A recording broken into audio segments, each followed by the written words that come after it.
Right.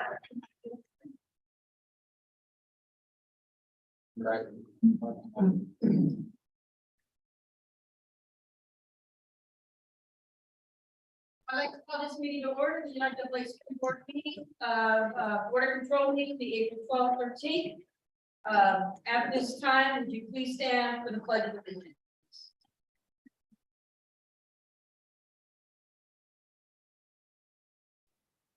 I pledge allegiance to the flag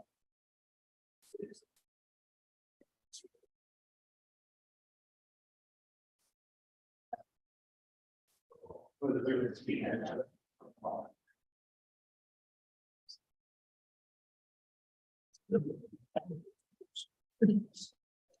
Thank you. At this time, Tia, please take roll. Yes. Okay, Liplo. Here. Ron Stallworth. Here. Linda Cavazos. Late. Ron Gerson. Here. Matt Hyde. Kevin McPartland. Here. Wade Colson. Here. Deanna Riddle. Fran Thornton. Here. Manuel Estrella. Alex Woodley. Here. Russell Fett. Mike Strong. Here. Sean Fitzsimons. Here. Ray Parks. Here. Bobby Witt. Here. Grant Walter. Here. Mike Coker. Here. Alan Townsend. Here. Xavier Indian. Here. Lahir Barria. Haley Hirsch. Donnie Nelson. Here. Paul Anderson. Here. Dave Eastmeyer. Here. Mark Davis. Here. Lori Locke. Here. Robert Morfridge. Steve Wonder, myself present. We will now go to announcement, and I will be turning over to Mr. Mills. All right, good afternoon, everybody. Thank you for your attendance and your attention to our regularly scheduled spring border control meeting. I want to welcome Pamela Sloan, Executive Director of CCSD Athletics and Activities, and stepping into the presidency. Pam, good luck. Thank you. Congratulations. Congratulations on us. And of course, you're all welcome for same thing again, Director of Athletics and Activities, Washington County School District. Rollins, thank you for remaining as our vice president. You served your term as the president. Tia, if I would, just by a show of hands, board members, liaisons, those interested in attending dinner tonight, 6:30 in the cafe. Just give a show of hands so I have an idea of what we're asking for. Very good, please. 1, 6, 7, 8, 9, 11. Okay, so again, those of you interested in eating dinner will meet me out in front of the cafe here at the Powell Station. You'll find your way through the casino district to get to there, and 6:30 time. So when we get down here today, I believe our goal is to try and finish up a 5:30 time frame. Give those a chance to check in and meet you, or people otherwise break it that will be for dinner. So I want to thank our liaisons, both from the board side and also our league presidents. Some of them are obviously here with us today for the work they've accomplished so far on our realignment committee. And I guess it's not a realignment committee meeting, but we do have agenda items 30 and 31 that are coming up with approval for the winter sports alignments, leagues and regions, and classes, and then also the winter sports season tournament formats. All that for the class 3A, 4A, and 5A. Classes 3A, 4A, and 5A, right into 1A and 2A. But wow, the amount of work that those people have put in so far to get us to this point in board meetings, absolutely commendable. Because again, these aren't paid positions; they're doing it for the love of their school, their colleagues and friends' schools in their leagues and regions. It's been quite an effort to get to this point, and we're not done yet. They know that. We will see in one of our agenda items coming up that we have some board and liaison terms that are expiring after the June meeting. When we get into that item, I'll explain a little bit about the process for that and how and going forward about either possibly retaining individuals to serve or possibly a rotation that happens. Again, that happens with voting members and non-voting members. And finally, Mr. Alex Woodley from the Washington County School District Board of Trustees. You've been on our board. I know you weren't able to make the first time, but you are now officially here. Thank you very much and welcome aboard to our board of control. Alex Woodley from the Washington County Board of Trustees, representing Region 1. Thanks, Alex. Thank you. Good to have you here. That's it, President Sloan. That's enough for, I mean. Mr. Nelson, we know that he's got ties to win my country. What they move. Yeah, I want to ask you what year you graduated like. Thank you. Okay, good, thanks. All right, thank you very much. We'll go to public comment now. Yes, we have to read this. Great job with the sportsmanship. This time provides an opportunity for citizens to address the board about a matter not on the agenda. Items raised during this portion of the agenda cannot be deliberated or acted upon until notice procedure of the open meeting law has been complied with. Should a member of the public wish to speak on a matter not listed on the agenda, it is asked that the said person please complete a yellow public comment card and submit it to the president prior to the opening of this item. A limit of 3 minutes per person or 5 minutes for the spokesperson of a particular group may be imposed. It is requested that the comments be directed to the board as a whole. Comments that are determined to be irrelevant, repetitious, offensive, inflammatory, vocally disruptive, or deemed to be personal attacks will not be permitted. All right, at this time, we have 2 individuals that would like to speak. Mr. Aaron Johnson. What'll be on item 13, so Hello, everybody. My name is Aaron Johnson. I'm with the XFL. I wanted to thank you for the opportunity to kind of let you know what we have available for everybody. The XFL is back. We have a team in Las Vegas. We also are a community-based opportunity. We've already worked with the CCSD really well, flag football coaches of the area. I don't know if anyone had an opportunity to get some feedback or been out to a game this year, but it is a highly opportunistic opportunity for kids. They have the opportunity to get onto the field for pregame warmups, pregame we call it the anthem buddies, where they can stand with the players, hold their helmets, or be a part of the high five. The other things they can do is post-game pictures, get on there with their other teammates, be in their jerseys, get a picture, engage with the players with autographs and so on. So this is our team, our players are humble. They've been beat down a little bit. They've probably had some NFL aspirations. This is their opportunity. Very humble, very appreciative, very accepting, knowledgeable of the community and really what they're wanting to do, where they are and who they are. So what we are is, again, just wanted to be here to let you guys know who we are, where we are. The opportunity for any coaches, athletic departments, whatever that is, to rely on us for fundraising, for asks for silent auction, so on. We're there for that. We want to be a part of that. We want to be a part of the community at every level with your team, with your coaching and player development. If you have any questions, of course, you can reach out to us. We are the Vegas Vipers. Pretty easy to find through the xfl.com, but again, we want to be a part of what you're trying to do with your coaches, your athletic department, your school, the community outreach. Please rely on us a little bit. Thank you. Appreciate it. Thank you very much. And President Sloan, if I might, Donnie Nelson from the staff, typically we don't ever make comments to public comment, but Aaron was our very first general manager, basically, of marketing in our office when we signed an agreement with Outfront Media, now known as Play Media. But Aaron, you worked in the NIAA office for a time. I was there about a year. Donnie and Terry, Yeah. or just Reaching out to us, you can see Aaron. Thank you. Thank you for that, Don. Okay, agenda item number 6, approval of the agenda. I have to do public comment. Thank you. Keep going. Dear Ms. Nelson, as a professor of pediatrics at the University of Birmingham of Medicine and the president of the Mass chapter of the American Academy of Pediatrics, it's come to my attention that NIAA uses unweighted but not weighted GPA 4.0 to establish eligibility for the scholar athlete recognition. Unfortunately, this is very discouraging because students who take honors or AP classes do not take their weighted GPA into account. Many institutions are now also using a weighted GPA to determine eligibility for the award. This then honors those students who, with all the time and effort put forth to their athletic program, are also taking higher level AP and honor level courses and require extra time and dedication. Thus, I feel that these students should also be recognized for their efforts and dedication to the combination of sport and academic rigor. Please consider changing your policies such that both unweighted or weighted GPA 4.0 is the criteria for the NIAA Scholar Athlete Recognition Award. If you'd like to discuss it further, please don't contact me.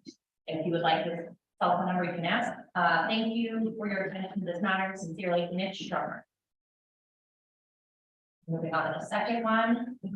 Dear NIAA, I am writing you in today regards to color guard / winter guard for our high schools here in Northern Nevada. Color guard and winter guard usually fall under the music department within the high schools, which leads to different schools having different rules for these members. Some schools require grade checks, yet no drug screenings. Some schools request grade checks, yet no physical for these athletes. I am asking you for the consideration that all high school color guards / winter guards be allowed to join the NIAA as a spirit function, just like cheer and dance. The color guard not only participates in all home games of any sort, just like cheer and dance, but they also can be with the band for field shows, and they have their own competition season as well as known as winter. These athletes put in numerous hours of practice and sometimes exceeding cheer and dance competitions and practices. The one thing that is the biggest difference is that the music director makes up the rules pertaining to the guard and the requirements to join and to continue participation. I would really like to see that these students get physicals, running drug tests, grade checks, tutoring, and so on, so that they can compete and really representing our school 100%. Sometimes when the rules are too fast and loose, they never get followed. By having another spirit under the NIAA, it would be a requirement for the spirit of athletes to be held to these standards. I appreciate you listening to my plea to regulate the color guard under the NIAA through this function. Stacy Spina, Berlin High School color guard coach. Any more? That's it. Thank you. All right, we'll go to agenda item number 6, the approval of the agenda on page 11. Do I have a motion? Move to Wade Bolson, director, I move to approve the agenda. Do I have a second? Alex Willie, I second. You're on the board. Yeah, okay, we also incorporate a flexible agenda. Yes. Please second that motion. I second that as well. Thank you, appreciate that. President Sloan, if I might, I'm gonna do a little recap of the agenda and special items and time frames, that's okay. Absolutely. Yes, well. We have, We need to vote. want to vote first, and then we can, and then we need to vote, and then Donnie's comments. Yeah, I Is that think correct? we got a second, if there's any other discussion. I mean, I guess, Donnie, you know. Yeah, I just want to do it before we have, now we've had a second, yeah, we had a call for question, but, okay, Don Nelson for the staff, just in regards to that flexible agenda, you'll have your packet pages 12 through 18. First, item number 14B, we'll be looking to hear that at 1:30 today, or right about that proper time frame. We have Dr. Nicholas Murray, who's a member of our NIA Sports Medicine Advisory Committee. He's going to be available to talk about SB 80. So again, that 14B agenda item includes Senate Bill 80, that's regards to concussions. Also, within item number 14C, that's regards to transfers. Renee Carlos, the principal at Matter East, should be here to engage discussion again about Senate Bill 114. Next, item number 12, Chris Folsey will be in attendance at around 2 o'clock to discuss the new officials organization. So that's item 12. So we kind of got a 1:30 follow-up, 1:30 in that item 14, then the item 12, and then a last note just for interest matters. Item 35, a partnership update from Grady Raggio, their general manager of sports properties. Item 30, the alignment of schools, 3A, 4A, and 5A for winter sports. And item number 31, the winter sports playoff formats for 3A, 4A, and 5A, the upcoming cycle. We're going to hear all three of those items, 35, 30, and 31, first thing tomorrow morning. Okay, that's going to be scheduled for a Thursday, tomorrow morning, 8 o'clock start time for those items. So if anybody here is waiting to hear those, you know that again, 30 and 31 will be first thing tomorrow morning, from what we communicate to school. So thank you. That takes care of that. And I think now you can call for the questions. Okay, is there other questions, discussions at this time? All in favor, say aye. Aye. Any opposed? Motion passed. Ayes have it.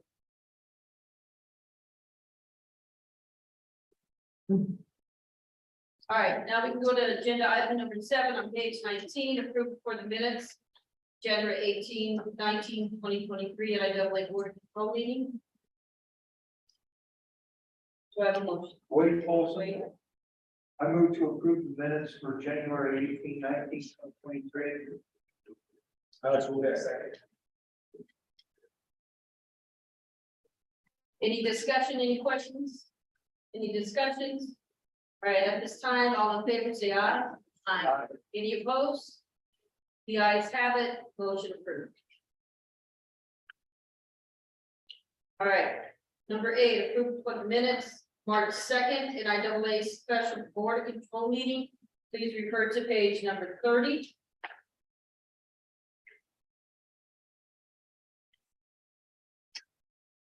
Looking for a motion. We also, for the record, I move to approve the minutes from March 2nd, special meeting 2023. Alex, what did I say? Any questions, any further discussion in regards to this? All in favor, say aye. Aye. Any opposed? The ayes have it, motion approved. Go to page 34.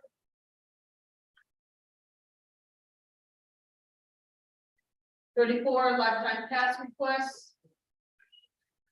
Following individuals have met the requirements. Donnie, I will turn this over to you. Yeah, thank you, President Sloan. Donnie Nelson from the staff. Just to note that we do not include the actual applications from these individuals because the application process includes personal information. We don't want that to be for public knowledge. The individuals that are recommended here certainly have met the requirements of NAC 385B.862 lifetime passes and prerequisites. Again, those applications are housed in our office.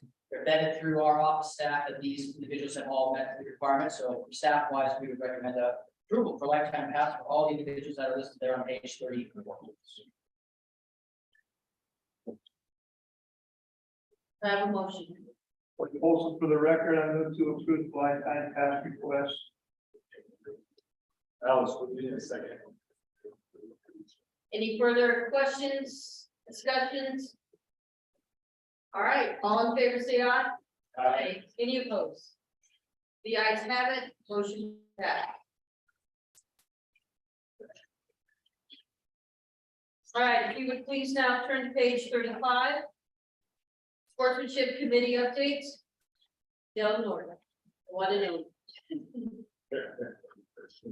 And Mr. Norton, as you are approaching this Donnie Nelson staff, everybody, pages 36 through 38. That is the meeting agenda that we just went through, 39, 36 through 39. That is the agenda that we just went through this morning.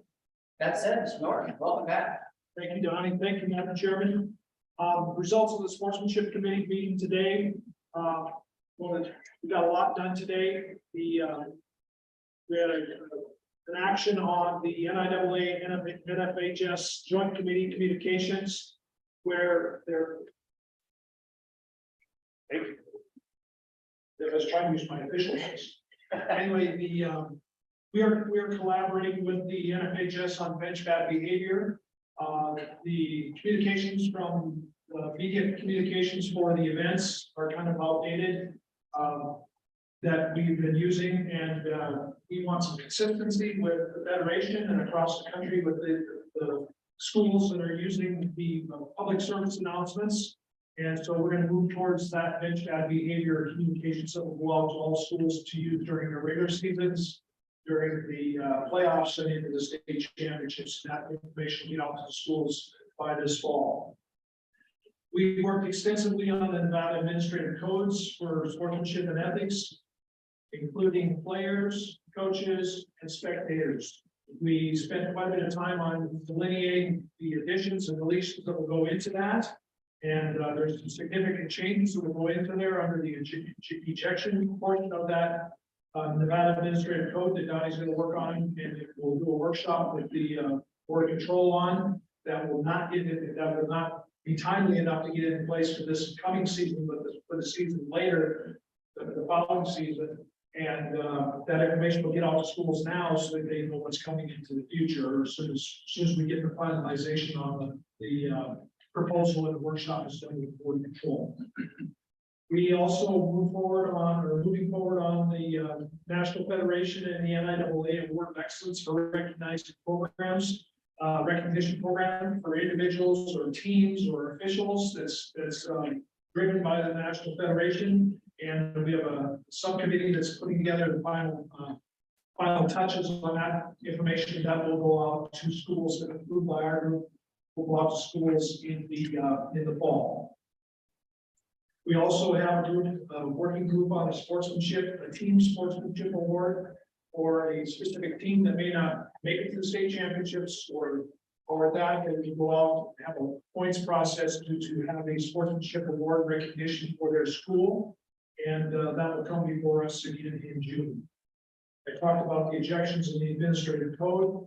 We also have a subcommittee group working on ways to appreciate officials and incentives for doing sportsmanship type activities at their schools, pink outs, whiteouts, thank an official night, silent nights, those kinds of activities that will promote sportsmanship in schools. And we're really trying to encourage our member schools with thanking officials for a thankless job at times and making them feel more welcome part of the contests that are being held. That information will be fine-tuned and brought before us again in June. And we've been reviewing the sportsmanship or the citizenship through sports manual. That's in review along with the sports management guide that gives guidance to athletic directors and athletic administrators how to do contests and organize contests and that. And it's my understanding that there are several new administrators throughout the state of Nevada that are in the athletic departments, and they need some guidance and some help. Kind of a step-by-step, here's what you do. And that's getting Donnie's putting my final touches on that, and it'll be before us in June. Madam Chairman, that's my report. Thank you. I would just like to say I'm part of that committee, Rollins, some of us around this table. Dale, Donnie, thank you for the work that you put into this. I think conversation which we had today is extremely beneficial. A lot came out of the meeting, and going forward, the NACs, the changes in regards to ejections will have a huge impact on coaches, the players that are ejected, and that's going to be a tough conversation going forward. But I think it was extremely productive, and again, thank you for the work put into that committee. Thank you. As noted, Tia, Ms. Cavazos. Yeah, is it? Thank you. Cavazos, did you get organized around the read aloud? All right, now it's the time for the liaison committee and direct report. Okay, we'll just do it. All right, following individuals, gonna go one by one here. Superintendent is not with us today. Yeah, let me double check President Sloan. I don't believe Superintendent Beck was able to join us. Okay. No, okay. No problem. All right, we go to class 5A, bottom of it. And Bob, I'm sorry, guidance from staff, Bob Levitt has his letter submitted on page 41. Bob Levitt, Northern 5A, for the record. First and foremost, I'd like to acknowledge the work that has been done, the work that is continuing to be done by the realignment committee. Each and every member has shown a commitment to the process, to their sacrifice of time and their commitment. For that, Northern 5A is truly appreciative. Also, on behalf of the member schools in the North 5A North, I'd like to congratulate all the winter sports state champions. I'd also like to recognize and congratulate our Northern 5A regional champions for winter sports: girls basketball, Bishop No; boys basketball, Bishop No; wrestling, Spanish Springs; girls wrestling qualifier, Reed; boys skating, Bishop No; and girls skating, Galena. Other business that we're discussing as a group in Northern Nevada in 5A includes scheduling for soccer so that the impact of shortage of officials on our athletes is minimized, as well as game limits for baseball. If I can just expand on that a little bit, there's a lot of concern on behalf of Northern 5A athletic directors with respect to the number of games that soccer currently plays. We're frustrated that we can't get officials. We're frustrated in how many games we have to change that are scheduled due to official shortages for whatever reasons. That often leads to us having to play back-to-back games. And while many of our kids play club soccer and don't hesitate to go play a tournament over the hill and play 2 games in a day or 3 games in a day, there's a big concern about at the high school level playing games on back-to-back days. And they're starting to look at injuries, seeing increases in serious injuries among soccer players who are playing back-to-back games. Currently, we have it dictated to us based on when we play our soccer games, that girls would almost always have to do a makeup game on a Monday and then play again on a Tuesday. Boys, on the other hand, because of their schedule, would never, because if they make up a game, they don't play again until Wednesday. So the girls are kind of being impacted a little bit more than the boys are being impacted, which may or may not be coming out of my nation for us, but it's creating lots of concerns. So we're discussing game limits. We're talking about the number of games that we're playing in soccer. We know our coaches don't want us to reduce the number of games they play, but we also have to be concerned about the safety of these athletes and the concerns that we have with the ongoing saga of just particularly the sports side. Our baseball coaches have approached us about starting a conversation about getting games back. Not sure where that's going to go. We've indicated to them that that's something that affects the entire state of Nevada. Is not a 5A North issue or situation. They want to bring it to the table, but it's a discussion we're currently having. My guess is the athletic directors are not going to be real keen to start any kind of process for increasing game limits or anything like that, but it's a conversation that we are having. And we'll see how those go in the future. So thank you for the opportunity. I appreciate it, and good to see you all. Thank you so much. All right, Mr. Parks, 3A. Ray Parks, I'm the 3A liaison and the Northern 3A League president and principal of Lowry High School. I would like to again congratulate our winter sports and highlight Lowry High School girls that won the state championship in sports.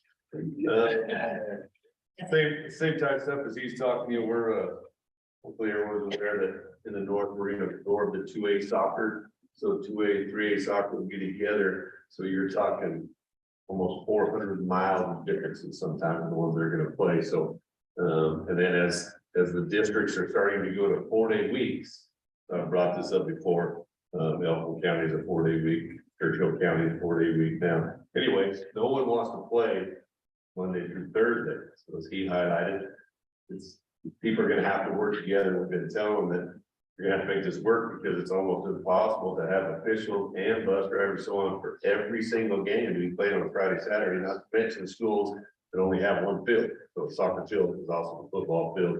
So those are issues that are coming up. They've made commitments with their school boards that they won't miss school whatsoever if we go to the 4-day work week. Well, unfortunately, that's not the reality. So that's gonna, come back and they're gonna create concerns all year long. And here's a prime example. We've only played 5 or 6 baseball games. We are literally making up everything we can throughout the week. Not many people are meeting in when I'm like, this is a central point. So they're making a game. So the reality of the weather, the smoke, and all that is, as we get going, we're gonna hit us. So I'm sure those will be the complaints that come up there. These are just a couple of questions that are coming up. We wanted to know how the NIAA, what the process is to appeal a forfeited games for playing ineligible players. Is there an appeal process, so on? Our 3A constituents asked me to bring that up. And then how do we determine where 3A state competitions are played? So is there a process that the NIAA board uses to do that? So those are questions that came up from our group. Realignment, I've done this realignment now for 10 or 11 years, and it's very contentious, so on. But I think when it was all said and done, I mean, it's been a nightmare, but it's worked out, I think, great for the upcoming season, how that's all going to be. People got to realize it's a 2-year realignment, not get so excited about, this is going to last forever. But I mean, the South and North, we've got along great, and we figured all this stuff out. For all of the I've argued, we still go along great, we figured it all out. I love you. Yeah. I think, wait and see, but I think, we've really put in a lot of time, and I think I'm proud of what came up with. Thank you. Thank you. All right, class 2A, Sean. You should have a copy of my report. Some of us were enjoying spring break last week and didn't get the deadline to pack up. I apologize for that. Thanks. Yeah, things are going good in 2A. I'll just hit some highlights here in my report that's in front of you. We'd like to thank the NIAA for the winter sports, hosting the 2A at the Cox Pavilion and promising that great experience for some of our smaller 2A schools, much like the Legion experience was last fall. I applaud the efforts of all the athletic directors, administrators, and NIAA staff that helped kind of put that together. We applaud Mr. Parks here and my God, Winnemucca for hosting the wrestling state. I'd like to congratulate Battle Mountain for the state wrestling state title, for winning that, and Democracy Prep girls and boys basketball state title winners. I will say, to piggyback on the wrestling, we saw a lot of girls, more girls being involved in wrestling 2A level this year than ever before. So I think that's a bonus of what we've talked about as a board and realignment. Sportsmanship, Mr. Ord would love to hear this. Norton will love to hear this. We saw some good things in the Southern 2A and statewide 2A sportsmanship in the winter season this year. We saw kind of like a chain reaction of host teams on their senior night honoring seniors, not only for their home teams, but for the visitors as well. So that was a special touch. Lake Mead Christian Academy had a special needs kid that they put in a JV game, basketball, and did a couple 3-pointers in a row that had both sides of the crowd just cheering and in tears. So pretty good moment there. Been in contact with Northern 2A President Mike Brooks. We have liked how the realignment has turned out. Obviously, 2A, 1A, we're not real big shareholders in that, it seems like. As you know, the spring sports as the weather has just created havoc. I appreciate all the friendships and relationships from Southern 3A to 2A to the SNOA for working with us on rescheduling games. We've lost a lot of JV baseball and softball games that we're not going to make up just due to weather and whatnot. We've also lost a lot of non-league games over in Utah because of weather. So we're hoping that for better weather here. The SNOA signers have been great and flexible, like I told you. We will miss Meadows. They hosted the basketball regionals 2 years in a row now. As you know, they're going to 3A. We'd like to appreciate them. And the last thing on my report, I guess, is we talk about with the realignment and how it shaped out for 2A. We've had some issues trying to schedule non-2A Southern football games, because now, as you remember, we only have 6 2A playing football school. That's only 5 league games in the South. So that's our biggest challenge in the South, is trying to get these non-league games. And we've been working together on that. We're happy realignment's over. We're working on our 2023-2024 schedules already. Most of the fall stuff is done. Winter's almost there. Other than that, that's all I got on my report. Thank you. Beautiful, thank you very much. All right, if you could go to page 42. Mike Strong. Thank you. Mike Strong, 1A president, also principal of Franklin High School. Like touch about what Ray was talking about with 4-day week. Lincoln County School District's been 4-day since 06, 07 with Franklin High School. And then probably 09, 010, 08, 09, 10 right there with Lincoln County High School. And the rest of the district came aboard as a 4-day week. With the same stipulations that started, we won't play on a weekday. Then the realization happens that you have to do that to make things work. And so hopefully those boards, as they begin to work through 4-day week, they begin to understand that most of these students do very well in the classroom.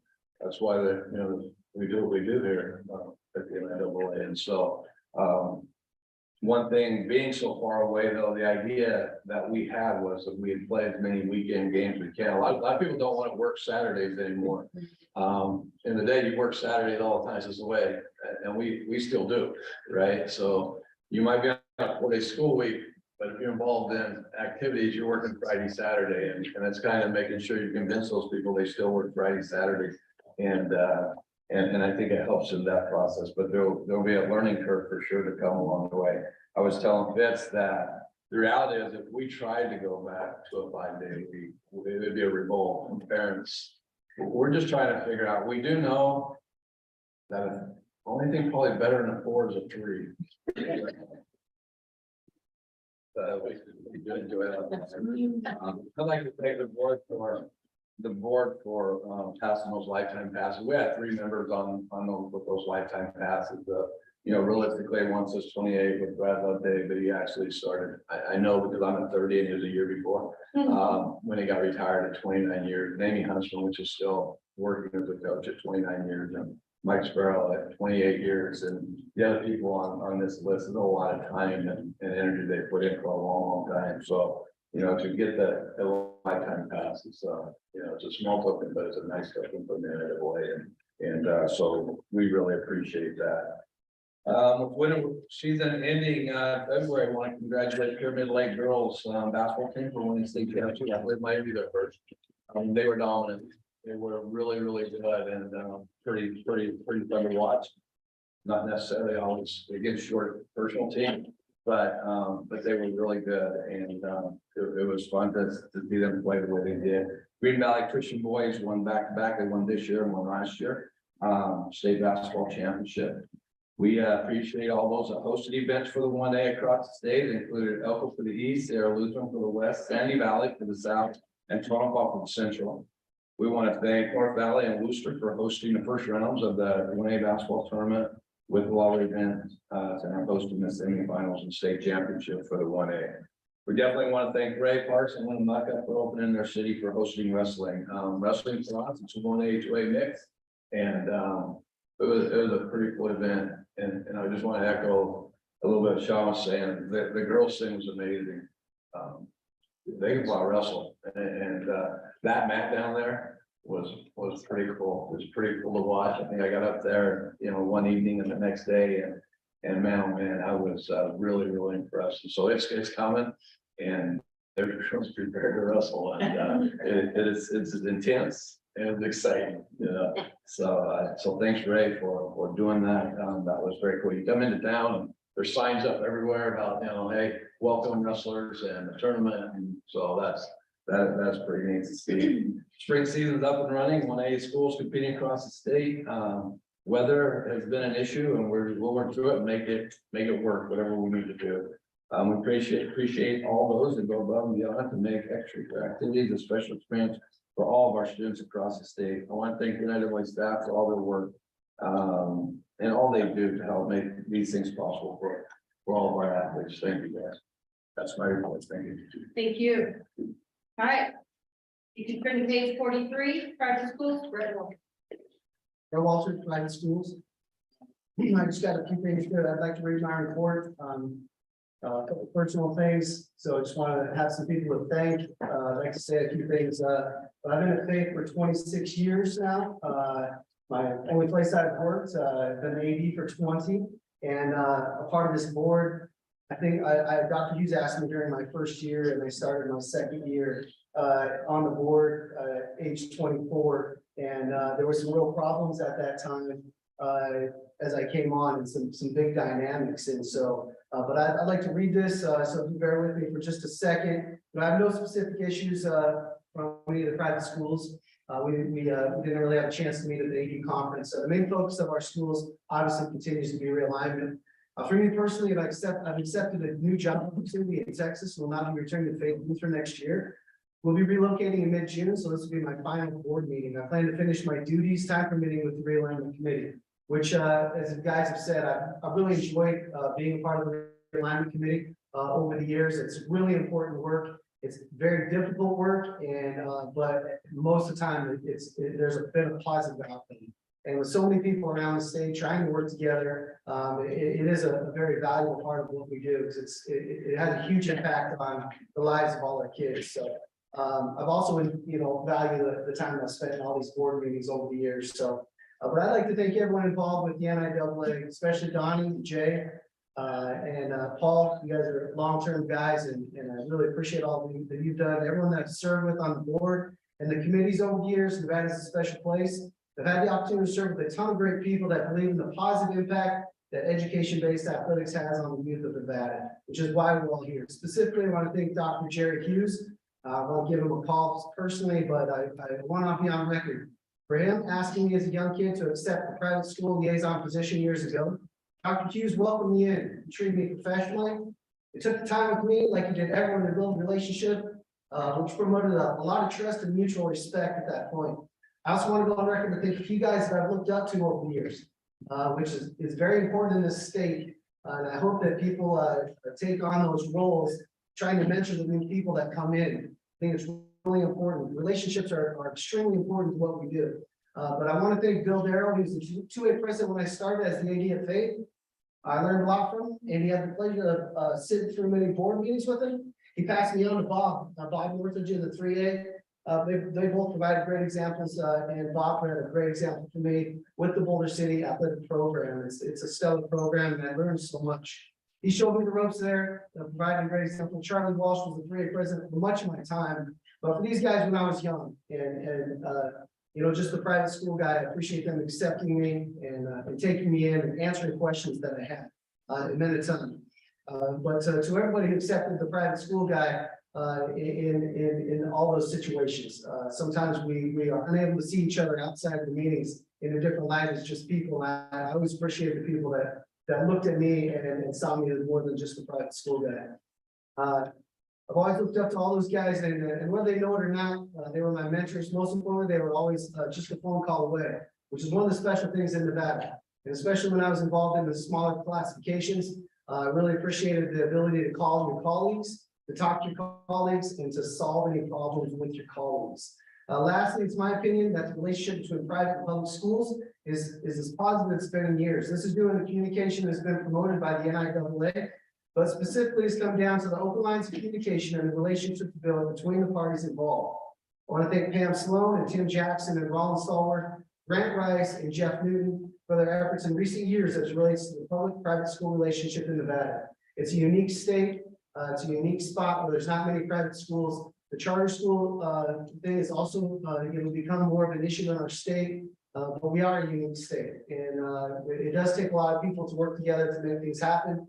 And I appreciate all those people that we've worked together to solve any issues and to be able to talk to each other with both lines of communication. So I want to wish everybody the best, and especially that dynamic of this. I hope it all continues. There's so many kids that have had positive experiences because of the work that's been done. So thank you very much. Thank you. Greg, you would truly be missed. Thank you.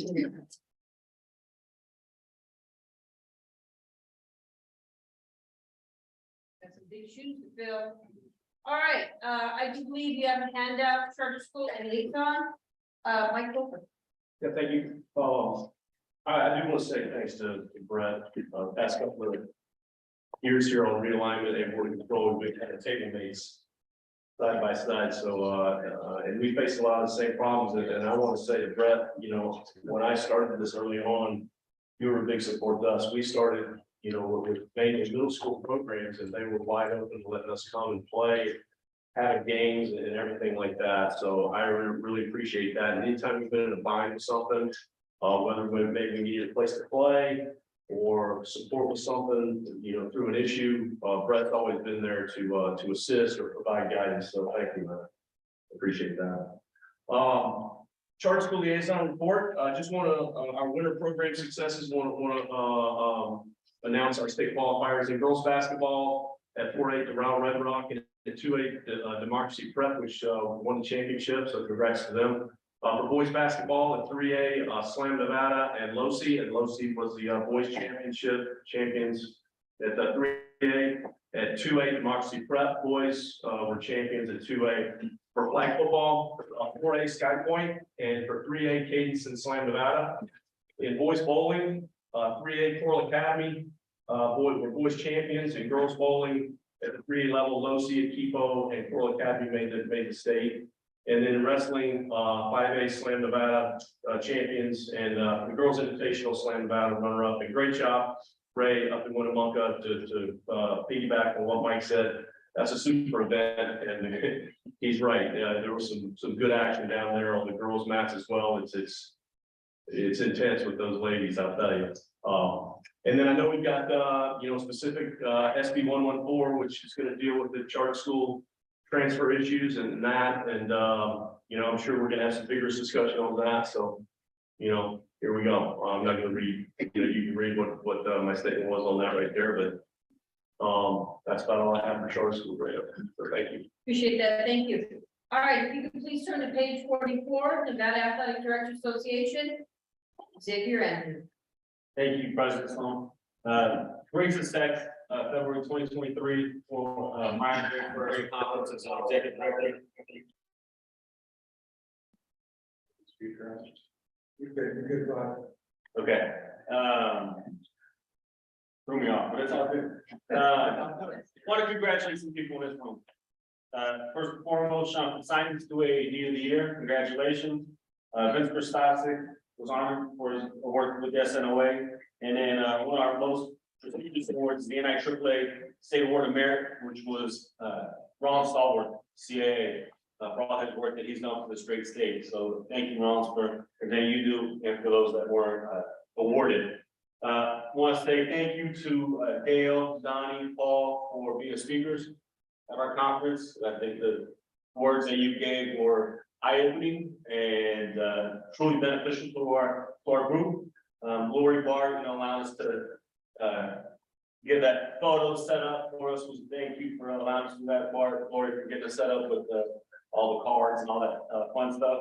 And I'd be remiss if I didn't truly thank Lynn McCann, who has been a tremendous sidekick for me as our treasurer. And of course, as we all know, Bob, the legend, we've always been that special advisor to NIAA, and who's always led that helping hand. So really going to miss his services in the future. And we really look forward to 2024 and being in Reno and having all the classifications together.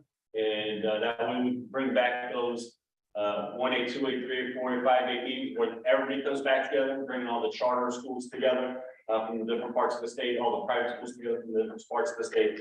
I just think this is going to continue to grow, get better. We had so many people take classes and that we're looking to get certified. And last but not least, Brett Walter, thank you so much for doing all that you do over at Faith. You are, we really miss it. So thank you. Thank you so much. All right, and Mr. Anthony Amon had this conversation. He's going to ensure that basketball will not be bouncing during the conference No guarantees, Ms. Long. because Ms. Sloan will leave and watch the game. All right, Please now turn to page 45, Nevada Fish Association, Allentown. Thank you. Ellen Townsend, official liaison. This is kind of lengthy. I'm just going to kind of highlight some things in the report here. Really appreciate the opportunity to present our report for gathering information from the associations, retention, recruitment, workmanship, compensation continue to be like the most important concerns within the associations. As far as recruitment and retention, I've listed various associations down here. Many of these associations, football, almost all of them have seen somewhat of an increase from last year, but still well below COVID numbers. Football is having their annual off-season training session. They have a clinic in July. They usually hold every couple of days in July at Sierra Nevada Journeys in Portola, and they're still, trying to recruit officials there. Volleyball, wrestling, we still had a few additional people join, but it always ends up being you lose people due to moving or other things. The Northern basketball officials, their president, Jeff Leathers, was interviewed on KOL during the season about the shortage of officials and again, trying to recruit the need for people to join, not just people that are 55, 60 years old, but trying to get youth involved. The SNOA has added 380 officials this last year, kind of back to pre-COVID numbers, but again, those are people that don't have a whole lot of experience. Mark Ratner and Vince Christopsic will continue to have their officiating class at MLB that they've had for the last 5 years. The Northeast Officials Association, softball, baseball, some information there. It seems some improvement, but sportsmanship issues and the cost to just get started, having to buy their baseball, softball gear. And then, of course, this year, lack of preseason work due to all the snow, rain, continuing. That kind of hurt their impact on recruiting. It's kind of hard to recruit. People just don't want to get tossed out into the game right away. They need that, as most did. So the weather hurt a lot of the preseason work. And one of the things that they're experiencing out there has to do with the way the schedules are developed. And if I understand this correctly, seems like at the beginning of the season, the schedules are overloaded at the host schools in the East. So requiring like all the officials work plus others from other associations that come in from say Central or Northern Nevada. And then after that, it's kind of like it's a feast or famine. many of those officials don't have work the next weeks in a row. That's hurt in their recruiting because officials are only getting a couple, 2-3 football games. They're all at the beginning of the year. And then, same thing with maybe in basketball, baseball, softball.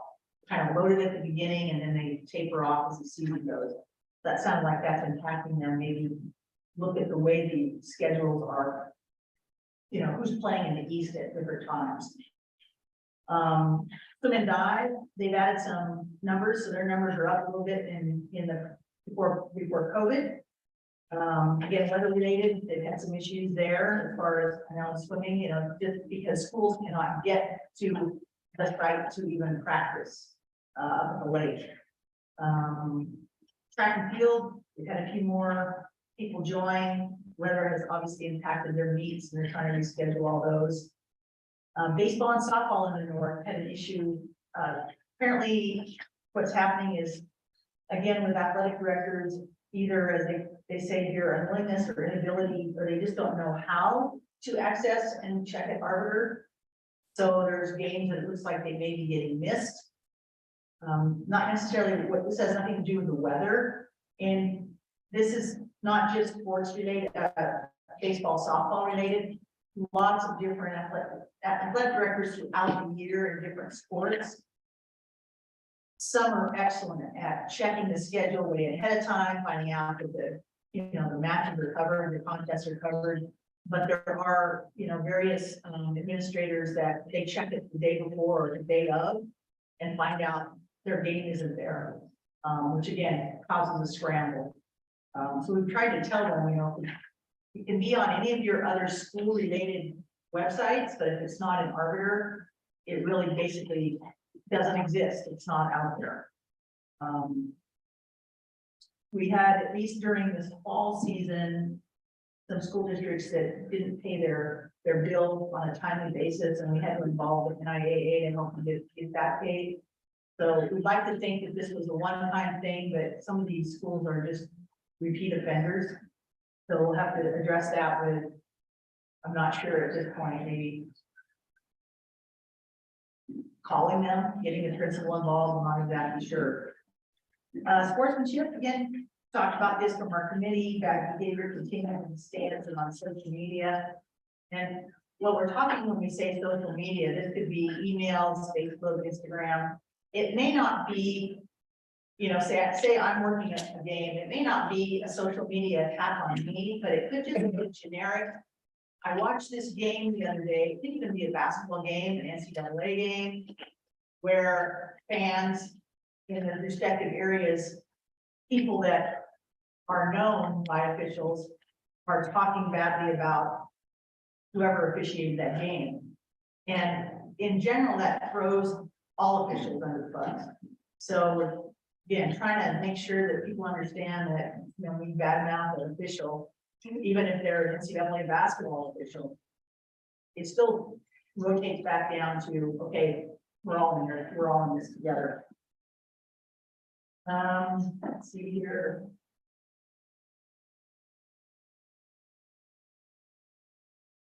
Kind of stated this in earlier reports, how important sportsmanship and retention is to keeping officials. The NFHS came out with a guidelines for hospitality for officials video, just a few minutes long, and it outlines basics for anyone hosting officials, whether it's just a regular season or postseason, with regard to hospitality, security, parking, oversight of spectators. And we're really looking forward to having the NIAA and school administration implement these guidelines in the future. And I think that will be part of the event management guide as well. Last one, compensation. Many of the sports associations are feeling that their current compensation needs to be bumped up, really due to inflation, cost of gas. Probably heard me say this at the last meeting as well. The Northern Football Chapter is a coach, the NIAA. Mr. Nelson, Mr. Biesmeyer, and I were in a meeting and about a need for a game increase due to competing youth official fees and the way the game's being played. The game appears to be lasting longer than it has in the past, and these discussions are ongoing. The basketball, soccer officials are actually considered the NIAA board on remand compensation, when it's presented, when I present this later in this meeting. Some other things, Vince and I were chosen to be on this NFHS Why I Officiate campaign. So we are acting as ambassadors. We created our own short video explaining why we officiate, why we started, and the NFH is going to incorporate these into some sort of campaign that they're putting together. I attended the NFHS Officials Consortium in January, which was really pretty neat. It had all sorts of people attending as far as state administrators, it had officials, there were NCAA people, there were USA Track and Field, people from all over different walks of contributions into the athletic realm. And I think I sent everybody the link to that, but I'm not positive on some of the videos and some of the slide decks that were in there. So if you had a chance to look at that, awesome.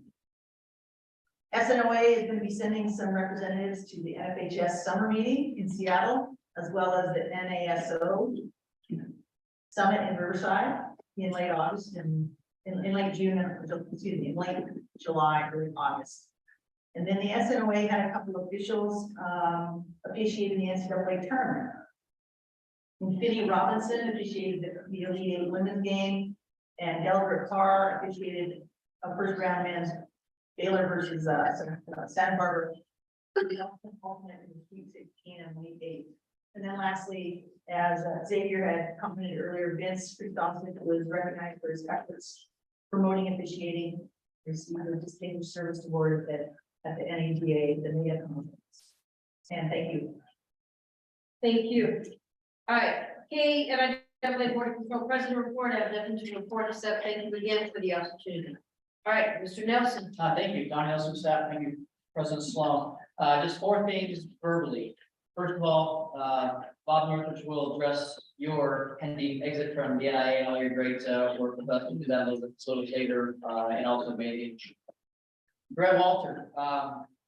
Wow, from a teacher and a coach to an athletic director to an administrator, serving on multiple committees, being the person that spearheaded the positive and productive relations between public schools and private schools. And as you alluded to what Dr. Hughes trusted in you, you were the person to help really satisfy a lot of things that maybe weren't doing so well, years ago, but we're in a good role now. We're gonna miss you greatly. And the thing that you are, to my knowledge, the only person in the state who has been with a school that has gone through membership 1A, 2A, 3A, 4A, and 5A. That's And the Division 1A. and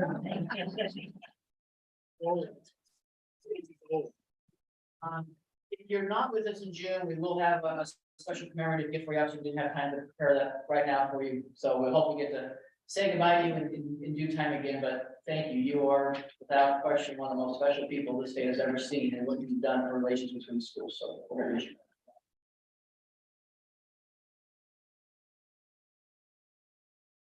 Second thing is we look at who represents our liaisons and are speaking here in just item number 11. Just to kind of give you a little recap, obviously the superintendents with Russell Beck out of Pershing County, he's elected by his colleagues to be that representative. The 5A Northern Region, Bob Levitt, he's the commissioner.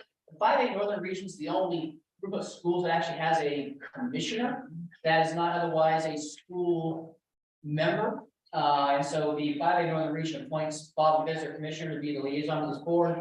3A, 2A, and 1A with Ray Parks, Jonathan Simons, Mike Strong, respectively, being school people. That position rotates every 2 years between North and South. We'll talk about that rotation for our liaisons a little later on in their agenda item.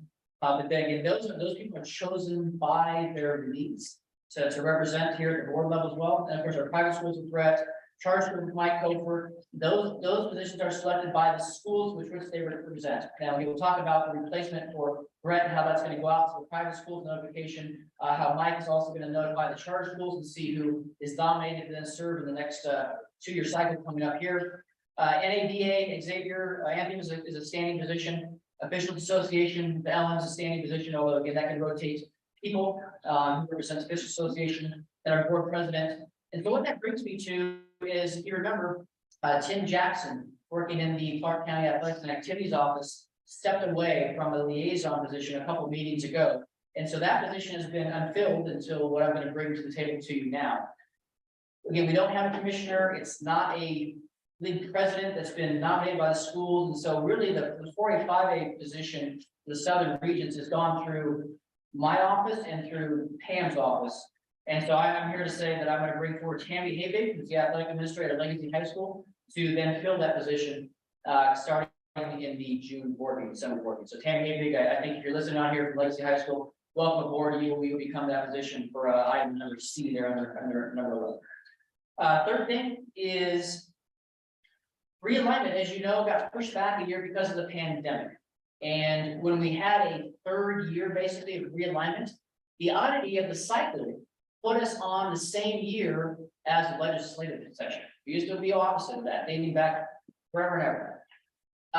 It's a different question, it's not a suggestion. It does make me wonder, with everything that's going on now and looking to ahead to what the legislature might want to get involved with our business even more so in future sessions. I almost wonder if realignment at some point should be shifted to not be on this 2-year cycle, but to get back into the every other year cycle opposite of the legislature. Now, obviously, what that would mean at some point, if we did something, and again, I'm not suggesting it, I'm just bringing it up for put that in your mind, back in your mind. If we did something like that, it means at some point down the road, realignment would have to go either a 1-year cycle or a 3-year cycle. And I'm going to shift that off there. We have approved a 2-year cycle coming up, so that's not the immediate future. So again, that's just for something down the road. What do we do? Because I wouldn't be surprised if another session or two down the road at the state level, they might want to get involved with realignment too. Hope not, but you never know. I've seen some things that I was surprised to see this go with. And final thing is each year, the NIAA office staff, along with the National Federation, State High School Association's office staff, our national governing body, we're able to bring forward a nomination process for an award for outstanding service to the association. If you actually remember that, we were a little bit in the backside for 2022 with recognizing Paul Anderson for his service to the state for a great number of years. And so this is not, it's not a quick turnaround, but this is on the appropriate time schedule that in this spring meeting, we get that opportunity to recognize a very special individual. So for 2023, we made the nomination, submitted the materials, and it was approved at the NFHS level that for State Award for Outstanding Service, the National Federation of State High School Associations in recognition of service and contributions in support of the NIAA, as a board of control member, this is again for longevity and all the outstanding contributions to our association as a whole. A very special award, Pamela Sloan.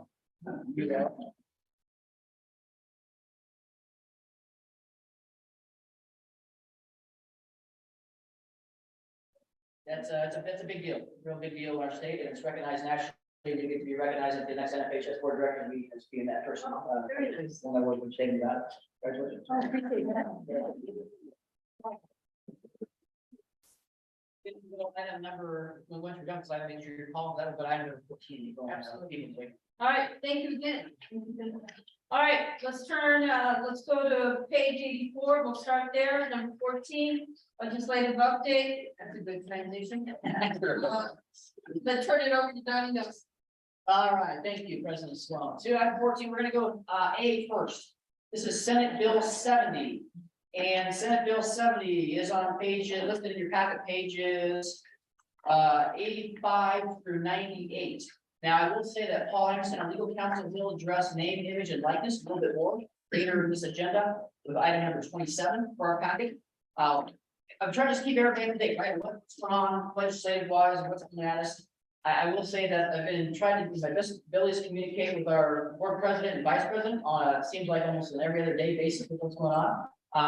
I probably need to communicate with all of our board members much better with doing this. And we've been talking a lot, but you know what? I'm gonna keep you all in know. So just a little pledge going forward that as these bills transition or take place or get to the floor or whatever happens, and we'll give you the update today, that I will keep you all informed. And again, Wade, I'll recognize you a little later, Mark, because you've been instrumental in helping us at least communicate on one guy the bill together. So anyway, with regards to SB 70, even in your packet pages 85 through 98, you will see that this is still, thankfully, deep breath, regarding intercollegiate athletics only. This bill has not brought into the interscholastic activities realm yet. So I still have it in here just so you can see it if you're interested in it. You know, obviously the NIL at the collegiate level is, well, it is what it is, the NCAA transfer portal. I guess probably ties into this as well, but so for the first part for SB 70, there is nothing to discuss. I do not at this point foresee it in any way, shape, or form. I'm not in any communication with anybody that's expressed any interest in bringing in high school sport for this. And they do know right now that we do have, the NIAA does have an amateur policy, which in essence addresses name, image, likeness. We'll talk about that a little later in agenda item number 7. So, any questions on SB 70, item 14A? Seeing none, we'll switch over to 14B, and this is Senate Bill 80. This is with regards to concussions. And we do have in the waiting room, if we can, Mr. David, there we go. All right, we have Dr. Nicholas Murray. He is one of the members of our NIA Sports Medicine Advisory Committee. And I asked that Dr. Murray, who presented to our SMAC recently, do the same kind of recap for all of you in here. So exactly what SB 80 is, concussion protocols, return. I did ask him to basically give us a couple of keys about the bill, to give us a couple of positives about the bill, potential negatives about the bill, and also some ramifications as to maybe where this bill is headed. So that said, Dr. Murray, thank you so much for spending time with us. We can see you on the screen. I know you've got a gigantic screen here. I'm gonna turn it over to you, sir. Thank you. Awesome. Thanks, Donnie. Can everyone hear me okay? Yes, sir. Thank you. Great, thanks. Appreciate the opportunity to come and chat about SB 80. So if you have taken a look at the bill or you haven't, essentially this updates one of the existing NRSs on how we handle concussion management and a little bit of history on where this comes from. First and foremost, the NRS hasn't been updated in quite a long time.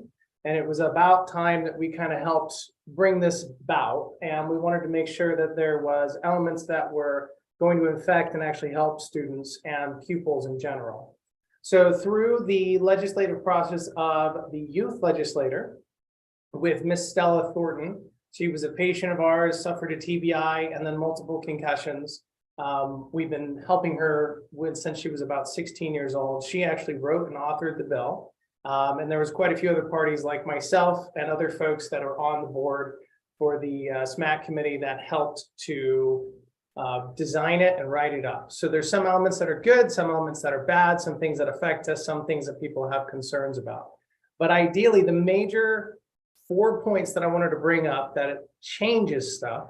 The first thing is the movement from the term student athlete to pupil. Now, this is good and bad in certain ways, but it does provide coverage for all students. And as you're probably well aware, concussions don't just happen on the field. They happen on the playground. They happen in car accidents. They happen in all different types of areas. And so it establishes some more clear guidelines on how to help those students as well. And there's many examples of how this has occurred, where, for example, if we have an athletic trainer that's responsible for a student on a roster spot for, let's just say, football, but they go get hurt in some sort of extracurricular activity and then show up to the field, they don't necessarily have to have the full coverage by the athletic training team, but we know that the best care is to take care of those athletes anyway. So it helps with those that have not got managed appropriately from outside sources as well. And it also extends all the way down through all the different levels of participation and across the different school districts. So it does expand coverage. It adds in a structured return to play protocol. The current return to play protocol basically is nearly non-existent in the NRS. It just says that you have to have a couple milestones met, but it doesn't actually involve the current science. And so this SB 80 brings everything back up to speed. We had the recent concussion consensus meeting last year to update all of these standards, and most of these are either going to meet or be exactly in line with the standards that we're going across for all sports and then all sport-related concussion management. It adds in a return to learn protocol, which is really, it's been a big thing for me personally and a lot of folks on the Sports Medicine Advisory Committee, that we're able to get the athletes and now the pupils back to the classroom first before they can step on the field. I think we understand that it's student athlete, obviously student first, athlete second. But again, now that changes to pupil. It expands who can be involved in the concussion management process, which is important. That's important for a few different ways, because right now there's a narrow gate and it causes a lot of issues at times with how we're able to get care for these students. And we're really considering the folks in like Mineral County. They may not have an athletic trainer. They may only have a school nurse. They may not have some of the most important pieces that we have in some of the larger districts in order to help with the case management. So it does provide some good things in that way. In terms of the good and the bad, there's a couple positives and a couple negatives that the Sports Medicine Committee wanted to convey. And we'll start with some of the positives and we'll talk about the negatives. The first one, positive, it expands coverage to all students. That's important. We understand that everyone needs to have access to healthcare in certain situations, and this really does provide that. Now, that does come with some added costs, which is a negative. The other positives, obviously, the addition of a structured return to play protocol, and then the addition of return to learn are those three major positives. Three major negatives that we were concerned with, that we had discussions over, is first, obviously, the availability of healthcare professionals. So the cost fiscally for this bill on different districts will vary. And you have, because I've been involved in most of the fiscal note meetings, we have as low as $0 and as high as $275,000 per year. And that is all dependent upon who's going to be providing the coverage. Second thing is going to be the increased education and training. So it does require that everyone involved in the management process, which involves counselors, which involves students, which involves teachers, but more specifically on the faculty side of it, faculty and staff, they are going to be required to do some sort of training. We understand there's existing limitations with some of the training available, like the CDC heads up training. We know you watch the videos at the beginning of the year and sometimes you don't retain that information. But there is some evidence in the literature that says if you watch that video and you've never watched it before, you don't have any knowledge, it does increase your knowledge and awareness. But it creates an opportunity for us to, at least from our side, start to create more materials or education material that can help educate folks on concussion management more effectively. The last one is the language of a misdemeanor. So in the bill, it specifically says that could be an opportunity for a misdemeanor to be applied to any of the parties that are involved if they are basically grossly negligent. So it's very similar language to what we see in mandatory reporting. And so I believe that's where, when we had a meeting with the legal counsel for the state, they did say that that's an important element.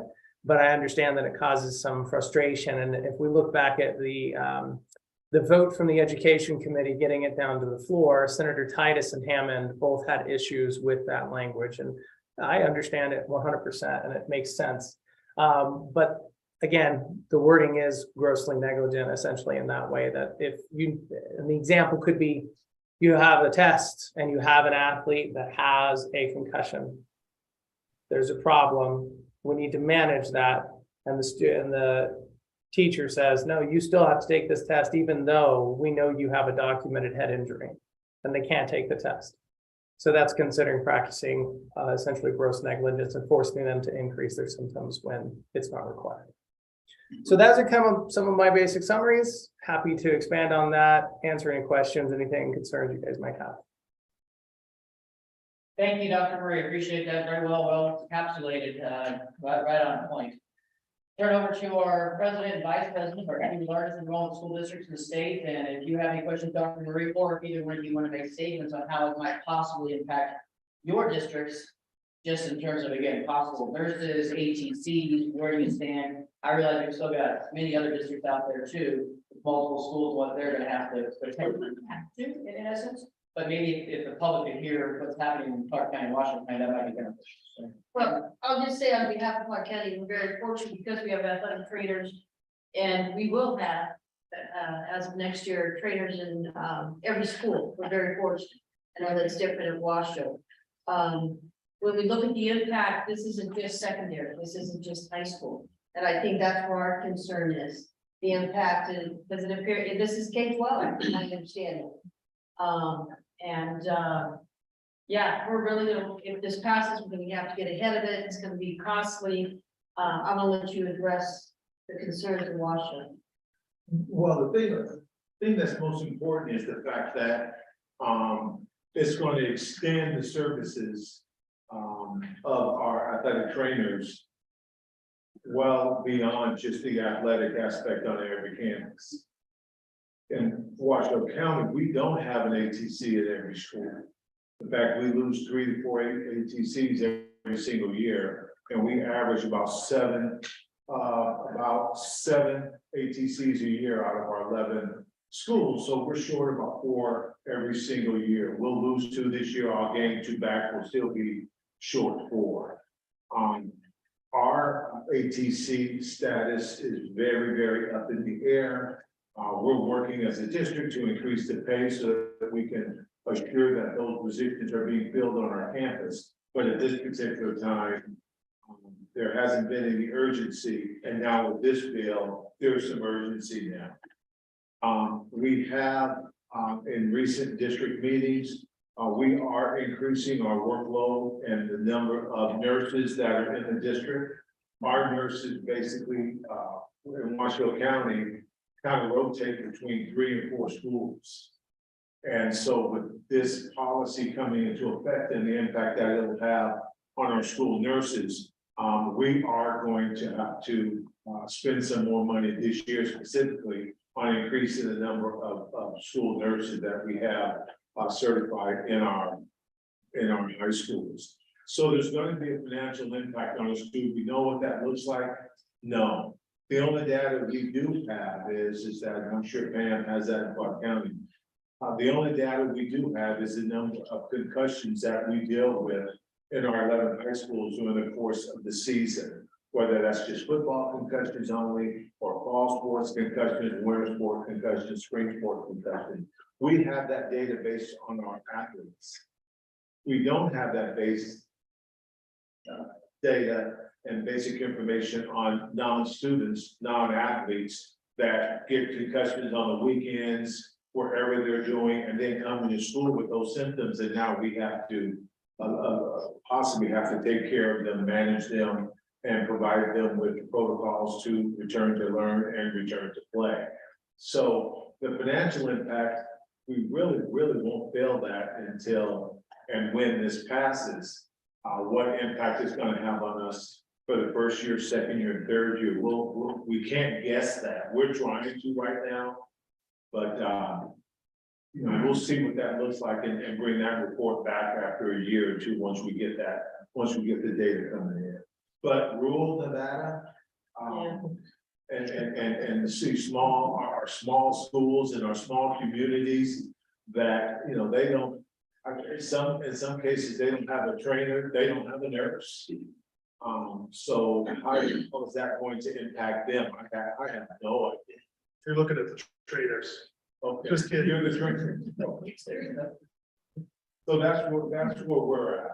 And I don't think that there was a money value ever put on the bill with regards to how much and what kind of financial impact it would make on the schools and on school districts as we move forward. So that's, Dr. Ray, thank you for staying on with us.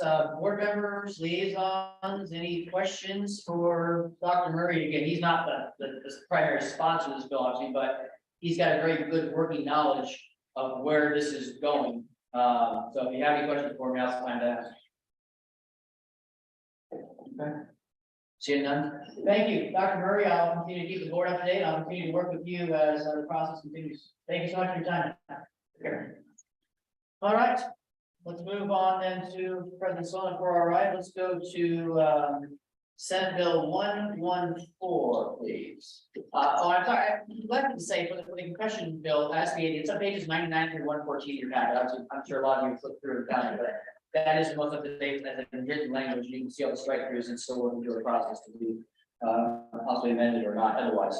Okay, to SB 114. And that is on pages 115 through 117 in your packet. This on Monday did pass through the Senate Committee on Education. And so it is off to the next step, and on page 115 is the update that was passed on Monday. This is not yet here in writing. It is going to be, but what's in writing is page 116 and 170. That's how it originally, that's how it originated. There is a positive to all this. It is that you see, look at one of the amendments that compared to what was originally written, the one-time eligibility provision across the board, as you see on page 115, number 1, originally started out as a public charter schools. I'm being a little simplistic here, but public charter schools one-time free transfer annually, all only. It did not include public zone for schools, and did not include private schools. Now, obviously, that met our office staff and our constituents and the people that go at the superintendent's level, all the way to the school board's level. Everybody was across the board opposed to that. So we have an amendment that's coming our way. We're still waiting to see in writing what that is, even though we know it's already going to the next level. Another component of what the update will be is to authorize an appeal of NIAA decisions to the State Board of Education. I know our superintendents, and speaking with them last week, that they are certainly going to fight that as well, that admission. So that doesn't happen. I can't imagine the State Board of Education would want to hear appeals on decisions made by the NIAA. I'll give a little history here real quick. Back in the old days, the NIAA had its rules codified in 2070 and 2080. And those are rules that we got to govern within our association. Then in 2004, we went through a major legislative rewrite. The state didn't give us funding to do that, put into that administrative codes. Positives in that is it keeps us out of court for the most part in that, and I'll let Paul chime in a little later about that. The negatives is that, as we change rules and regulations, there's a lengthy process to go through the legislative council bureau to do that. And without receiving any direct state funding for the association, actually we get indirect state funding for member school dues, it does have this legislature, in essence, feel like they can say, NIAA, this is how you need to do it. And this is really great new. We haven't had legislature get involved, in our dealings, really to this level ever before, especially with the bills that are out there right now. So we're waiting to see what that's like.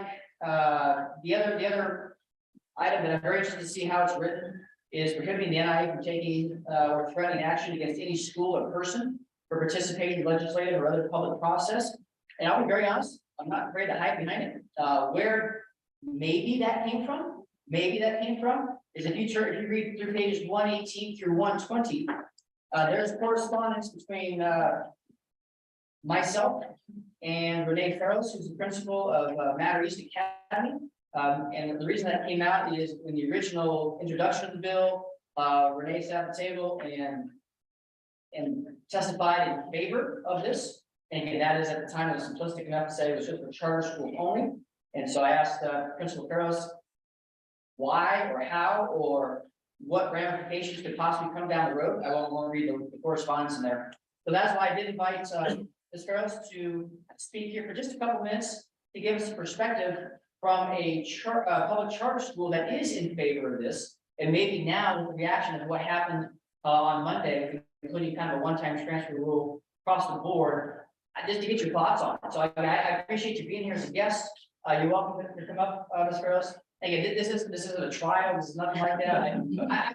I think the public, I think the membership needs to hear, the genesis of this, and you can speak eloquently to that. So yeah, thanks. Sure. I've prepared a statement, so I'm just kind of read my statement and we'll, does that sound great? Yeah, thank you. Okay, good. So good afternoon, Chairman and other members of the board. My name is Renee Farrells. I think we've already established that part. I'm the lead principal for Matter Academy in Nevada. More specifically, I have 3 schools underneath my leadership in Nevada. Most recently, we opened a pre-K through 11th grade. We opened that in 2020, and we just opened our high school this October of 2022.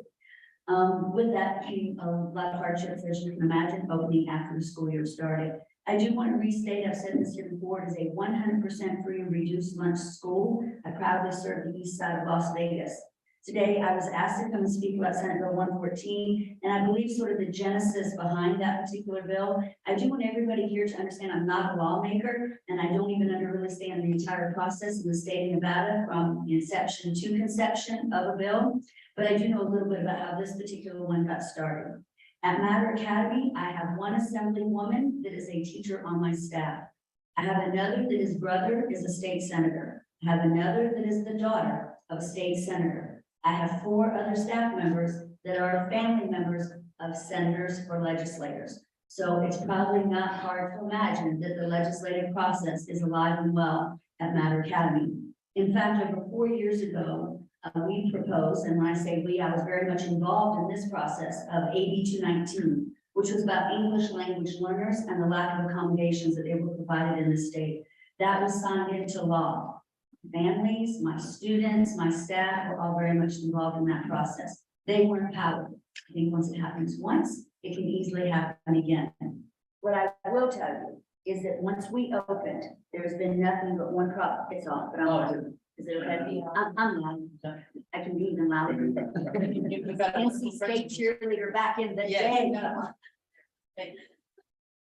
So, once we opened the school, I don't know how many of you went by my school, but it is definitely the pride of the east side right now. It is big, it is beautiful, the facilities are truly a sports complex. Members of the SNOA are saying that I rival one of the biggest private schools in town with their facilities, so it is definitely something to see. The problem is that we did have athletes that came into our building, as well as many of other students, that when they would apply, they would get denied over and over again. Some of our staff, slots, I hate to have to call you out on this, but I've met some of my family members that are not only the most congenial, and when they're upset, they're very upset. And so I really didn't have answers for why when students transferred to a charter school, that they were being denied access to play. There were 15 students, 2 of them that were out-of-state transfers, one of them that did go and testify, he was protected underneath the McKinney-Vento because he's a homeless youth. His freshman year was spent living in a car. So we had lots of really unique situations that there just didn't seem to be very many answers for. I continually said to my parents, I don't have the answers. All I can tell you to do is to write letters, file appeals. I will tell you that the appeal process and submitting documents is also a hardship because over 70% of my population is English language learners and everything in RMA is only in English.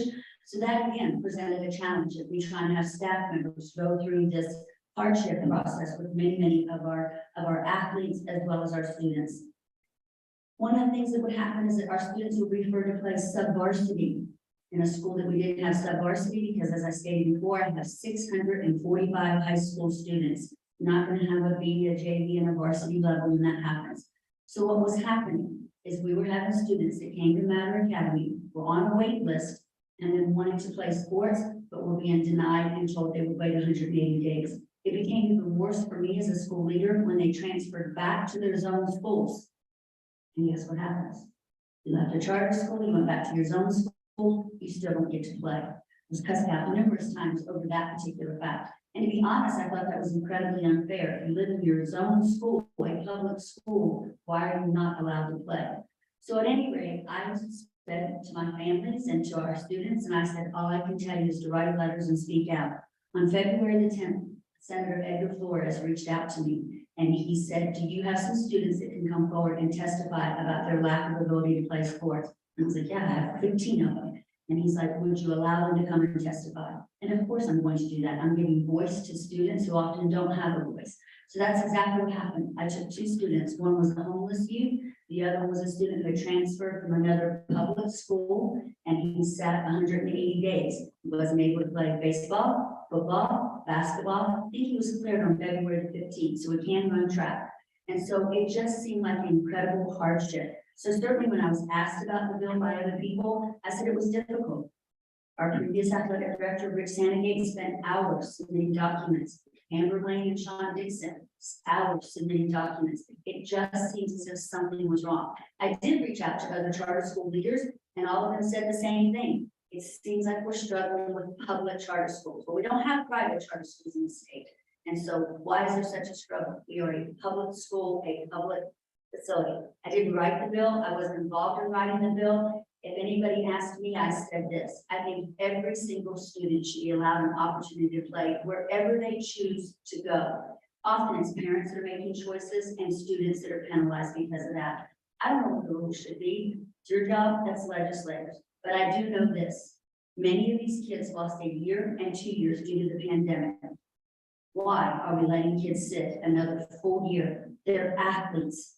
Take the sport away that you think they're being recruited for. That's what the issue is in this room. But please don't take 180 days away from a kid. I could bring students before you that I have lost. And by lost, what I mean is without playing sports, they're running the east side of Las Vegas. I probably couldn't get them into this forum now, but I could have. And that is the reality of what we're facing. So we're public school to charter school, and it should be fair as any place else. Keep in mind, 27 years in the Clark County School District, Sunrise Mountain, Basic High School, Green Valley. I know what athletics does for a student, any student, and charter school students should just have the exact same privilege as all students. And that's it. Questions for me? Thank you, Ms. Carlos. Donnie Nelson, the staff. Mike, Colfer, charter school liaison. I know you had a charter school meeting, recently. I know one of the concerns that I expressed through you to our charter schools, and not knowing where have an idea where originally the ball aligned with this philosophy, was that, we have a rules and regulations process. We have a change form for amending an NAC. And as Ms. Carlos knows, I've been opposed to the way this has been approached. That's why we're here having this discussion. Because we have a process go through it, right, well, bring it to, either rules, regulations, policy committee, bring it to the board, go through the process. Anyway, the two things, one is what was the general tenor of the charter school meeting when you talked about this? And then the second part is now that you've heard, I think you heard in time, if I remember correctly, that it had been changed to include a one-time transfer for all students in the 3 school categories we serve. Just to report where we stand now with charter schools generally. Yeah, Mike Coker, charter school liaison. We did have a charter school AD meeting. It was 2 weeks ago or last week, I think. Yeah, Mr. Northridge was there. The attendance was not to the level that we necessarily desired. But I did put out that, hey, this needs to be discussed, within your community, within your charter school community. I had a discussion with Renee. I don't know, and I'm kind of understanding that this thing is down the tracks, past where we could make an impact in any way. I'm, seeing it already kind of typed up. So, our kind of input has kind of already happened. And I think, in speaking with Renee also, she mentioned the genesis of the bill. I think it kind of surprised her as well in our discussions. It went from conversations with Renee Ferris, it went from conversations that I knew parents were having, that some of my staff members were having, to a phone call by Senator Flores. Yeah, so I don't think there was any discussion to, a charter school community as a whole from the people who started the process. So, they being past this level, that I guess they took it to the top. Now, the fear that I have from being an athletic director at a charter school, and I've discussed this with Renee and others, is the way the bill is written. And I would like to ask Paul, Mr. Anderson, I would like to ask Paul that the way it's written with the amendment, my feeling is that charter schools now would be open game to each other. To where really you can only transfer from a public school or private school to a charter school one time. But then now, once you're in the charter school system, you can transfer to whatever charter school you wanted at any time you want. So now all of a sudden we're eating ourselves, cannibalizing our own programs, which kind of was scary to me. So with the amendment that's laid out here as a one-time eligibility provision across the board, does that supersede the base of the bill, the bulk of the bill, where it says people who transfers to a charter school is immediately eligible to participate and practice, so on and so on? Does the one-time transfer trump that, as now you get only a one-time transfer even within the charter school system, or does it leave that open to now the transfers within the charter school system are continuing? That's the question that I have. Renee Ferris, if I would say one thing that I do know, this came about also from conversations, and some of you might be familiar with this particular family. Families that left charter schools and tried to go back, and then were denied the right to play, even though they never played at a charter school. So I think the idea was a one-time transfer. You shouldn't be stuck. If you chose to go to a charter school and then you got there and you don't have the sports, just like at magnet school, you don't have the sports, you shouldn't be stuck at that particular school. And so I think that was part of the genesis as well. As much as parents were upset about leaving charter schools, When you had one that left Slam, I definitely had the ones that left and went to Vegas, and it's still upset with me. And, you know, frankly, that creates a hardship. I will say this, and I don't mean any disrespect, you know, some of you know me, I've been involved in athletics in this town for over 30 years. But here's a problem, and this one I know personally. You can show up with an attorney, you can file a lawsuit, and things can be mediated out. On the east side of Las Vegas, most of my families were never gonna reach out to an attorney for lots of different reasons. And so there has to be a way, you talked about the policies and the procedures here. There has to be a way for all families, and particularly my families on the east side of Las Vegas, whether in a traditional public or public, they can feel comfortable in getting the same results as a kid who moves from a private school in Henderson to basic high school and be able to play 2 sports because it was mediated out. And like I said, I know that personally, so I'm not trying to offend anybody. I have personal knowledge of that because they're friends and they're my neighbors. But that's what can't happen in this room or in any room. It has to be fair across the board. On the east side, on the north side, on the west side, in Henderson, in Boulder City, charter, public. That's something that has to be discussed and figured out. And I do think that was part of the genesis behind this bill as well. I don't think anybody ever meant for it to be about charter schools. At least I know when I was first contacted about it, I didn't think it had anything to do with just charter schools. I 28 years in the district. I would never want to alienate all of those people. And I wouldn't want to have to get divorced over it. So. Mr. Anderson. Yes. Okay, so Paul Anderson, legal counsel, try to answer your question, Mike, and address a couple other things. First of all, I handle all the level 2 appeals. I have to be there as counsel. That's what our rules and regulations say. We've had over 20 appeals this year, and I think that we've only had 1 from Monterey. So you're saying they've been repeatedly denied. I've seen 1, and I've been counsel to this board for 26 years. So. Can I respond to that? I think once you get a denial, my family's, like I said, it's not even in Spanish. They're not going to keep submitting documents. I've had to have staff members resubmit documents. So I think you get to a level 2 appeal at that point. Some of these come back asking for more information. My family's that's way too scary. Paul Anderson, the council, I mean, we have rules and there they are, You get it. when they are for everybody across the state. And I don't think you're the only school that has Spanish speaking students. You know, I'll say that. The other thing, Mr. Cofer, you raised the issue, the bill is written. You know, it's difficult to tell what the bill is because it passed out of the Senate on a conceptual amendment, which is what page 115 in your packet. Those are very, very broad concepts. So we're gonna have to see what actually comes or ends up in the assembly as far as the language in the bill and how it changes. Third, you know, we do have regulations, looking at 385B 1.4 that allows any school to bring any issue to the agenda of this board if you're not happy with the rules. I know Monterey's to the new school, newly admitted by this board. And so I hope you can understand the frustration of the board, of staff, and everybody else that's had to deal with this when you go to the legislature and we end up with a bill like this. Now, I understand what you're saying, that wasn't you, but you could kill the bill if you wanted to.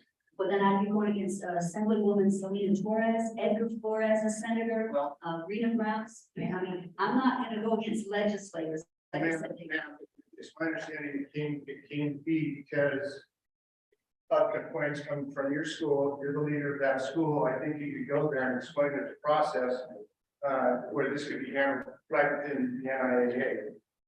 Some of these conceptual amendments, for instance, prohibiting the NIAA from taking or threatening action against a school or person for participating in a legislative or other public process. We've never done that. So I'm sure that was. Let me finish. Sure. Thank you. I'm gonna be honest with you, I don't appreciate your time. So if you want to address me and you want me to stand here, then certainly. Yeah, let's.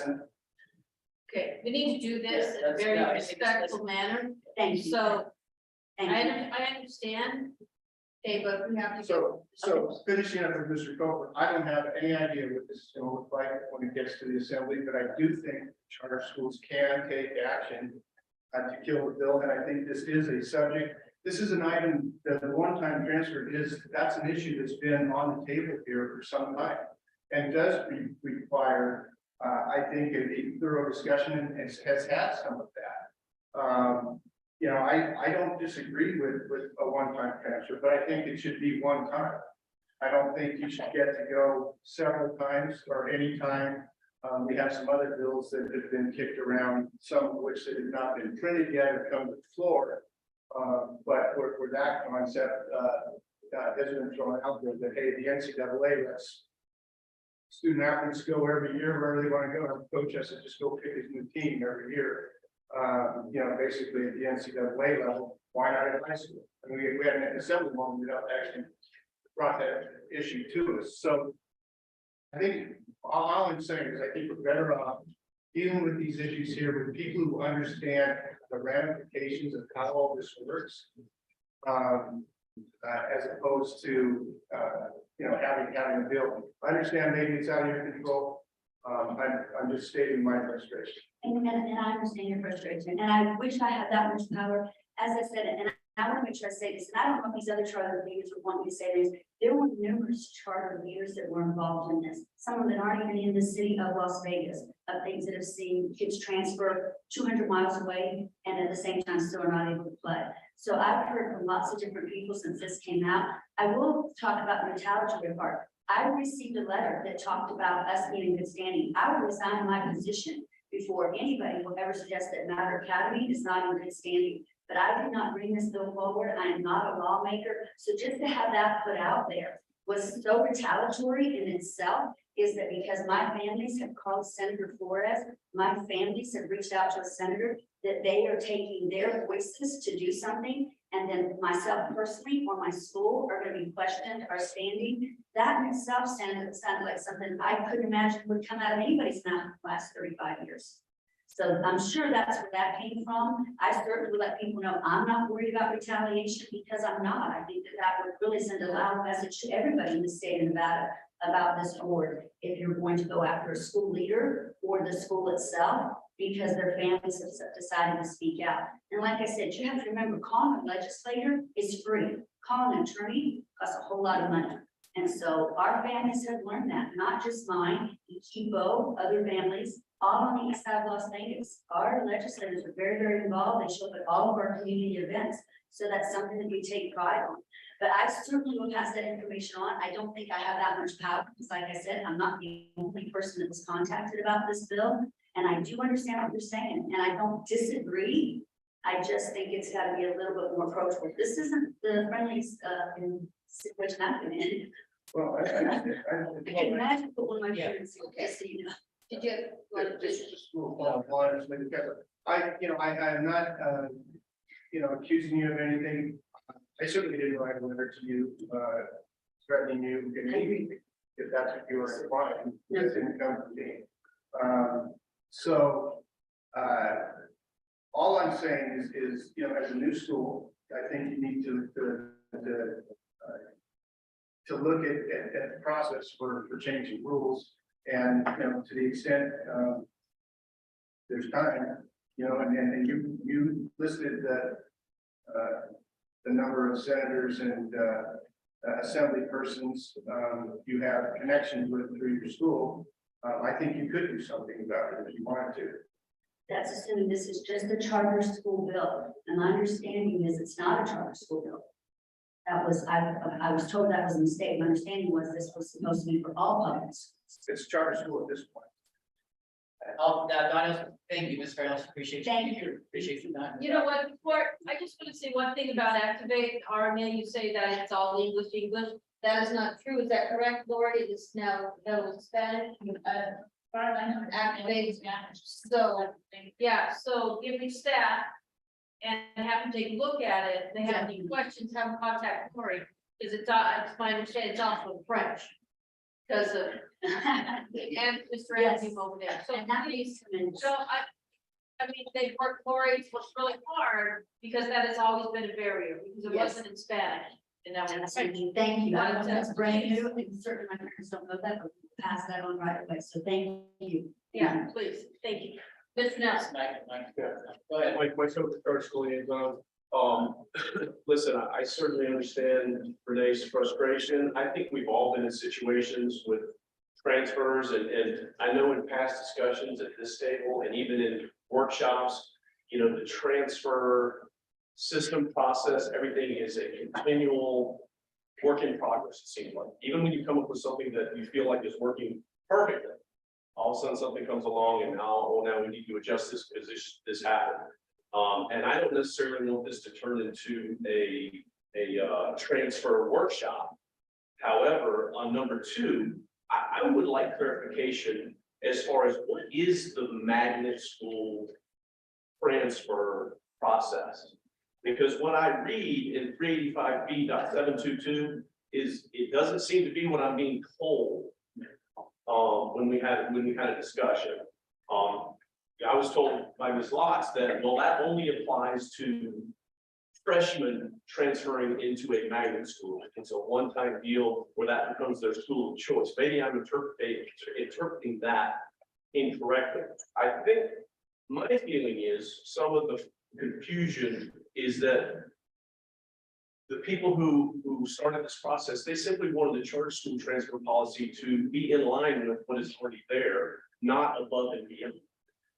Okay, if that got messed up in some way in the drafting of the bill or the proposal, and now it seems like we're asking for the world from the charter school system, then, you know, I don't think that's something that we necessarily felt should have happened.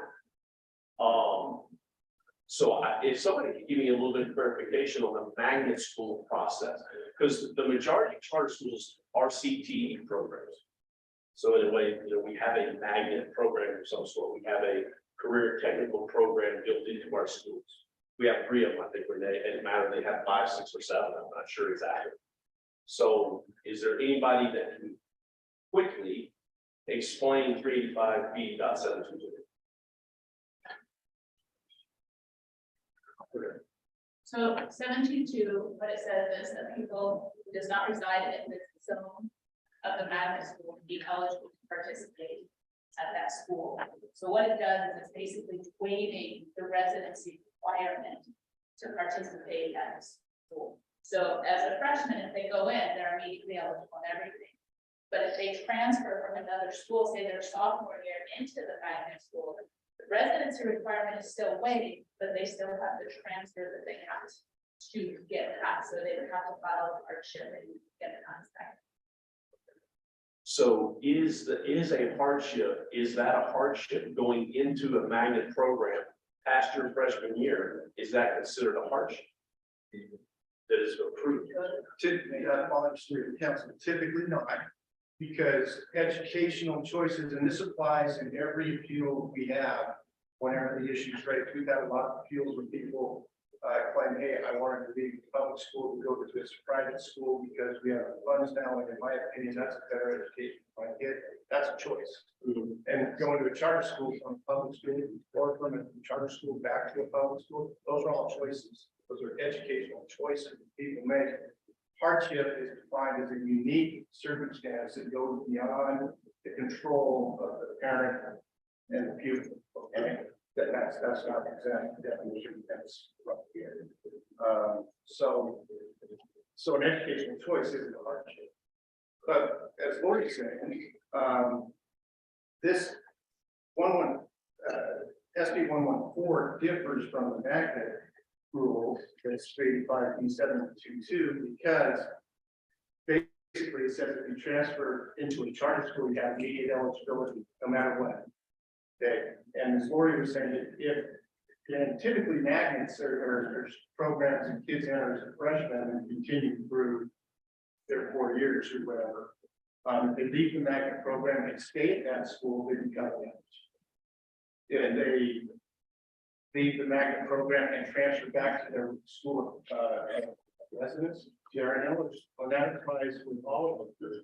You know, once you've made that choice and taken whatever you call your bag of eligibility and placed it somewhere, That's where we start determining whether you're eligible or in it. If that makes sense. Yeah. So, And I think also that people need to understand that every hardship is different. There's no, it's not black and white. I still, it's all the time, been involved in it for a lot of years. So what looks like, you hear it all the time.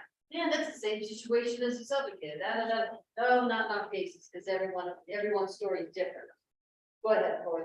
And I'll add, you have kids in their freshman year that applied to go to a charter school that didn't get in, but get their seat later in the year.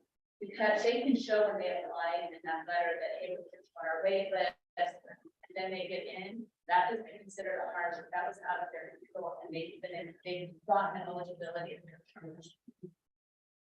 Yes, Michael, and we appreciate that. We kind of push for that, and you know, we make that aware to parents and families that want to attend charter school, that if they can show that they pursue that process on a continuing basis, there will be no, shouldn't be any repercussions. Like this one said, there's always, you know, different factors that may come into different subjects or examples. Yeah. So for clarification, this is currently just a charter school, this out of one-time eligibility provision across the board. Across the board, then doesn't this whole thing have to change instead of yeah, so I'll actually, council, again, going back to what I said, we don't know how that's gonna actually be written into what's on the next 2 pages, which is the current bill that's been amended conceptually and passed out of the Senate. So is it gonna be a one-time transfer across the board for everybody? Maybe, I don't know. Maybe it's only gonna be between charters. I don't know. We're gonna have to see what you said. But I'm assuming that to clarify the concerns that were raised, that it will be a one-time transfer in general for any student to any school. so any program. Yeah. Like we have COSA, we have, you have, what is your academic subject programs? Signature, yeah, so that would just null and void what the districts have in place right now.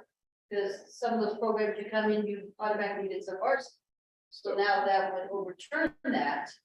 So that would trump the districts. Mr. Anderson.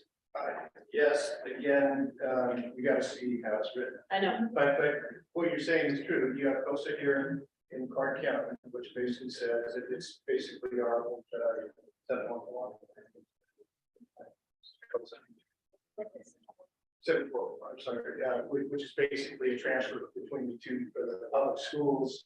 Kids automatically return to eligible, except it's level. The one-time eligibility rule applies to all transfers, and it's full eligibility. Then you've effectively eliminated that aspect of your COSA policy. It just, what concerns me is that everybody wants a one-time transfer. I'm speaking, somebody's doing this job for a very long time. It's like we had open enrollment. Hey, it's all good, everyone's gonna go, and then all of a sudden you got 4 quarterbacks showing up to school. They're like, holy heck, this is not what I thought I was gonna be starting position. These are true stories. And then the next year, what do? They leave the school, and then that's where it's a hardship. That's where we're, you know, that's when there's the appeals. District Park. Maybe Kevin, part of the reason before, so I think that's just, we want to be careful with language, right? Like one-time eligibility versus one-time transfer, means something very different to people. Is it just as we have a position of the NIA or we have a definition to make public, is this our interpretation of this, or I know we got to see it writing, is it where you establish yourself in 9th grade? And that, and no matter where that is, that's your one-time eligibility, or is what they're talking about a transfer from that first time? You know, I think those are 2 different things, and we're changing the language. Again, that's all going to be dependent on how it's written, and I get exactly what you're saying, because as Ms. Sloan said, this could really open a huge can of worms if we try to close for years and years and years, which is recruiting.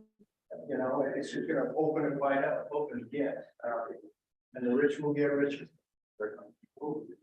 This lot. I just want to make one clarification. we're hearing a lot of automatic eligibility, but that doesn't really happen. If it's 7+6, if at any time a student changes schools, they're considered ineligible for 180 school days. So it might have a kid, school A that's left there but gone, to the state of that state charter, that state high school. So they change schools, so they have to go through the process of getting their eligibility, but they don't lose their eligibility, but they still have to go through the process. So I just want people hear automatic eligibility, just like you said, and clear that with what automatic eligibility really means.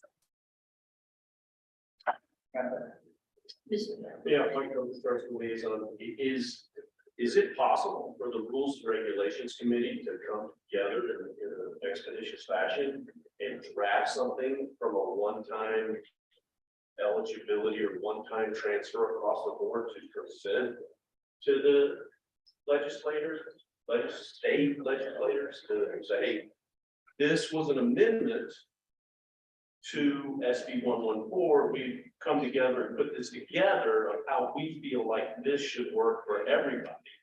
Because just, Donnie, in my discussion with you, there seems to be some positiveness about that aspect of this amendment. We turn it to Rollins. I think we're a little too late for that. Yeah, I think what's happened now at this particular time is that I think the intentions of the bill and the intentions of the school was to protect and justify eligibility for the kids that aren't gaining eligibility at their schools. In doing so, the contact and the communication with the legislator has opened up a Pandora's box, so to speak, because I don't think that language is directly related to their specific situation with their kids. So the language does not represent them per se, and that's what's happened here. But I think it's a little too late. If they're that far along in that process, the only thing that we can do is provide them some assistance in terms of how we can make this work for improving all of our schools in the district and at least guaranteeing some security and a stability with a possible one-time transfer, then opening up Pandora's box for people to just say, hey, look, you can go wherever you want to and gain eligibility because of this new law that's being passed. So, I think we have to educate that committee and that group in some capacity to kind of justify what we've been doing all along, and that is trying to protect all of our schools, not only your school, but my school and all the other schools that are represented here. And it's kind of gotten out of hand here because this opens up a lot of so many different things that could happen that if it's written the wrong way, if one word is changed or two words that changed here, it impacts 5 or 6 different NACs and everything else that we have on the table here that we do. But I That's think- why this is so impactful. Yeah, but, Chair, just correct me if this is an incorrect statement. Your students were given eligibility, however, it was at the sub-varsity level. Can I come at that?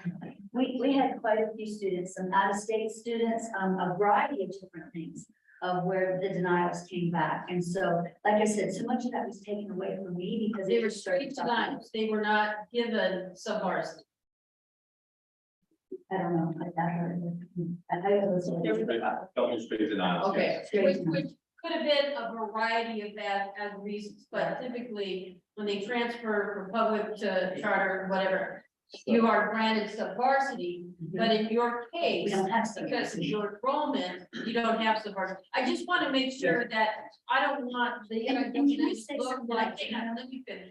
I don't want the NIAA to come across as extremely bad people in that eligibility wasn't provided. Right. And had you had lower levels, a JV program, then the majority of those students would be participating. I just want that for the record, because I don't want Yes. this to make it look like NIAA denied your And kid. can I just say something? what I see missing here is there is a legislative process. I'm familiar with that because of AB 219. I think they already had a work session. They would love for you guys to show up and to be involved in that process. My students have been involved in that process before. My teachers have been involved in that process before. I've rarely seen a legislator go out and just write a bill and then get everybody to vote on it. So I don't know who here does that, but I was told that they were having a work session this week. I didn't hear any response from it. 'Cause like I said, I'm not as much in the know as people think I am, but I don't know here who is doing that, but I do know that's the process for sure.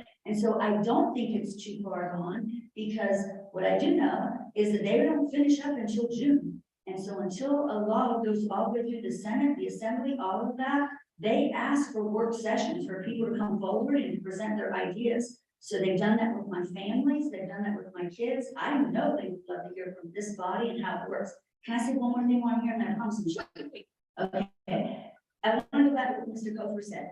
That is a big problem, because we are just like magnet schools, and I think that's the big issue. When a student comes into a charter school, they don't have eligibility, but if you go to a magnet school, the way the law is written, you do have eligibility. I have 9 CTE programs. I rival any magnet school that's on that east side right now.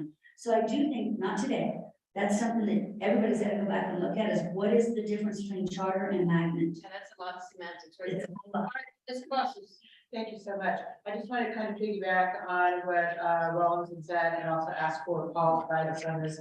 Senator Flores, and this is, you know, to see that he's the main sponsor of this.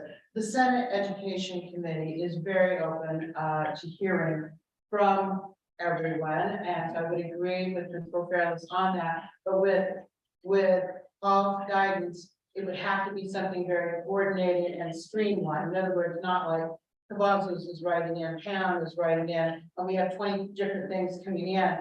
But, you know, their addresses are out there. I track 10 bills at a time and basically move them around because you have to pay after you have more than 10 bills.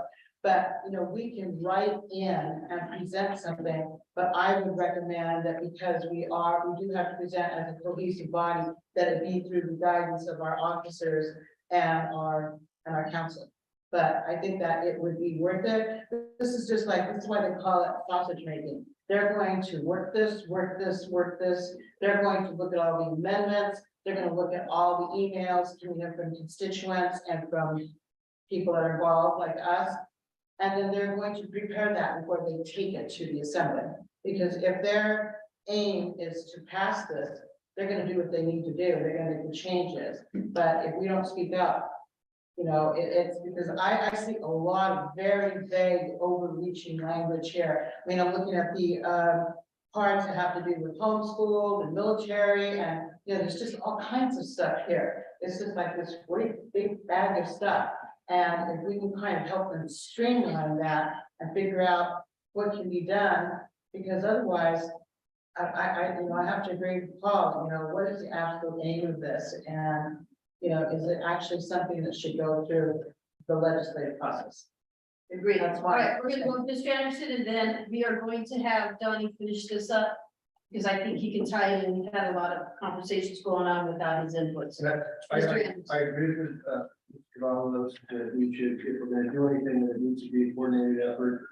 I will say that I am a bit frustrated with this legislative session. I've written emails, to certain senators on the education committee who don't have the courtesy of responding, you know, prior to these last workshops. So, I don't know how, and it's after testifying on bills.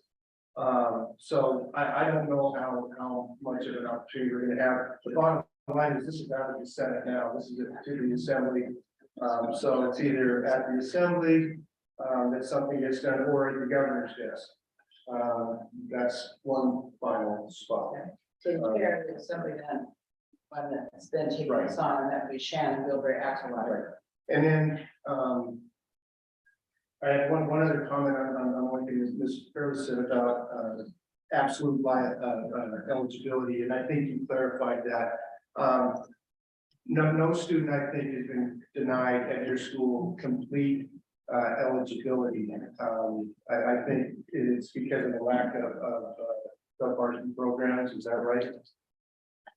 I mean, I got a list of 18. I think the process was so cumbersome for me, then, like I said, a homeless student who's protected by federal, but to get all of his documents, that student still, I think his eligibility came the day after he went to the Senate. So 180 days. We've had some that have sat 180 days and now they're eligible. So yes, but we did have plenty where we kept asking for additional. So, and that's, I realize that's But the NIAA denied. did not say that you're completely ineligible, you can't play at any level. The only one I can go right now is the level 2, which that student has never played high school sports anyplace else, so we didn't really understand it, but that was a level 2 appeal, so that was a straight up denied.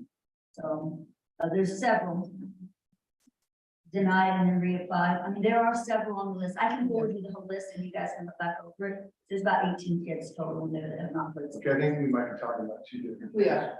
And trust me, you're not the only one that's being asked questions after questions after I know. questions. I've sat in that, I've done that at the district level and I've got accused of that all the time. Right, administrators around the table. All right, I'm gonna turn this down. It's done now. Finally, before we're not close out. First of all, the workshop on Monday did not involve public comment. It's not a workshop where they're sitting there asking people for input to amend what the conceptual amendment is. And Senator Flores knows our office staff, myself, I don't want to engage in a workshop or constructive with regards to a bill when we're 100% against the bill. It makes no sense. The superintendents told me in our April meeting, we are against this bill 100%, kill it. That's it. We're not engaging in discussion for minutes. Say, well, if you want to do this, we'll go with this. That was my instructions, and so I did. So there's no reason to engage in any dialogue or any kind of constructive stuff if you're not in favor of it in any way, shape, or form. That's part one.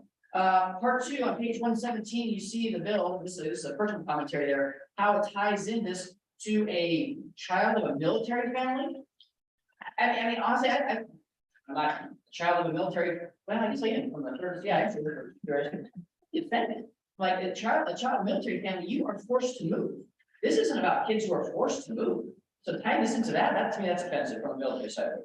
Third thing, on a positive side, I do want to thank Gil Lopez. He has been a good conduit between our office and Senator Flores for engaging discussions. I hope to hear back from him as well. He said we will get stakeholders back to the table to talk about. Final note in that our superintendents have now said they would be generally in favor of a one-time transfer if in an amendment now that gets rid of the other items that are associated with it. So, and now we've gotten to that point where we are to give and take. But end all be all, I really hope going forward, people understand, we want rules and regulations and policies to be handled within the membership. I don't want to be dictated from our legislature, you need to do this when we don't receive the direct state funding. I mean, again, I know we receive indirect state funding, right? We have membership dues that come through our schools. But this is a whole different process. The legislature's never been involved in it because we have groups of people who have got the ears of people who say, yeah, I'm not happy, you need to do this. And that's where the world is, and that's wrong. So that's my goal. All right, let's go on to the next one, which is 196. Page 122. Yeah, thank you. Thank you, everybody, again for being here. I appreciate it. So, all right, going to pages 122 through 127. And page 122 is the conceptual amendment, which was passed on Monday.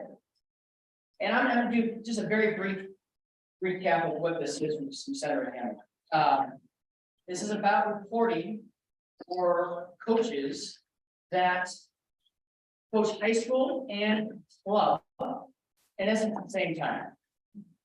Very stereotypical overview is that if high school coaches coach club, they need to be prepared to report to whomever at this point, don't really know, because the conceptual amendment hasn't actually been written down in language, to a school principal, to the athletic administrator, director, ultimately through to the NIAA, maybe to a district office to say, I coach X number of kids in a club system. Potentially, I make this much money off of kids coaching them in a club system.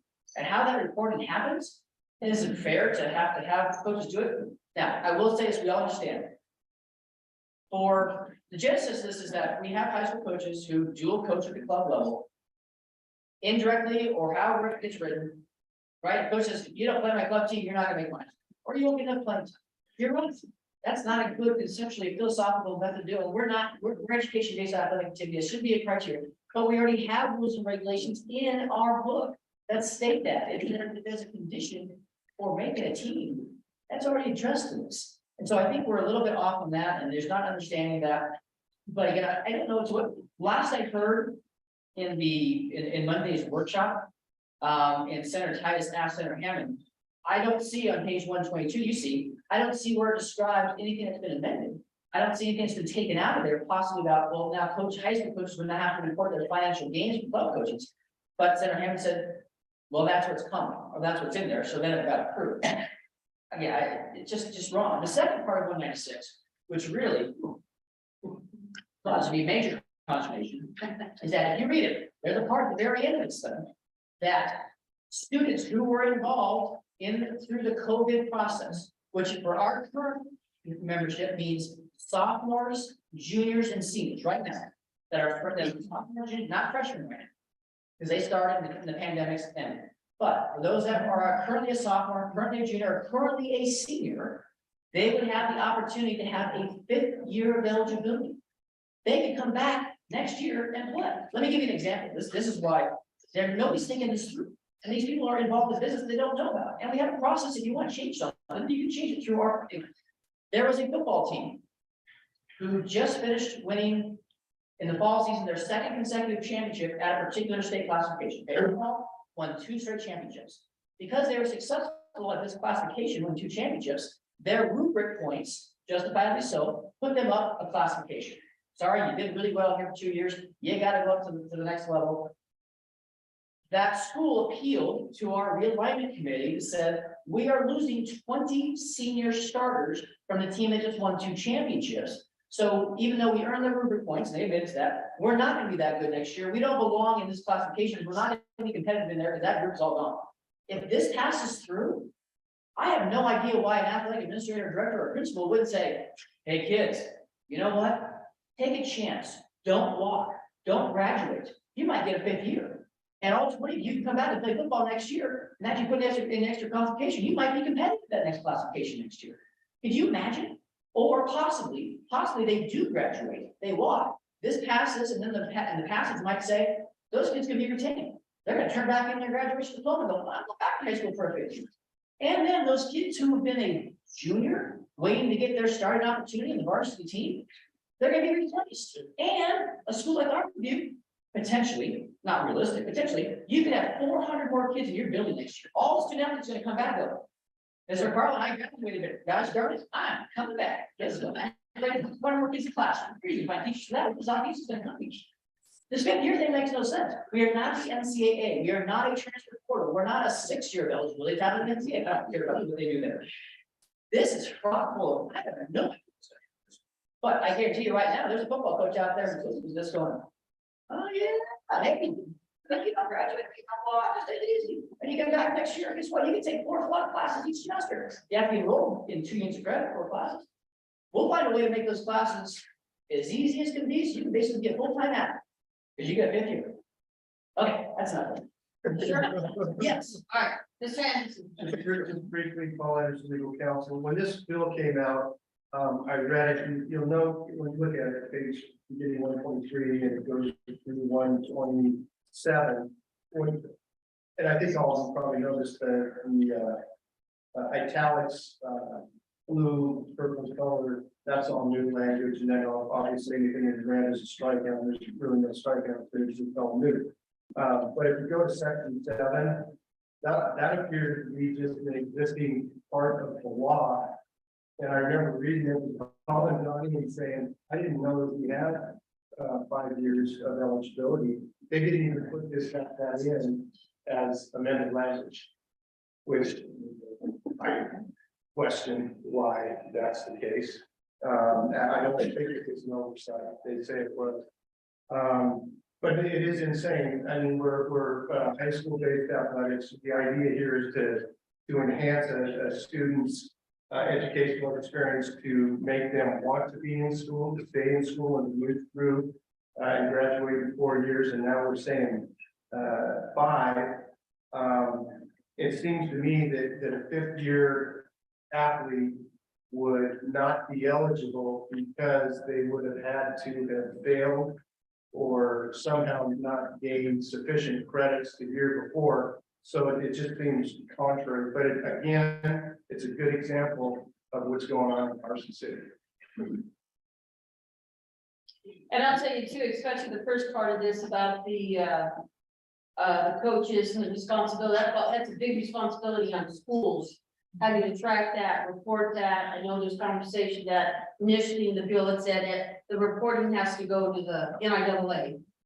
But that, come on, our administrators, I mean, if anybody from Carson City's hearing this, we don't need that extra work and burden on our school administrators and to have to track that, Mr. McPartland. No, that was Kevin McCrum, but that was exactly my comment, like, we can't take this out of the schools, and all these coaches, they have facility requests in the districts, use of facilities, like whether it's, if you have an approved facility, you gotta turn it around, but yeah, so we're getting ahead of ourselves, but principal, we will push back on this being placed at the school.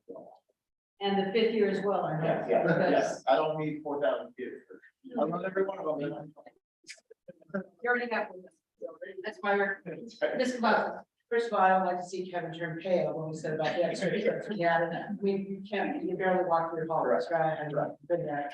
I'm sorry I did not ask this sooner, and I have not been able to watch a lot of the hearings. I tried to, but it's impossible. Are we sending in as a group our opposition, either written or testifying? I know I've seen a couple of them, but I have not seen all of them. So for the ones that we are against, are we sending in opposition? I testified at all, absolutely, yeah, like that.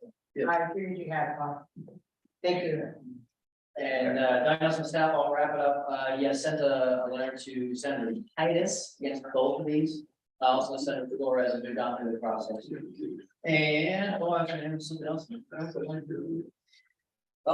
did the math. If the state wants to hire a compliance officer for all 123 of our high schools at a very modest level, $50,000 a year, is $6.15 million. So I think we should pledge that. $6.15 million, we already have school compliance. That's terrible. All right, okay, 374, we're almost done this time. 374, pages 128 through 131. This is on the assembly side. This is the transgender bill. I just wanted you to see it. So it's in there. I will let you know that I am not saying one word about it in any way, shape, or form. We'll let everybody fight each other and sue each other, because that's happened in other state associations and other states, and I just don't want to touch it. So that's all I have to say about it. Yeah, and then we're gonna go to 12. Yes. Sorry, Wait, wait. 8374. it is. Oh, that's good. Thank you for the update. I did not know that. Which ones? Okay. So that said, I know we have Chris Folsey here for item number 12. Take a break. I think we need it to come back, and thank you, Chris. I know you've been here since 2 o'clock. I'm supposed to come in, and we got a little engaged. All right, we'll take a 5-minute break right now.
This is not.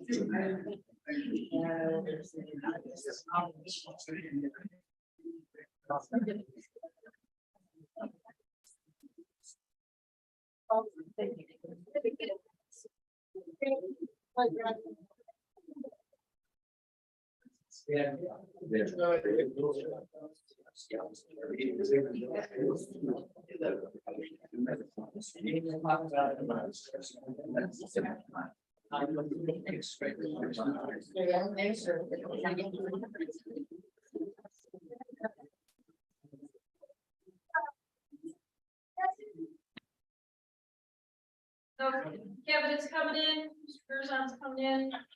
Hold on. All right, we're gonna go to number 12. I'm gonna turn this over to Mr. Nelson. Thank you, President Sloan. Chris Bolsey from the National Sports Consulting Agency will present here in just a minute. I'm gonna give you a recap of where everything is in this agenda item for number 12. Then Mr. Biesmeyer will give an introduction and then we'll roll through. So the original application from the NCSA, pages 50 through 52. There are supplemental questions that were then asked from our office. And the answers are provided on pages 53 through 55. The official association agreement with member schools, just so you have it, giving the references, pages 56 through 59.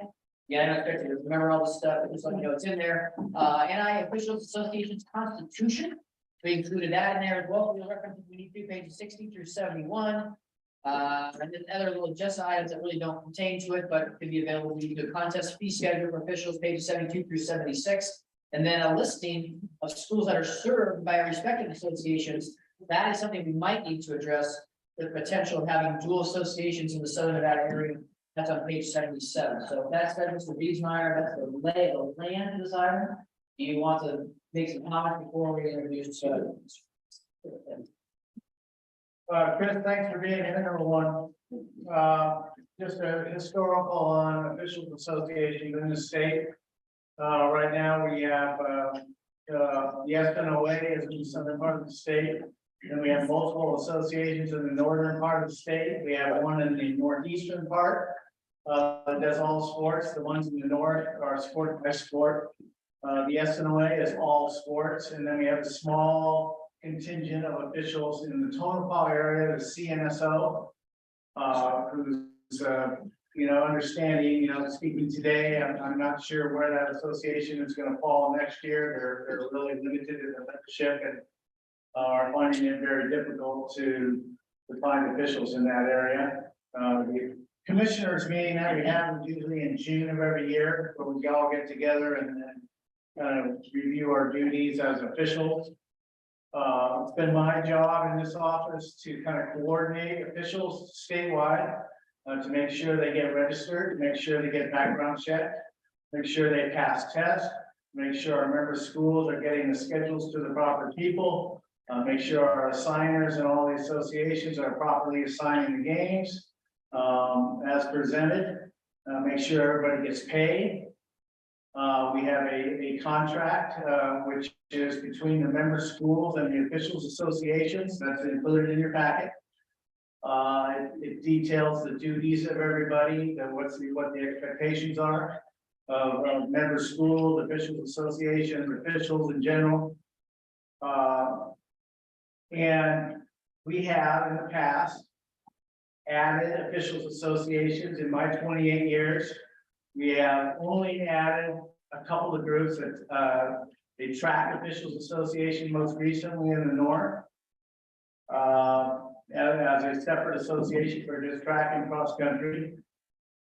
We had an attempt to add an officials association a decade ago or longer. Another group in the south that died because basically we felt that there wasn't a need for an additional officials association in the southern part of the state. And everybody came to an agreement, okay, that's the way that one's gonna fall, and so there was no addition. We do not have any state association, officials associations, where there's more than one choose from in a particular area. We have the four main ones, just counting all the northern groups. Ellen Townsend has been involved in officials association work. As long as I can remember, she was the commissioner for volleyball and is now the liaison for officials. Vince used to be, Chris Healy was the original officials liaison on this board to deal with these type of issues. It's a challenge right now to find officials, as you all know, I'm sure you're tired of hearing it. You know, but everybody's doing the best they can because they know how important it is. That we have officials, you know, to work our high school content. Officials associations are involved in more than just high school, but for the simplicity or for the sake of this conversation, let's talk high school. Not middle school or whatever an official association is servicing. So today we have an application by Chris for his group to be an additional association in the southern part of the state. To become part of the contract between our member schools and our officials association. Chris is going to present today to have his group also provide officials for the member schools in the southern part of the state. Southern part of the state is huge as far as, you know, where we need officials. But FNOA currently serves 70 schools out of the 123 that we have. You know, our other associations in North has like 29, maybe 13 in the east, and then 4 for the central Nevada group. That's all we have right now. It came to this board that there may be a need for another association in the south. That has yet to be determined. Vince is here, the president, Chris Gostick of the SNOA. He may present today. Chris, I certainly would like you to step to the podium and tell us about your group. You know, we've had initial conversation. You have provided what we have asked as far as your application goes. And kind of, if you would, just let the group know again about your group, what sports you're interested in, because that's certainly key. And why do you think there's a need in the southern part of the state for another association? Well, thank you, Jay. I appreciate it. Thank you for allowing me to come and speak. Now there's a lot of faces from Reno and being in the gym. I'm Chris Bull, NSCA. We've had our association out here since 2008. Since then, we've grown a lot. I can say now, today, I have contracts with the city of Las Vegas, city of Henderson, Nellis, Lifetime. And that's just the beginning. I mean, I do a lot of facilitating, assigning for various sports. Basketball obviously is my drug. I love basketball. I'm a basketball official. But we do cover soccer, basketball, flag football, football, baseball, softball, volleyball. I think that's it. I don't really think there's a need for a big presentation. I've been in front of you guys. I think this is the 3rd time now. I think there's a need. I've had to bail out other associations this school year because there was not enough officials that they could provide various events. Not trying to bash Vince. I've known Vince for many years. I know Mark Ratner. I was part of SNOA, still am a member of SNOA. I just feel like kids are being punished still by not having enough officials. And I think, Mark, I've had a conversation with you several times. I think every business needs a competitor. It makes you work hard. When you're a monopoly and you have it all, you sort of get relaxed. I'm not saying Vince and those guys are, you know, too relaxed at all. It's just business. And that's what happens when you have no competition. With competition, it keeps you on your toes a little more. It makes you work a little harder because you have someone behind you trying to get to where you're at. So that being said, I just feel like whether it's me or some other association, I feel like SNOA needs a competitor to help facilitate all the schools in Southern Nevada. I mean, I'm from Dallas originally, Dallas-Fort Worth, pretty big area, but there's 4 associations. 4. And you're saying SNOA covers 70 schools and southern part of Nevada is huge. So why would you not have one more association to help facilitate? That's all I have, guys. I'm not gonna bore you with officiating and referees. I'm sure you're tired of hearing that we need more. I'm just here to help. And anything I can do to help these kids play the sport they love, 'cause I've got 3 boys at home, I think it's a need. And whatever you guys determine, then we'll just go forward with that. But I think there's a need, and if you guys have any questions, feel free to hit me with them. I will just say this, Chris helped us out. We were in a situation and, actually probably have to help me out with this too, where there was a tournament. Schools didn't do the right thing, get it, whatever, long story short, but we were informed that we didn't have officials. And then, Xavier, I think you know Chris, I don't know how, but hey, Chris can step up, then we contacted the NIAA. Donnie gave special permission. I do know that, I've been out of the office for a couple days, but about a week ago, we had a situation where, a tournament director or a school was hosting a tournament, and they were notified by us in a way, hey, listen, we don't have enough officials. I think we do need some assistance. We're just getting bigger and bigger and bigger up here. I know in talking with Vince that the numbers are improving. But I think we do need a to-go guy. And what that dynamic will look like, we don't know. You know, but Chris has been very gracious. He has helped us out. Our coaches like to do more and more tournaments. You know, ever since we never in CCSD permitted a 3rd tournament. We do now. Within the last, I had almost pulled out every bit of Ray Mathis's hair to get that approved when we were working side by side. But I think because as a result of that, you'll see more tournaments. And we need to fulfill that commitment and having officials. Is it a dire need right now? I don't hear that. But I do know there's a lot of soccer games that are only having 2 officials. If we can get that 3rd official, we promise schools 3 officials. I think that would be beneficial. Again, I don't know what that looks like. Xavier, you wanna add?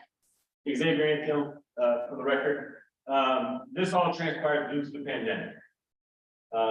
When the pandemic hit and we were trying to come out of the pandemic, we're starting to play games. SNOA got impacted tremendously by officials not wanting them back for some reasons. And I know we said that this was gonna be a conversation specific to high school, but we have 57 middle schools in the South. And it's challenging to find not only high school officials, but also middle school officials. And it was at that time, we were trying to find some basketball games to get filled and the possibility of losing a ton of games and what have you. Yes, that's the way, definitely made it work. We got it figured out. But this is another situation. I know Pam spoke on, just touched on that. One of our schools, essentially the tournament director dropped the ball. And, we didn't have any soccer officials for a tournament, and Chris was able to step up and get that covered. However that looked. Again, no disrespect to SNOA whatsoever. Just no opportunity should SNOA not have the officials that we have another body. As we heard from Jay and from Ellen, we do have a shortage of officials. Here's a body that could potentially help us fill those holes. And I know this is the southern thing, and you know, and I would highly recommend the board to approve Chris's association. We can all come to the board. I mean, we can all come to the table.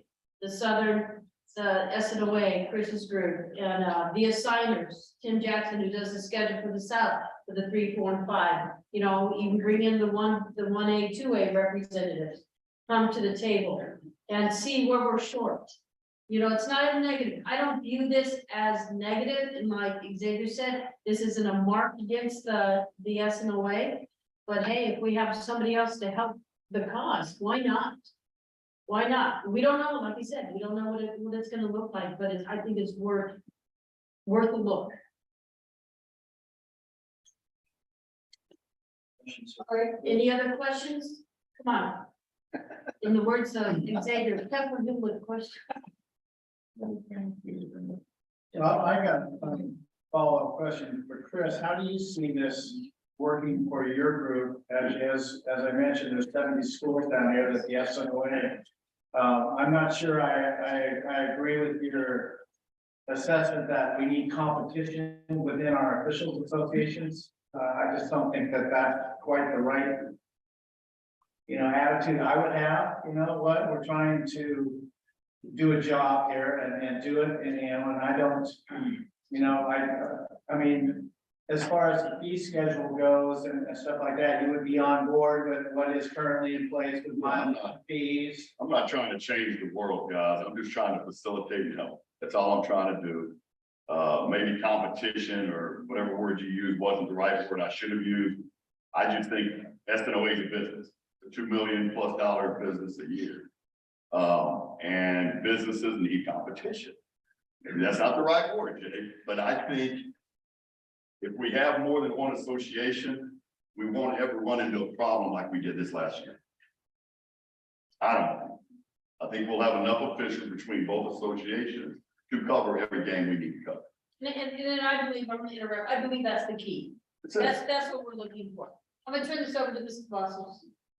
Oh, no, you're not. I'm just have a question here. Okay, Mrs. Boswell. So, I'm gonna go on what Jay had said. I think that more, I get where you're coming from as far as being competitive. But I think when it comes all down to that, we're all here because of the kid, because of the student athletes and, for their better good. So, Ms. Sloan, I'm going to kind of just ask, I think you said several times, we don't know what this is gonna look like. Do we have an idea of what this would look like? Some kind of parameters or some kind of structure of what it would look like? Not at this time. Not at this time. See, that's where I think all parties involved need to come to the table. And it involves more than myself, Chris, and Vince, who I'm gonna ask to step up to the podium as well. The 1A, the 2A, the 3A, where are the shortfalls? What needs help and assist? And Chris isn't here to take over. He's not here. Maybe he didn't choose his words right at the beginning, but that's all right. But yeah, Vince, if you would, I'd like to hear from the SNOA, but before, Mr. Green. Thank you. My question online is similar to Trustee Cavazos, and I do know, Pam, you've already said a couple of times that you don't necessarily know what the dynamics are. But if we already vote on this here in the near future, can you at least give us assurances that both organizations would adhere to the same parameters? Because I heard the term competition come up, and I share the same concern that perhaps Jay does. We don't want competition necessarily because we respect the job that SMOA does. And we respect also that the help that Chris's company provided. So will both organizations, if we get to employ both organizations, will they adhere to the same parameters so that competition is not money-based per se? But I think, Jay, that's a great question. I think Jay addressed that too in questioning Chris, that I think I just didn't think Chris used his words correctly. So be careful. Yeah, that's standard. Yeah, it's regards to like fee, standard official fees, all that. It was just that I would believe, Chris, that all that would apply. Exactly. You're not gonna come in lowball. No, It'd no, be whatever nice. they have in place, we'll just go with what they have in place. That's my budget, but yeah, but no, that firmly, everything has to be across the board. Yeah, good question. Can you hear me? All right, good afternoon, Vince Christopher, President SNOA. Chris, how many officials do you have right now that work for SNOA in your group? I think it says 79 SNOA officials work currently with us, and SNOA to work for you. How is that going to benefit anybody here when those officials already work for us to begin with? We bring in 79 brand new officials who don't work for us. We'd like to guarantee it.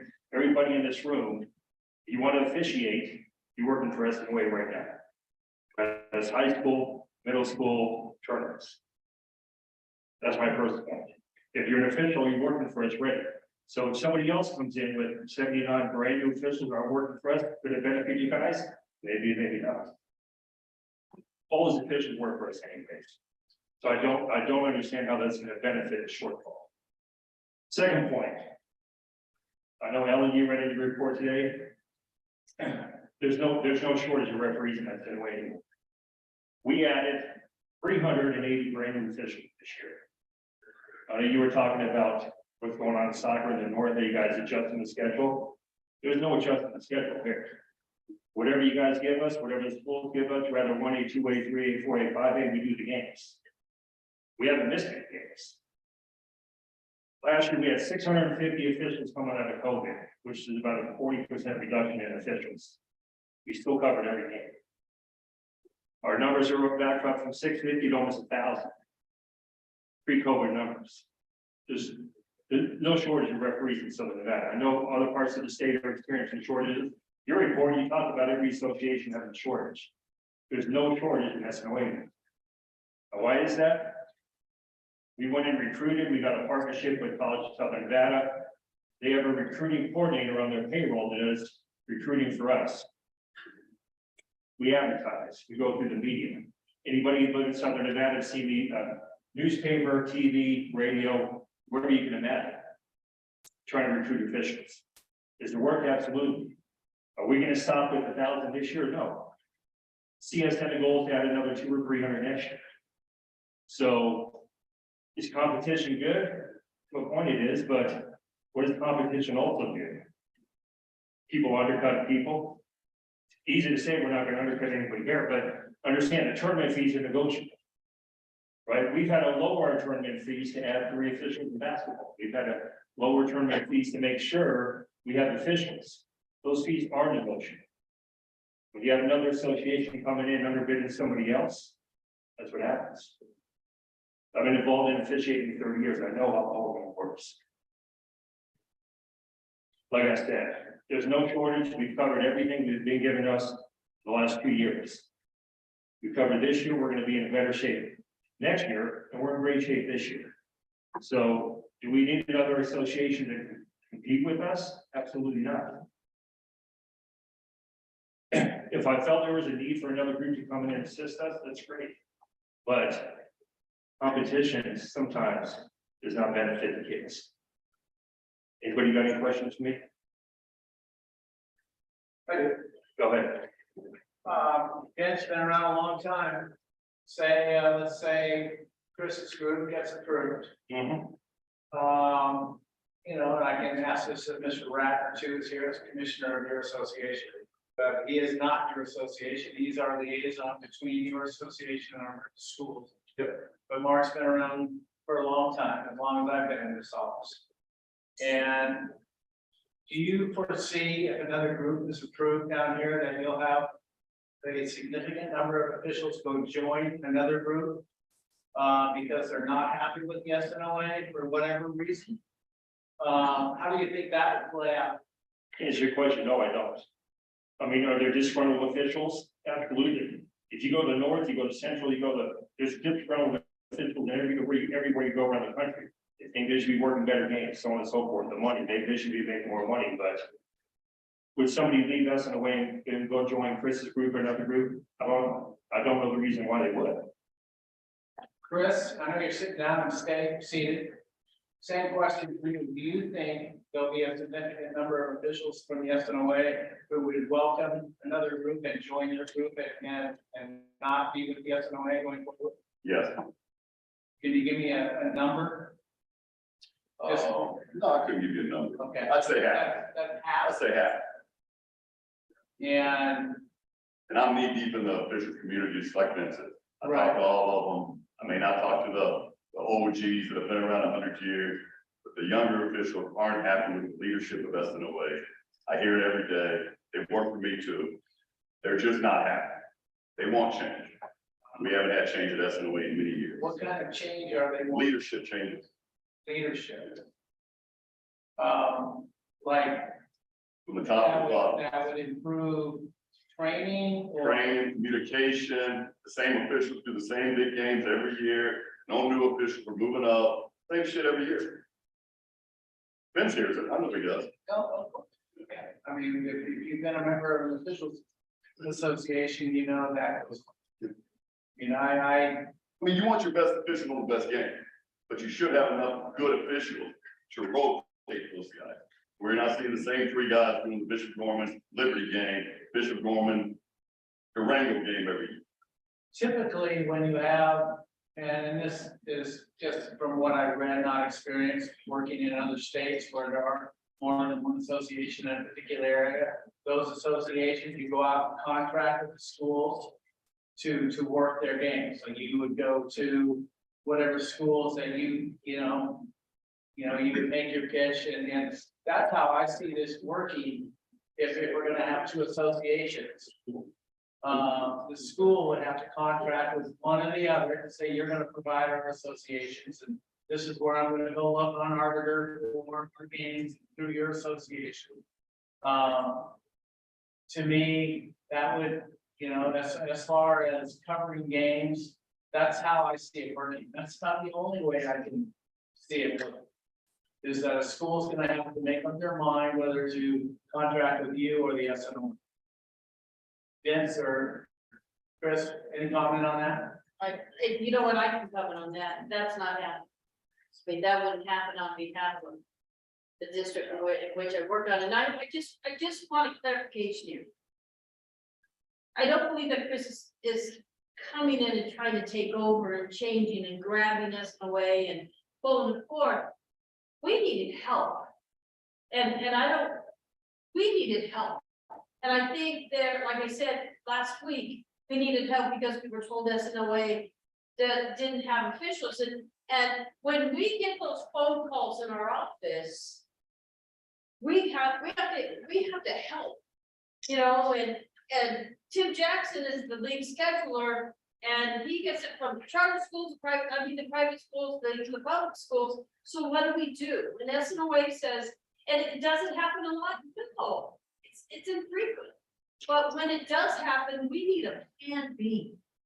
So I'm not here to pit the two associations together. I really don't like the way this conversation is going. I'm being honest with you.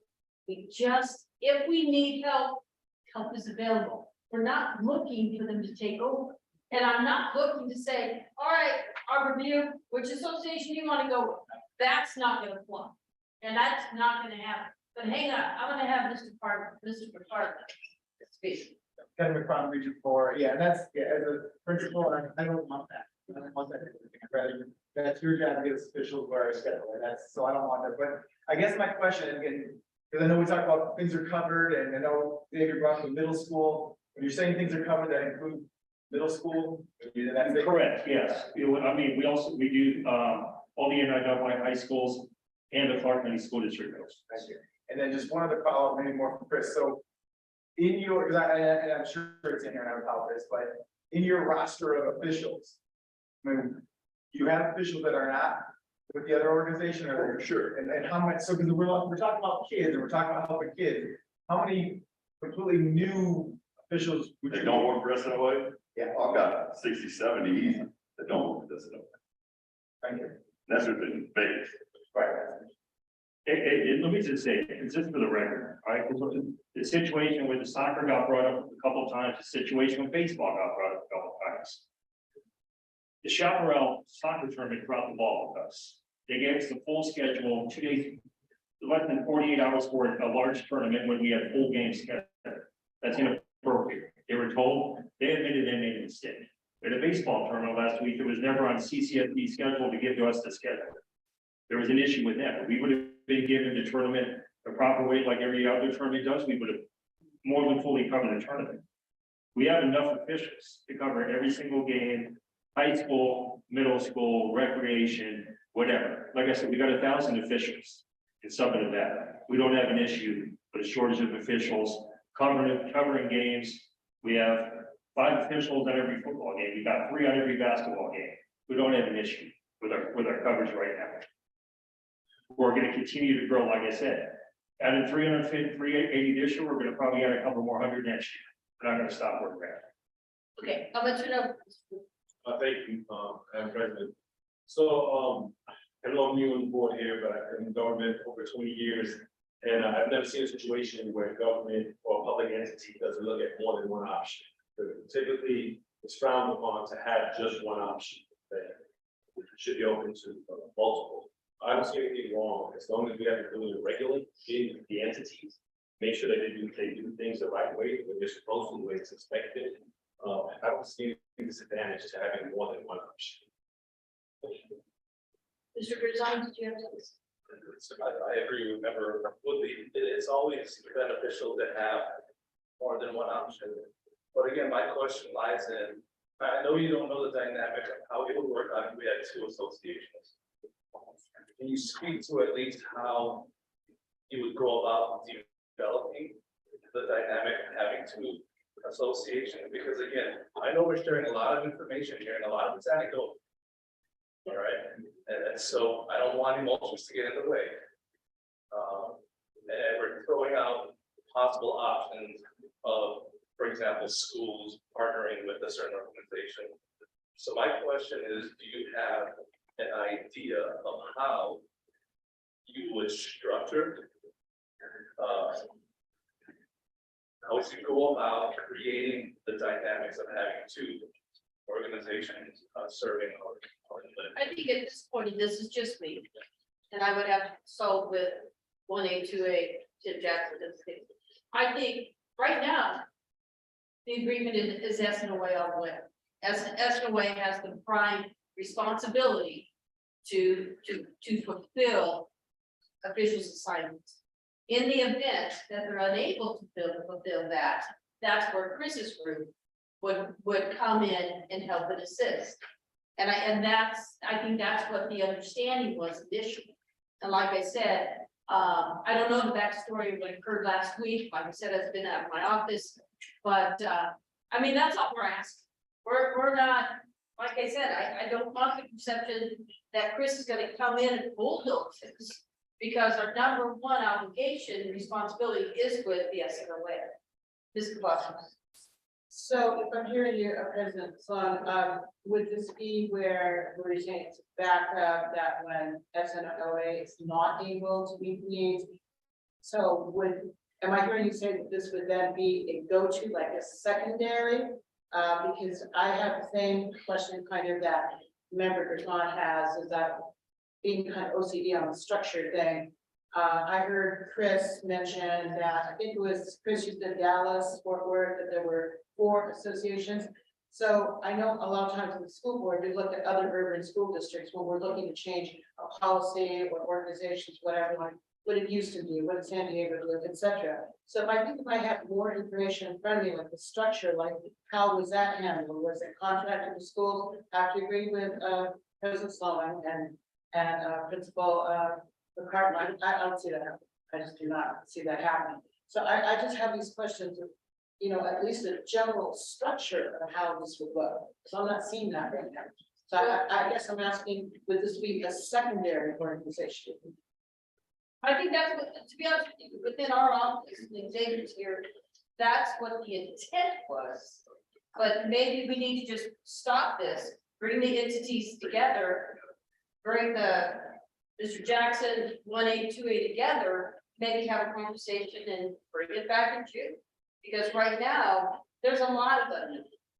Like I said, at the end of the day, kids gotta play. And if for whatever reason the school drops the ball, doesn't do the right thing, that happens every day, it's happening right now. We as adults create problems for kids, and we have to be able to have a solution. And if you guys know, all of us at this table, we go in different directions all the time. We're just going to address Ellen, Paul, Rollin. For all around schools, I just wanted to ask the question, and again, maybe to the fact of for clarification for all of this. We talk about the officials that are part of both associations, and obviously, right now, they allow that. Because SMA does take care of all the games. I guess one of my questions is, and certainly there's some contention, we understand, we want the games covered for the kids. This is business for you guys and guys' lives and things like that, and so that's important too, but I guess, how would that work going forward with those guys? Would then they be required to, would there be no dual membership? And I guess what we're trying to say is, right, I think that's really important, you're talking about some officials who are working for both right now. You know, I don't know how that plays out going forward, should there be two associations, that's probably, for me, that would be a big question about this deal going forward. You know, on the other side, I don't think there's anything that we do here where somebody doesn't have the right to come and apply to gain membership as a school. Kids have their processes, and I think it's appropriate that if they do have a process and for us to understand that, right? I think the dual membership thing, to me, I think is probably going to get to be one of the stickiest issues for the guys. And then how does that come back and affect us if it's a certain amount of games and then certain officials go with him, but you know, now the SNOA has to cover this many games, but they don't allow to be dual members. Does that end up hurting the schools? I don't know, but those are things that I think are important to try to find out those answers before we can get all the games going. Greg, I answered one of your questions, your first one. So a lot of our officials work for us, also work recreation leagues, they work tournaments, they work for Chris, they work with multiple people. The issue is when you got multiple associations with officials stop games. You guys understand what that means? You get a game from SNOA, you're waiting for a game from somebody else. If the other game is better from somebody else, you turn your game back with SNOA, you go work for the other group. You work for the other group and all of a sudden SNOA as a game, you're making $10 more a game. Causes issues. We see it already. I mean, just dealing with ourselves and what our officials do with other groups. They're going for the most money and they're game shopping for the better games.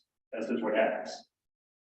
How are they game shopping if if the fee structure's the same? So we have officials who work recreation games that pay cash right now. Oh, I get it. Okay, so a lot of officials say, I'm gonna make $71 working the game of faith, but I'm gonna make $100 working 3 recreation basketball games, but I'm gonna wait and see which one pays more and accept those games. That's what I'm talking about. All right, I'm gonna go to Ellen. Can I ask, see if my question can be answered Oh, I'm sorry. Go ahead. about the dual membership? Are they interested in people, is there rules and regulations from your association that stop dual membership? Or is that something that you think that will happen should this be approved? I mean, I'm interested in that fact. I'll To know answer how that. you guys are gonna work together in this deal. That's important, I think, to everybody that's here. I think at the end of the day, we're all NIAA, right? That's what we're fighting, right, Vince? Yeah, so we want the kids to play games. Yeah, so as long as there was one of our associations, I don't care if they're part of SNO. I really don't. They can be part of mine and SNO. I think going forward, maybe a year or two down the road, it may be segregated. It may be SNOA and SCA. I don't know. We don't know. It's all new to Southern Nevada. I know in Dallas, they work for multiple associations. So it just depends on how you guys decide that we work together. From our standpoint, if you research other areas that have multiple associations, Warren County, San Diego, there's cities that have multiple associations. Dallas has 4.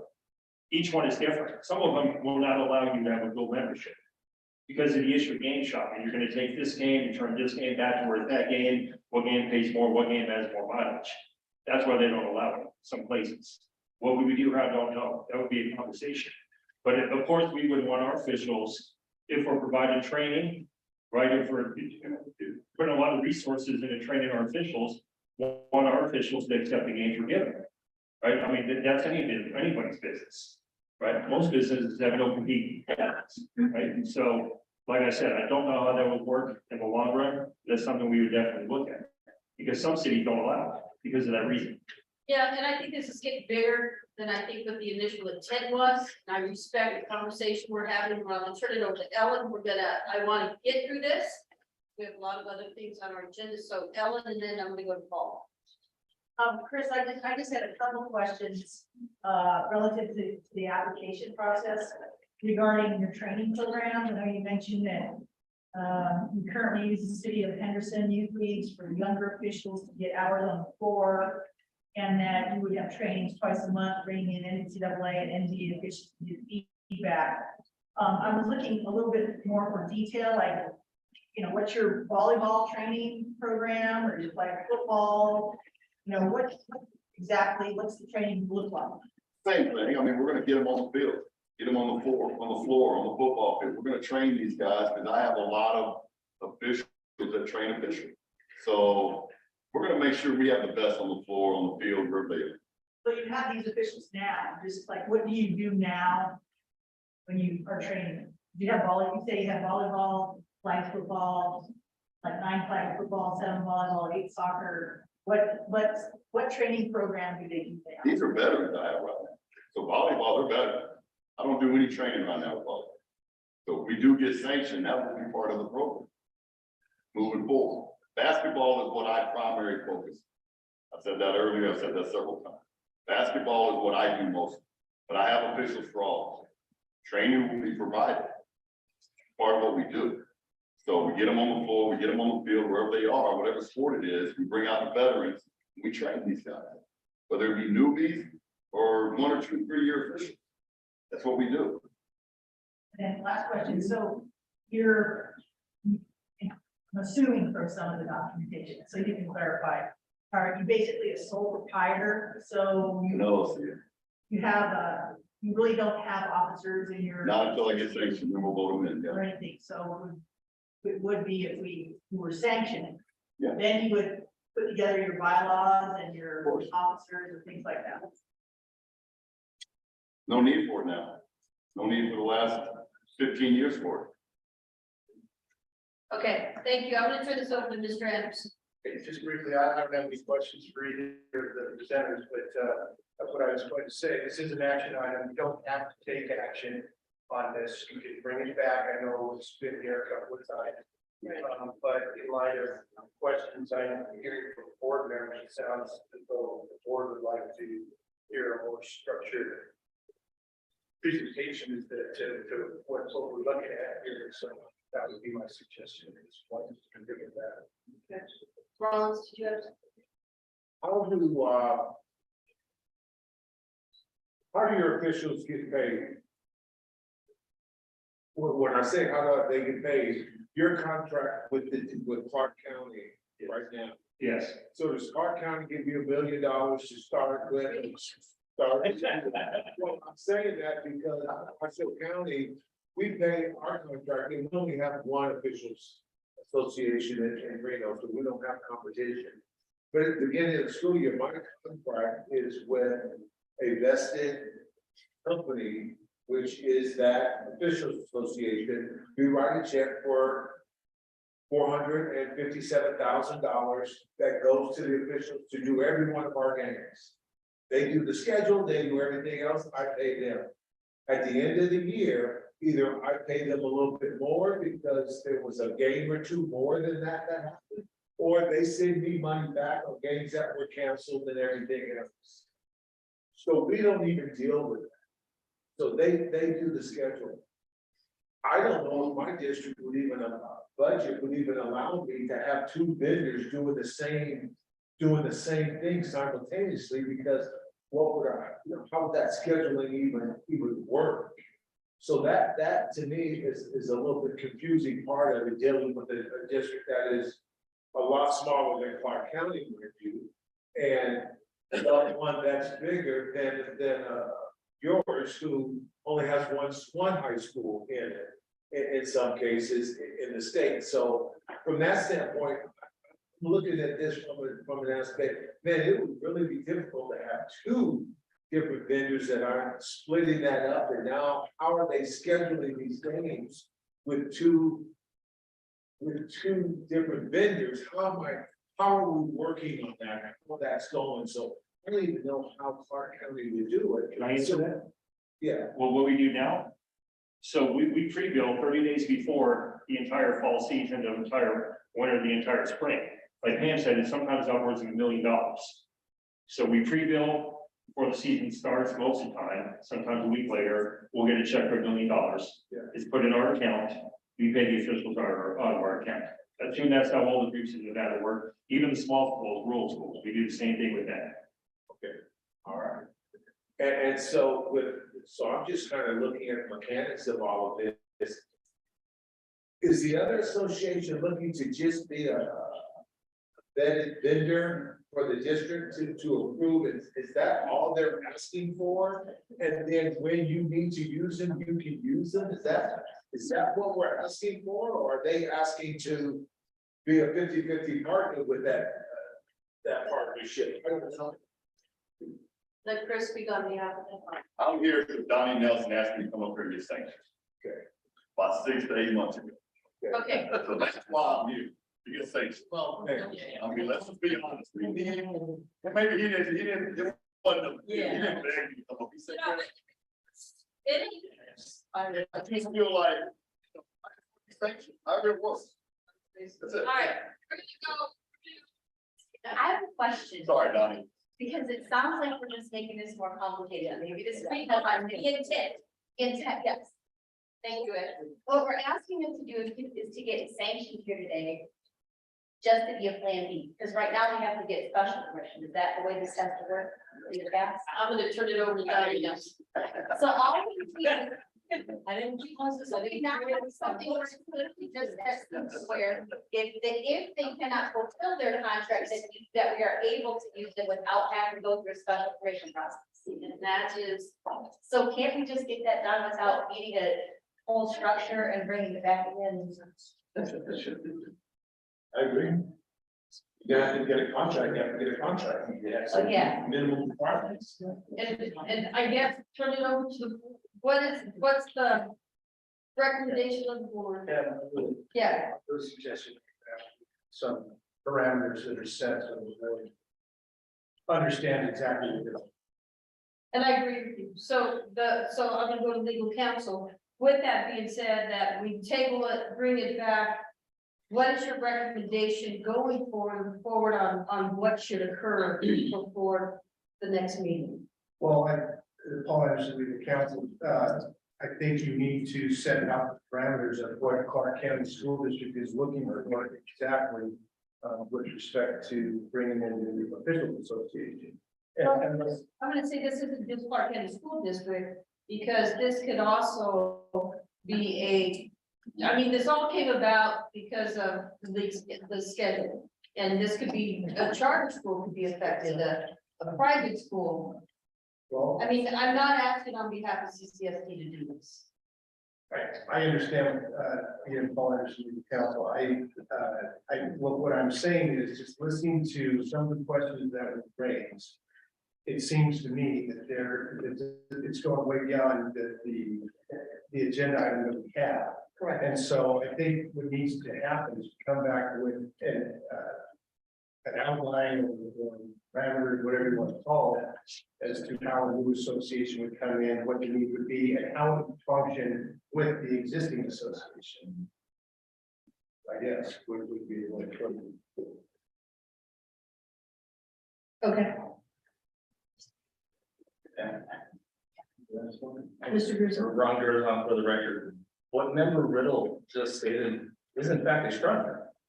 That's a structure. I'm not asking for anything elaborate. And if we're going to vote on something, I just wanted some structure to vote on. And what member Riddle stated, and I think you acquiesce, is in fact a structure.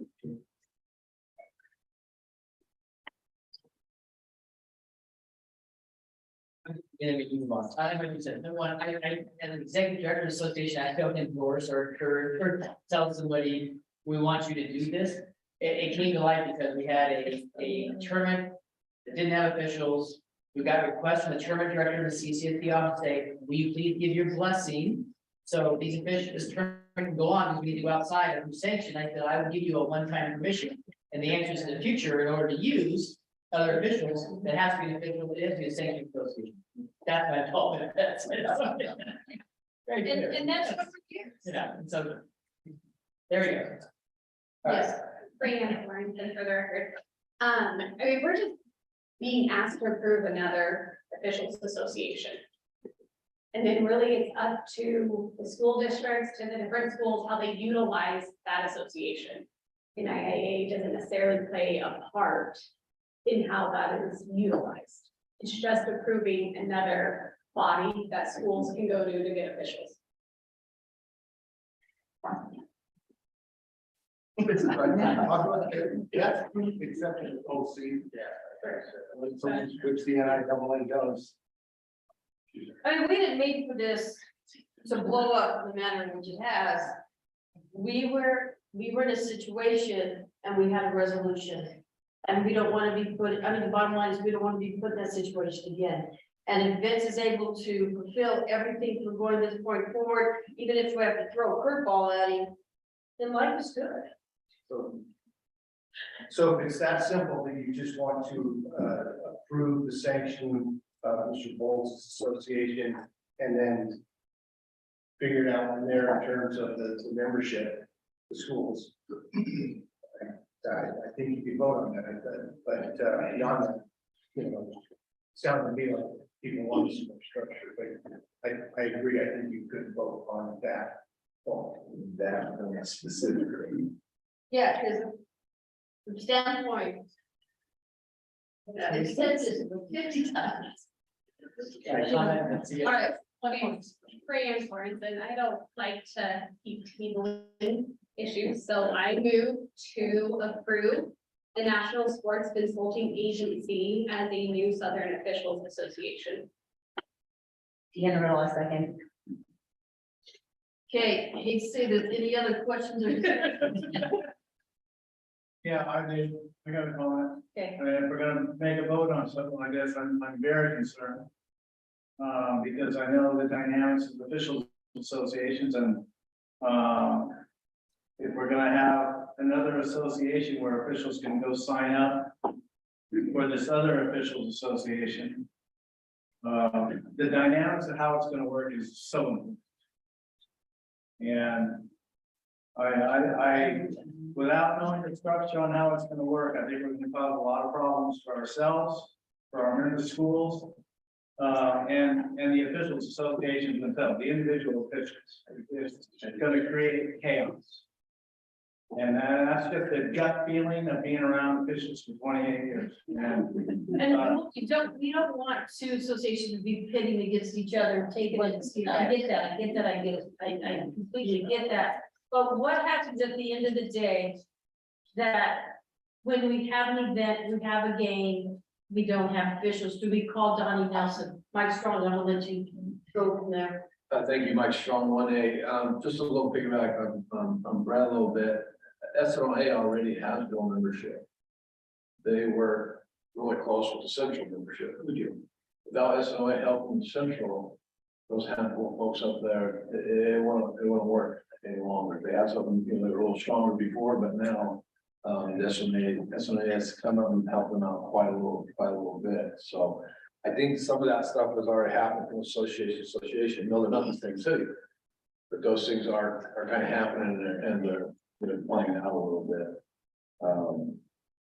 For us, most of us on the outlying areas, this is just for Clark County. So we do have some 1A, 2A schools within the city here, but outside it doesn't impact us per se that way. There's a huge impact though when you're gonna take 79 people and tell them we gotta be in one association or the other down the road, which it could do the competition. That begins to really change. Things. So, just some thoughts. Our games got covered this year, but it wasn't like normal. You'd have 2 officials for 3 games, and so things were a little different. We got our baseball games covered. Usually it was one umpire. And this is probably last spring, a little better situation. I think we are this year for sure, as Vince has said. So, I don't know, you guys got a tough deal, but I think structure at the end of the day means a lot of how this is gonna look and then when you play the same house. But I think what I heard at the very beginning of this thing is we need to catch all. And they can't, because we dropped the ball somewhere and you can't get it done. There's no answer for a catch-all period. There's no answer for Clark County to say, hey, who can we call to jump in during these games without, maybe going to the, NIAA and say, hey, we jump in and do that. And Or do we just that's the one thing that thinks about it. That has to be Can we amend the original motion and just add on, like what I said, where if the first association cannot do it, that the second one, would you be willing to do that, Reagan, and amend it? I would like to amend my motion to, I don't know, I guess National Sports Consulting Agency. As a backup for SNOA. Sorry. But at the same time, isn't that? I mean, not just as a school though, to choose who they choose for their games, right? Just amend it. Just a minute. Okay. I second. So. The amendment. Well, So you say your. I think maybe I'll just withdraw my motion. Well, I didn't. I don't know either. Okay. Because I feel. Go ahead, you go ahead. I move that we approve the National Sports Consulting Agency, as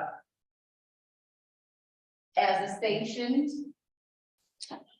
organization for referee as a backup to our current contracted agency. Can we do that, Paul? That answers it. Yeah. Right, that's, I feel like that's enough. Yeah. Giving us enough. No, yeah, That's okay. I'm just asking, I was trying to yeah. do it with the structure. I thought we could get it.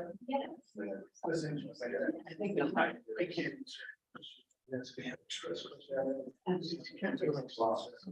Yeah.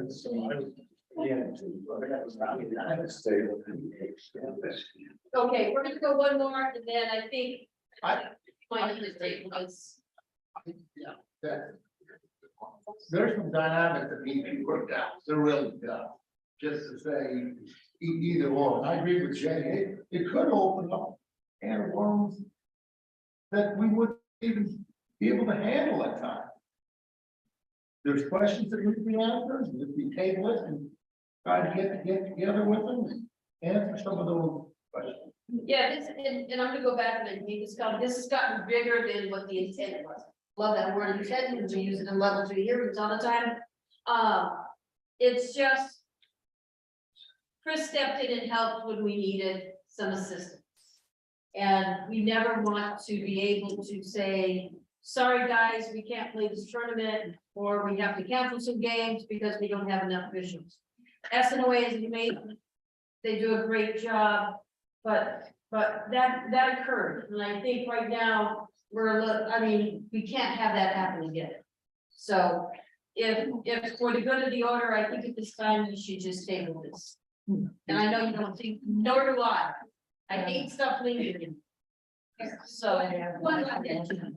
Sure. This is difficult, and Chris, you know what, you got 70 officials and we don't have, we want.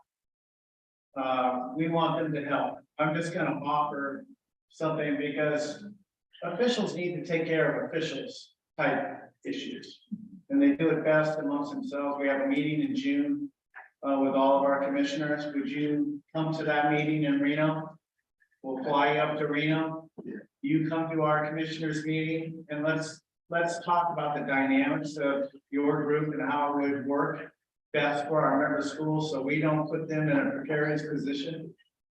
Because we're serving our member schools, and we need to present a unified plan to them and not just say, okay, go for it, and then all of a sudden there's 500 people that leave the SNOA and go join your group, and we are no better for. Number 2 on page 70 says a request for an additional sanction. On page 70 says such an association successfully demonstrates for a new association must successfully demonstrate to the NIAA satisfaction the need for a new or an additional association in a sport in that geographic area. We need to present that to the board. And then right now, I don't think we're doing that. We're throwing out a lot more question marks than answers, and we need to work together to do that. There doesn't need to be a competition.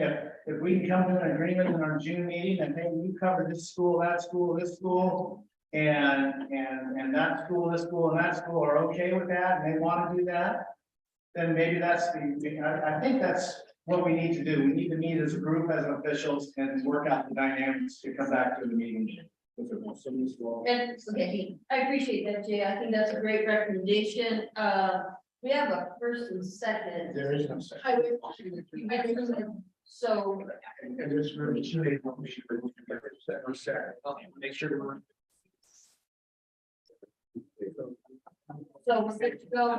We're gonna table and proceed, and I'll see you in June and read. All right, I appreciate that. Chris, thank you. And thank you for the first session. Yes. All right, now we're gonna transition to 13. That shouldn't take us as long as this one did. So, 13, official fee schedule for soccer and basketball, Mr. Nelson. I'm gonna turn it over to Ms. Townsend. No, wait, hang on, we have a- Oh, to number, you do that now? oh, hold on, yeah, number 13. Yeah, Let's have a comment to it. Let's get to the introduction of item 13 first. page 78. Ms. Townsend, yeah, this is gonna give you the, page number, this is, sorry. 79. Yeah, now we're gonna start and then, we have this. Thanks for getting done. Thanks. Maybe we'll get- I'll see you in June. All right, Good old radio. This is Townsend's our official liaison, page 78 is the cover page. The information is pages 79 through 83. And before you start your presentation, Ellen, I will make a comment that the superintendents have given me their blessing for this to approve. I've spoken with them about this. They have said superintendents are in favor of these official fees. I know. Okay. They say you'll be taken care of. Better get the form. Hey, John, is that for the upcoming 23-24 school year? That's correct, yes. All right, well, yeah, hold on, right. Ms. Townsend. Ellen Townsend, officials liaison. On page 79, 70, or 79, 80, 81, 82, 83 have to do with what I'm going to talk about. I think this is the third reenactment of this proposal, but after the last meeting, discussions with Donnie, we thought that perhaps approaching the superintendents to see which direction they could go would perhaps give us a little bit more support. And according to Mr. Nelson, they support this, so which is really good news. We have a proposal in front of you to increase fees for soccer and basketball officials. The purpose of this is to request an increase to soccer and basketball officials fees effective next school year, okay, beginning in the fall. I have attached the fee schedule that we are currently under, and then what next year's, and also a next year's basketball soccer cost proposal breakdown are on some spreadsheets. Currently, all the NIAA sanctioned officials, except for basketball, flag football, and soccer officials, the officials are paid the same per referee for a varsity contest. They're paid the same fee per referee for officiating a JV as well as a frosh or a B contest. And so, for example, right now, all varsity officials are paid a fee of $71.25 per official. And then the frosh JVB are paid a fee of $51.50 per official. On the other hand, soccer and basketball are paid different rates depending on whether it's a 2-man crew or a 3-man crew. For varsity contests, and basketball officials are paid less money per official when there's 3 of them, $58.25 versus $71.25 for 2 officials. And also JV officials are paid $45.25 for 3 officials versus $51.50 for 2. Some background for the agreement between member schools and the NIAA and sanctioned officials. Officials' fees can really only increase by the raise given to Nevada state workers the previous year, not to exceed 5%. State workers received no increase for the 2021-22 year and a 3% increase for the 22-23 year. This means that for the officials this year, 22-23, there was no increase. And next school year, we are scheduled to receive a 3% increase. So below are just some snapshots of what that looks like for each of the various levels and the sports. I have in column 1, the contest level, column 2, current fees for football, baseball, volleyball, wrestling, softball per official. And then in 23, the same year, I show what the basketball soccer officials made in the difference. On page 80, I'm showing what it would be for next year if no fee proposal is granted. It would go to $73.50 for each official. Basketball and soccer will only be making $60. The fee proposal that we have for you is that the SNOA and the Northern Sierra Soccer Referee Association, the Northeast Nevada Officials Association, and the Northern Nevada Basketball Officials Association are seeking a pay increase for soccer and basketball fees that are above the 3% that will go into effect this July. Soccer and basketball really should be getting paid in an equitable manner on a per official basis, the same as all other sports that the NIAA offers. So for example, even for football officials, they make $71.50. If they have 5 football officials, they make $71.50. So basketball and soccer are asking to be paid on the same plane here. The NIAA has identical requirements for all the officials desiring to work in the state of Nevada. Registration fees are the same. All must have liability insurance. All officials must pass the NFHS sport exam. They all must submit to and pay for a background check. Then the associations themselves have different membership requirements based on the NIAA officials' constitution. That includes attendance at mandatory association meetings and completion of a sport-specific training program. So each sport has their own training program. Officials are expected to master the rules and apply them fairly, conduct themselves in a professional manner, and submit required reports. Now, although the jobs are not identical, football officials not the same as soccer or volleyball, the associated duties for all officials are the same as that deserve equal compensation. Just some additional information, given the increase in ejections and the increasing displays of poor sportsmanship, it's imperative that 3 officials are on every game. 3 officials make for a safer environment for student athletes. Also, it is understood we are dealing with issues of recruiting and retaining officials, which in turn has an impact on our ability to adequately supply the necessary staffing for sport schedules. So bringing the soccer and basketball 3-person fee in line with the other sports of the NIAA will aid in the recruitment and retention of officials. Included in this proposal is a spreadsheet showing the 2023-24 costs. So it has the 3% fee increase per the agreement in this on the spreadsheet, and the proposed increase in cost is shown by school or school district for next year. Also included in this is just the current fee schedule. Thank you very much for giving us and letting me present this opportunity to present our request. We hope that you'll take necessary action for all our officials and allowing them to be paid equitably throughout the state of Nevada. On page 81 is the spreadsheet for soccer, and I put this together by school district with a number of games, contests, and the next year 2023-24 fee, which has the 3% in it.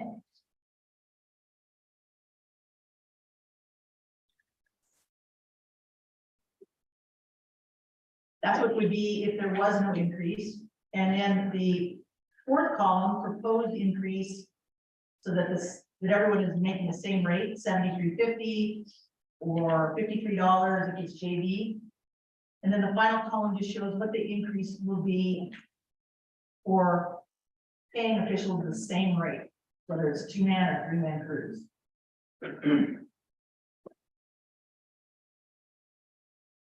So I went with game limits, unless I was told otherwise by the NIAA. They had some data. So if a school district is Elko County, anyone who the NIAA sends officials to, try to denote that down there with asterisks and that sort of thing. So if you see number of games For example, Bishop and varsity 18, that is 9 for boys and 9 for girls. Because you basically play 9 home, 9 away.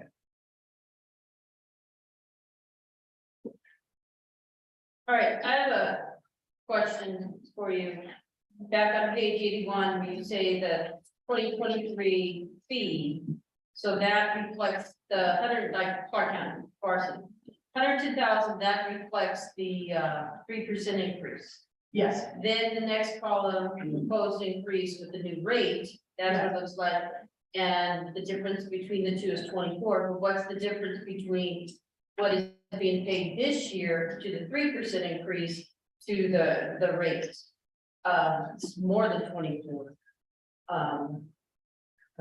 But let me ask you this, so you're looking for soccer, 3 officials, of course, for the varsity. You're looking for 3 officials for JV?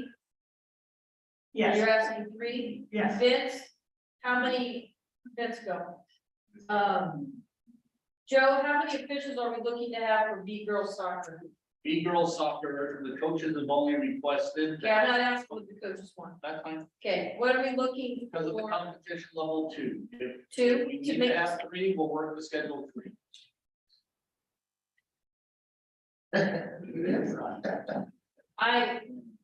Okay. We need to talk, because so right now you're saying 2. 2 to 3. Yep. Right, I need to talk to Vince. Okay. Right, but you're saying the superintendents are already approving this, as approved this.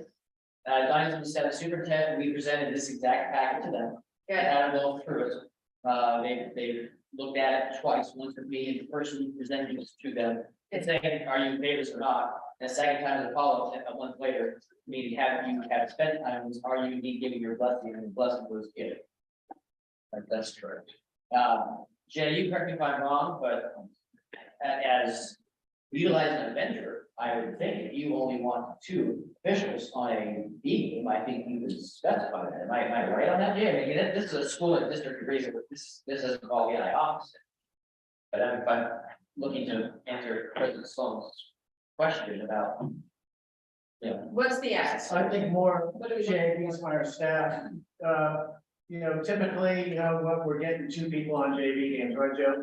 no, No? this last year, the only areas that received 2 referees on games were outlying areas like Pahrump, Okay. or Virgin Valley, and Overton. Everywhere else in town, if 3 officials were available, 3 officials were put on games. That is the standard. And I say Washington, 2, in many cases, we did soccer games with 2 officials because they didn't have 3 to give us. Vince, for B-girls soccer, how many officials? For the B girls, Yeah, Joe, you answer that. I'm asking you. I guess 2, I don't know. Okay, we'll put it at 2. Being honest. All right, I have to know because I have to figure out the money, because apparently my superintendent said, yes. I've already received my budget, because we have this conversation, I'll say the same thing. I already have my budget for next year, hang on, Ellen. Because then I want to transition to page 82, and again, Clark County, I've got to be because money. Clark County, you have 30 schools, whereas we have 38 schools on the basketball, so. Anyway, So did you ask about the basketball or no?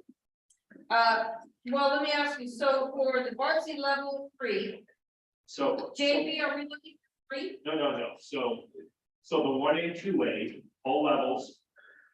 The 1A, 2A, RCB and JV is 2 officials. So you got Clark County schools in the way at 1A and 2A, obviously. The 3A, the 4A, the 5A, the varsity boys and girls are all 3 officials. Freshmen and JVs 2. Well, if we're gonna talk equity, why don't you provide 3 officials for 1A, 2A? You don't want them? We don't want to pay them. Okay, all right. My Title IX guy just said, so, yeah. Title IX. So, all right, just for full exposure, okay, we're getting. I have just a quick question. Sure, right? Ellen, this doesn't include mileage, right, any of these fees, that's you did with us. And then how is just remind me, how is mileage determined? Like I see your guys' rates, is that a state rate or do you guys determine that yourself? It is a Ellen Townsend official liaison. It is a state rate that goes into effect through the state administrative manual. So whatever the state sends out, and generally it's whatever the IRS allows. And so January is usually when that comes out. And then they had a modification this last where they increased it because the gas had gone up. So it's based on whatever that is. All right, because for us, I mean, the mileage sometimes is just. Oh, I don't do that. And they used to travel and do. Only imagine what you pay in mileage. Yes, Ellen Townsend, liaison. Soccer proposal was the only JV that actually, came up, has 3 officials. So the basketball on page 82, those are just varsity. There's a JV only plays to 2. Only have 2 officials for JV and B. okay, right. So that's just for us. Yes, that's just varsity. Still, we have 38 schools, not 30. Budget just getting, how about your budget going? So, Anyway, that's exactly, the proposal is to match up in terms of regardless if it's 2 or 3 officials, that they all get paid the same. Same game contest rate for officials. That's how the interaction between the schools and districts works with the association, that's for how many officials they want. That's an agreement between schools and districts with the associations. right, and I agree it should be consistent across the board, and as long as I've been on this board, this is just, yeah, and I know we made great strides last year. But, no, okay, yes, Mike. Mike Strong, 1A, just to come here, like, I've seen the officials come in and, but. And the prices, but I don't know about you guys and where you're at, but my coaches haven't paid any more money, I think, since 30 years ago. Amen. At the end of the day, it's $3,000 per year, for a varsity coach, and that's what kind of gets hard, I think, when I see some of this stuff and see how much money goes in, and then we say, okay, for the coach, because well, they want to be there, they get about 50 cents an hour, and they're ones with the kids all the time, so it's common. Joe, I'm gonna ask you to. Yeah, absolutely. Joe over Norfolk, SNOA soccer, chair sub-board member. First thing I have is, I don't know if anybody congratulated you, Ms. Salone, on your induction into our Hall of Fame, the SNOA. So wanted to thank you on that and tell you thank you for your speech that you gave that night and your continued support for officials across matters like this as well. I noticed earlier the gentleman from Washoe County with 5A. This step with changing the way the soccer referees get paid will bring more soccer referees back to your area. And I say that from having reffed in Washoe County for 10 years, doing 100+ games a season.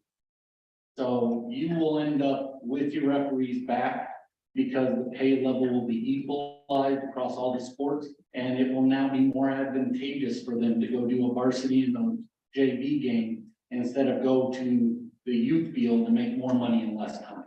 Can I hold you to that? You can hold Chris Griffin to that. And the reason why I say that too is Chris and myself, Chris is also he is what they call the SRA for the state of Nevada, soccer referee administrator for all of soccer in Nevada that doesn't involve high school athletics. He just had a change with that too, that I've been made the Southern Nevada coordinator. So I am basically in charge of all of Las Vegas and every referee in this area under Chris's guidance. And what that has done for us is being able to pitch this is actually, we were at a soccer field last night and I had 3 guys doing what they call Desert League, where it pays $80 a game to the center and 50 to the linesman, where I was able to look at them and go, if this bill passes tomorrow, you would each be paid this. And none of them were at high school, and they said, I've got 6 text messages last night saying, how do we sign up for high school? So it will add to that. I encourage you guys to please vote this in since the superintendents have voted for it. Thank you, Pam. If on B games, if the standard is you would like 3 referees there, we'll provide 3 referees. I have no issues with that. That's just what I inherited from 2 years ago. The outlying area, we've been told that you only want 2 officials. If that changes and you want 3, then we will work to send 3 officials to your games. The safety in with 3 officials on a game.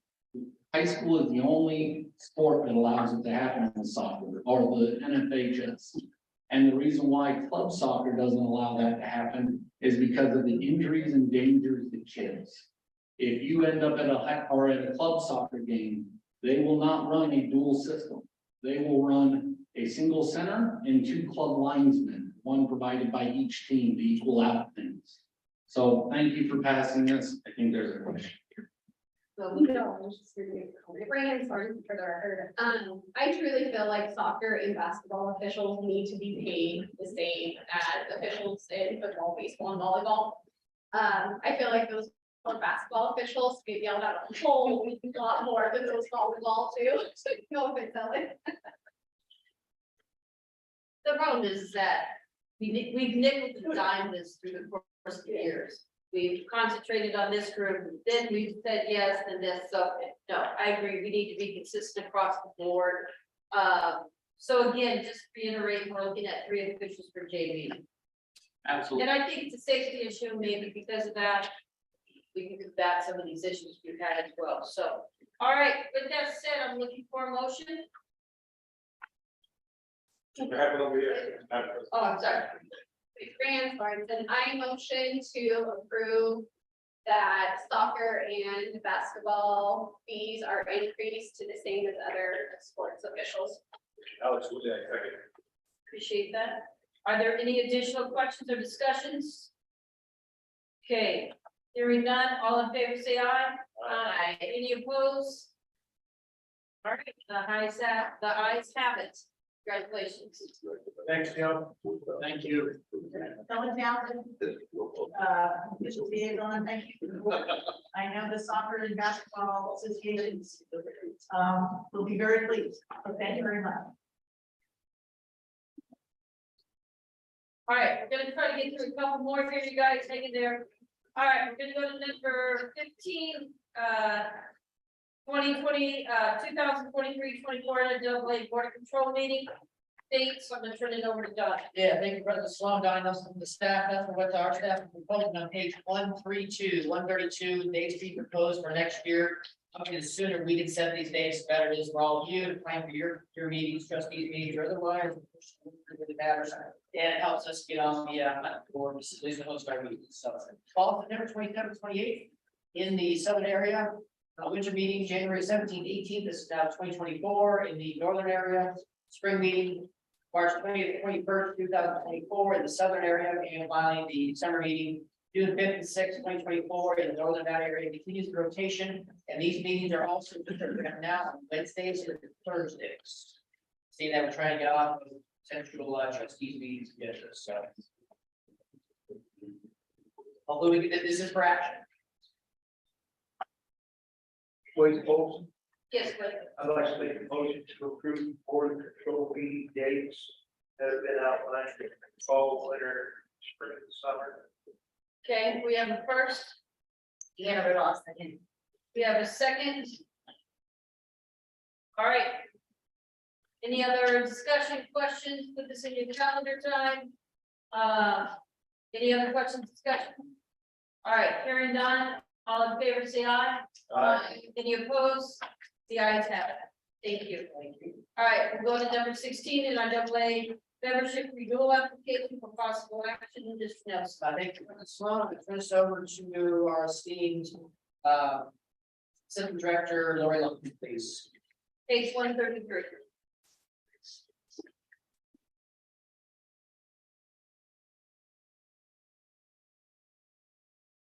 So the members of the renewal application, this is a couple of things. Dated. You'll see the language in blue is what we would like to add to the membership renewal application for the schools. and then page 4. We've been asking the schools to submit their pretty grade check calendars to us.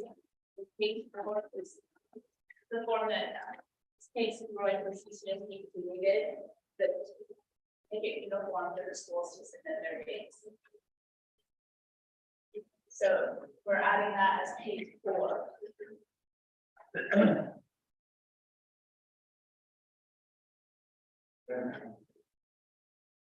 Paul Anderson. Just, I want to follow up on Cory's comments. You know, a lot of people don't understand it, do, I think it goes in the schools, obviously, I understand, we get excited. This is the contract that the school signed every year with us, with the association. You know, it's important to have these additions put in.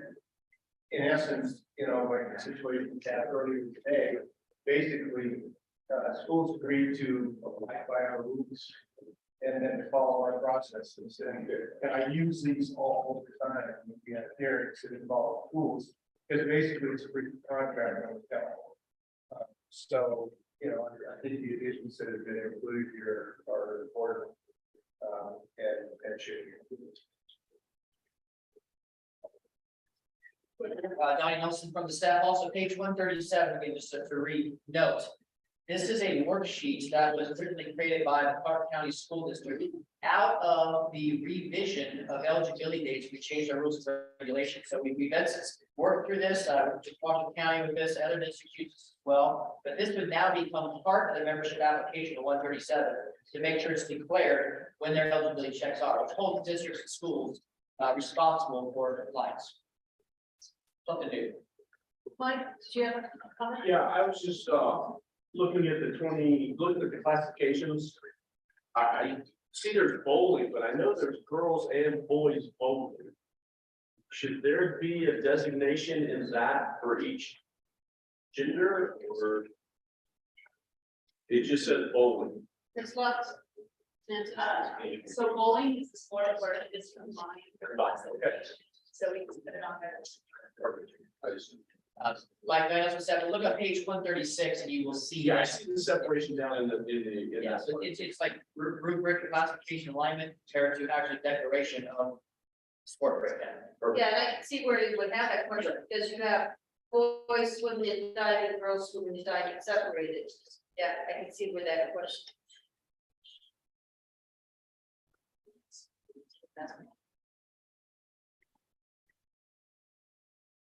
This is possible action. Ann Riddle, I move that we approve the updated NIAA membership renewal application as shown on pages 134 through 137. Well, I will second that motion. Yeah. Okay. All right, then first. I'll go back to creative part, it's not 135. Should it say 22-23 membership? They should. No, that is correct. That's the share. Wasn't clarified, but. Yeah. Okay, thank you. Any additional questions, discussion? Ellen, did you have your hand up? No. Oh, okay. Okay, you're good. All right, see no questions or just additional discussion, all in favor, say aye. Aye. Any opposed? The ayes have it. Motion approved. Thank you. All right, we're gonna get to the point that you guys have been waiting all day for. Dave Beesmeyer, the financial report. Oh, yeah.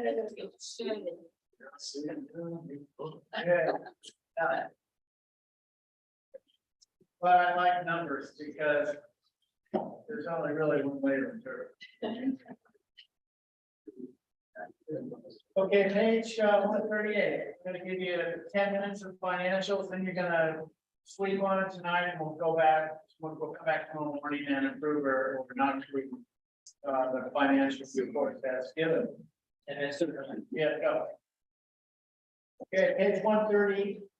9 is the balance sheet of the NIA as of April 3rd. So a week or so ago, showing $1 million in cash that we have on hand right now. A little bit of receivables, money owed. Liabilities, bills are all paid.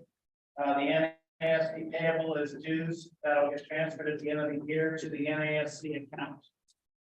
Other than that, the balance sheet is looking good. If you look at net income, at the bottom, you'll see that as of April 3rd, we are in the plus $456,000 after fall and winter events.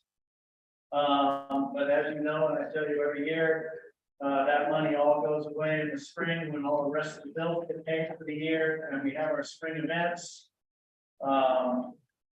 You know, it gets chewed up pretty quickly.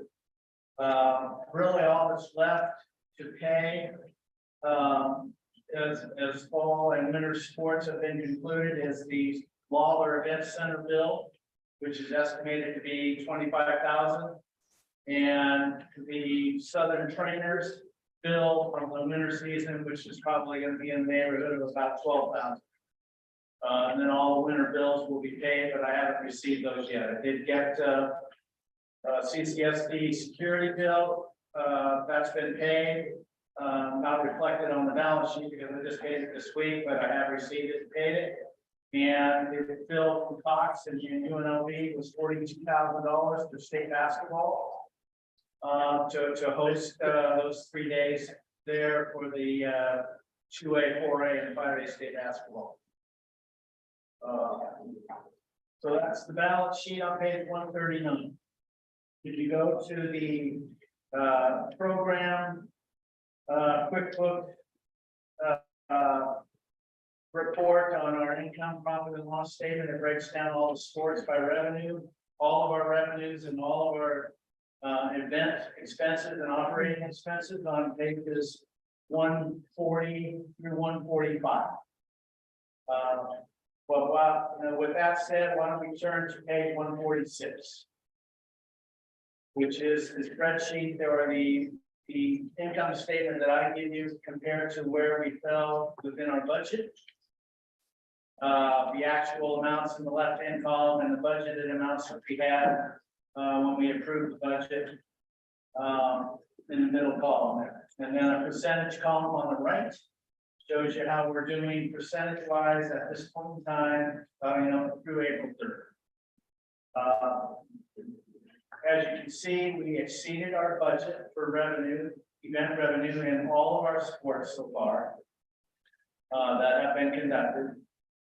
We budgeted $1.2 million in event revenue. We're at 998, 999. So that all looks good, but of course, the corollary to that good news is event expenses at the bottom of the page. They all go up. Operating expenses all on. Not telling you if you don't, something you already know. The cost of doing business has significantly increased. From officials to everything we've done. I certainly have paid our tournament expense, our staff, our tournament directors more this past year than I, ever have.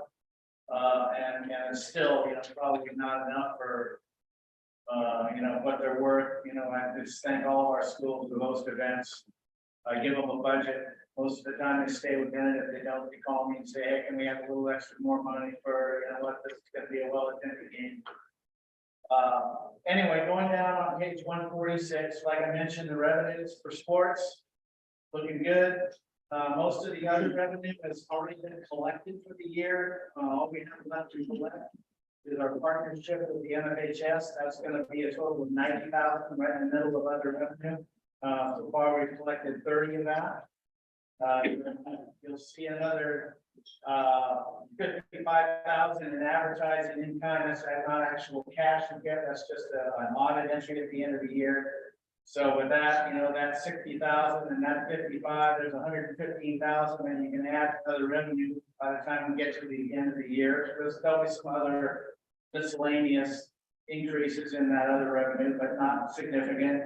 I think we're gonna end up with, probably 2.25 million in revenue at the end of the year. If we just achieve what we budgeted for our spring sports, as far as revenue, which is 300,000, we're gonna end up about 2.25 million in revenue.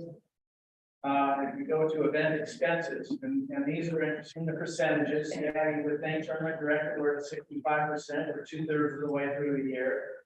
Official, we're at 65%, or 2/3 of the way through the year. Ticketing fees, we didn't really budget that, the years prior. That's, that is something we budgeted at 170,000. Oh, I added that line in there and didn't use the percentage, so we can figure that out. But we're at 138, we budgeted 170, we're probably gonna go over that. Tournament expense, we're gonna definitely go on to 175, like I said, I'm paying, our help more than ever, their work. And as long as we have the revenue, I believe, to cover it, I don't feel bad about doing it. Certainly not gonna pay, we're gonna come out on a losing end. Trophies and awards, significant in the spring with track and swimming, lots of awards for those sports. Facility expense, the 82,270, we budgeted. I told you I paid the bill 42,000, so that's right now 47. And then with the 25 to come in, that'll put us to 72, and then we're gonna have some swimming facility expense. So we're probably gonna come out pretty close on that budgeted item. Security, we are at 67%. It's security is just, we have to have it. We have to make sure our events are, so whatever those bills come in at, certainly pay. And not calling up and asking for favors or whatever. I know CCSD is now, they used to give us 50% off of their security bill. And now they're giving us the whole bill, and you know what, that's fair. Other expenses on pages 147, operating expenses, we can look down the column and see where we're high, where we're low, based on the percentages. Certainly with all the committee travel for realignment, that, we got a little bit carried away there. Legal's probably gonna end up about 130. Other notes there, when you can go up and down, the line there, and obviously you see something that says 341%, you go, what's that? And that's just a part-time help we had in the office before we brought Tia in to stable the ship. And on that travel, board expense, all those things have increased from prior years. When COVID, we had hardly any of that stuff. And now the reality of what it actually cost to do all that traveling and move people around in meetings. I've had a lot of meetings. Anyway, that's kind of where we are. With spring sports coming and me kind of going through this, and what we're probably going to end up, and don't hold me to this, but I'm usually pretty close with it. We're probably going to make about $70,000 this year when everything is said and done. That's me figuring all the expenses we have left, which I figured to be, $806,000 additional expenses I'll have to pay before the end of the year. A lot of that is salary. Washington County bills us for salaries are a couple months behind of where we are today, but I'm working with them on trying to get the bills more timely, but you know what? It's all going to be paid in the end. Anyway, I did go through the whole budget and figure that, we're gonna have 2.25 million in revenue by the end of the year, and I predicted 2.19 million for expenses at the end of the year. So the money that's coming in, we're kind of spending this year. Or last year we had a great year. Attendance this year is down at our events. I'll say it's down 10%, which, you put that into $120,000 tickets. and $120,000, and $120,000 admissions, if you're down 10%, well, you're losing $120,000.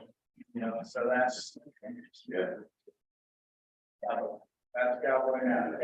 It is, but you know, attendance is down, but you know, last year was extraordinary, and we knew that. The advent of the online ticketing, our attendance has increased. And take that for what it is, but you know, down a little bit this year, it was significantly out last year.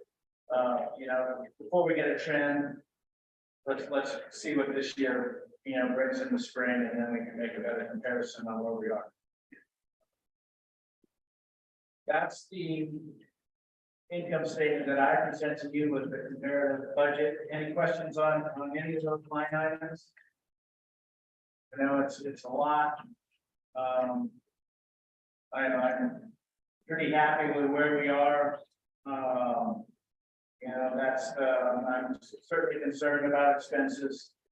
And you know, we need to do, you know, a little better here and there, but you know, I'm telling you right now, people ask for more money to run events, I'm not saying no. You know, I appreciate what they do around the state to help us out, and you know, this doesn't work unless we have schools on board with what we're doing. And they do a great job. And we heard a lot, you know, thanks to Vermont, thanks to this school, that school. I mean, it's, the list goes on and on. I also take care of the NIAA, and on page 148, you can see their balance sheet again. As I've been saying for the last, you know, 10 board meetings, the NIAA has more money than they've ever had, 188,000 cash. They're doing great. They don't want to have a dues holiday or anything like that. At least I haven't heard that from their advisors. But they're fine financially, and you know, working with the 3 representatives out of the north, south, and west. You know, they've been awesome. You know, giving me bills to pay and telling me who to cut checks to and signing them up for conferences. You know, they're awesome to work. On pages 149, 150, 151, 52, it's 53. It's a recap of all of our winter events. Kind of small print, but you can see wrestling, basketball, all the way through to flag football, skiing and bowling. Of course, our non-revenue sports, but far right hand column is cash sales that we still have going on around the state. It's something that, you know what, I'm not driving a hard bargain, but you know, the places that want to still do cash sales. There were over $50,000 in admissions paid by cash in the winter season. I certainly don't want to not collect that money. You know, you go to wrestling in Winnemucca, you can see that you know what, they had, you know, $8,700 in cash sales for the state wrestling. Those people put money in their wallet, they come to the meeting, and they want to pay with cash. That's the way they roll. And I'm not gonna say no again. And the school's willing to take care of that for us, which thankfully they are. You know, that's something that, you know what, we're gonna kind of wean ourselves off cash sales, and I certainly intend to do that. Clark County, Southern Nevada schools have certainly done that. As you can see, if you look through the games all hosted, played in the South, that very few cash sales. Versus some of our outlying areas and then some in the north. That's a breakdown of each event that we have, every game, what the gate was, what the attendance was throughout the winter season.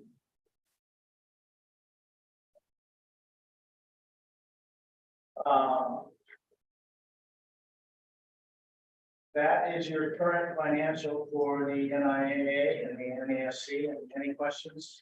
You can ask now or ask me in the morning. Yeah, I think we're doing okay. Hollering and shouting and happy as that like we were last year. Hey, this is good. But. I think the association is in a very stable position. I think our accountants would agree. People who do the audits for us, we've come a long way in the last 2 years of making sure our revenues are wanting to allow our kids to experience quality events. And thanks to all of our schools who help us out along the way. We can't do it without you. Thank you, Don Nelson from the staff. Again, once again, this is a first read, so you have a chance to digest it all tonight, turn back. It is for action to approve where we are going. Yes. Great, Parks, great. I just want to load a little bit. So when Bucket is in charge of facility fee, the city police provided all security, and the WCBA gave me $13,000 to cater that event for all of our coaches and referees. So we appreciate having that. Super. Sounds like we must do something to that trip.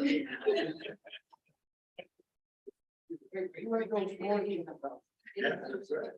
You guys, if we could, we have a lot of stuff left on the agenda. If we just get through some discussion, promise no vote things. So let's go to item number 22. Paul, we'll put you on the spot here. Legal information beginning on page 163. Yes. Okay. So this is basically my report for those of you who are new, or whatever. So as far as, level 2 reviews, since our last board, yeah, we've had 20 level 2 appeals, I think, basically this year, which is like 4 times higher than the average. But since the last board meeting, they've slowed some. We've only had 2, and those were just a few weeks ago, and we prevailed on both of them. They were actually pretty simple matters. Both of them were down here in Las Vegas. So that's the situation with those.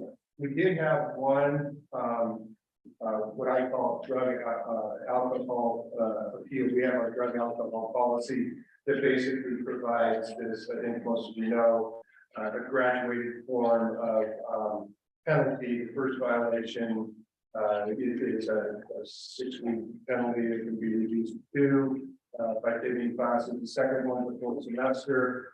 The third one, you're done. But we provided in that policy that a student who's not a senior is able to appeal to the board.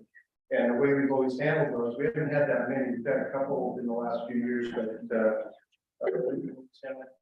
get 3 members of the board to handle them. And so this particular case came out of Elko. We held it at the NIAA office. Rollins, Wade, and Matt Pye, who's not with us today, sat as the board.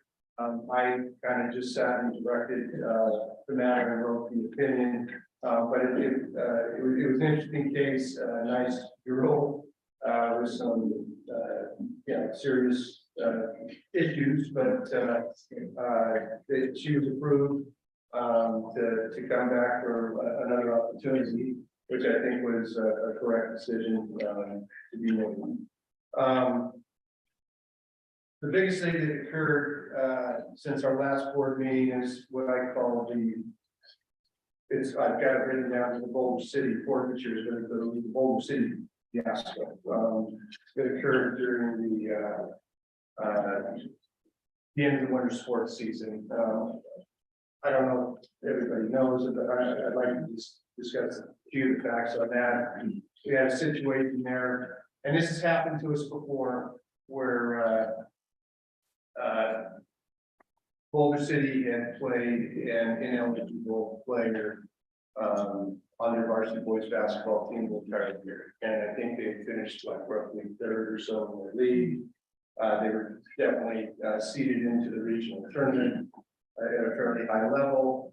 And as what happens is somebody, another school, I believe, reported it right as we got to the end of the regular season play. Playoffs were going to start, I think everybody was in Winnemucca at the wrestling tournament. When I was home that particular weekend, actually working in my office at home when I got a call from Donnie that we had a problem. And basically our rule with respect to that is that there is no appeal, or there should be no appeal when you play an ineligible player. We had amended our rule.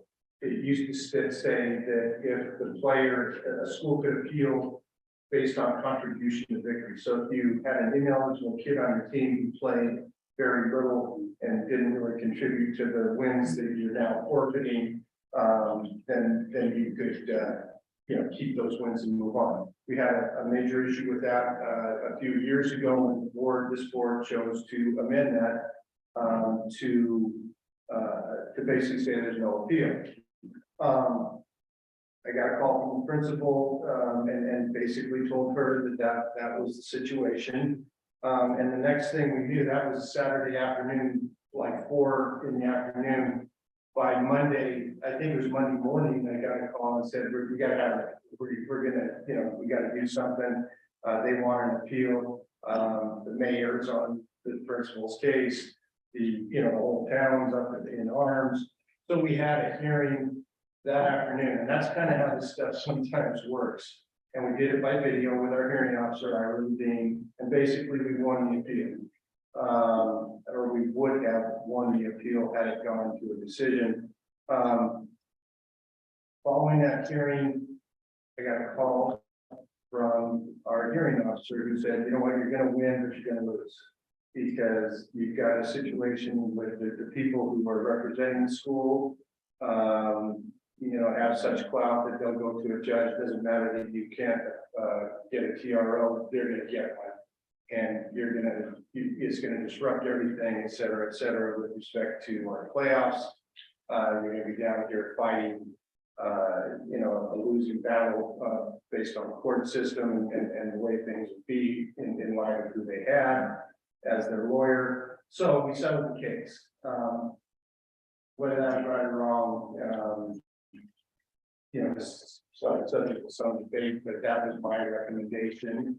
And that's what we did. And we allowed the older city to play. We indicated that the player who was ineligible could not play, couldn't even dress for the games. And we had a financial sanction against them based on the number of games that they had forfeited. It was $100 a game, wasn't it? $1,600, something along those lines. Okay.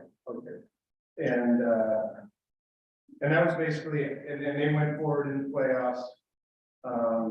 This whole thing caused a lot of fallout on a lot of different ends. It's still somewhat ongoing. We also ordered that there be an audit of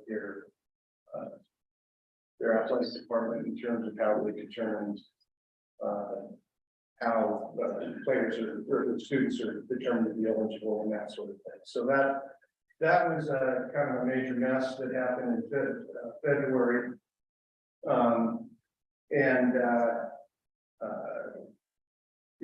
so that's we may not be done with that quite yet because we still have a few issues going on in terms of reviewing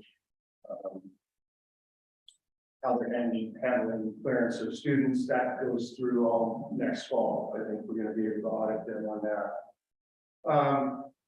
In addition to that, there's been other things, the legislative process, we had these discussions today. I've appeared for some of these hearings, testified on some of the bills, as have Donnie and others. Wade has been involved in that quite a bit.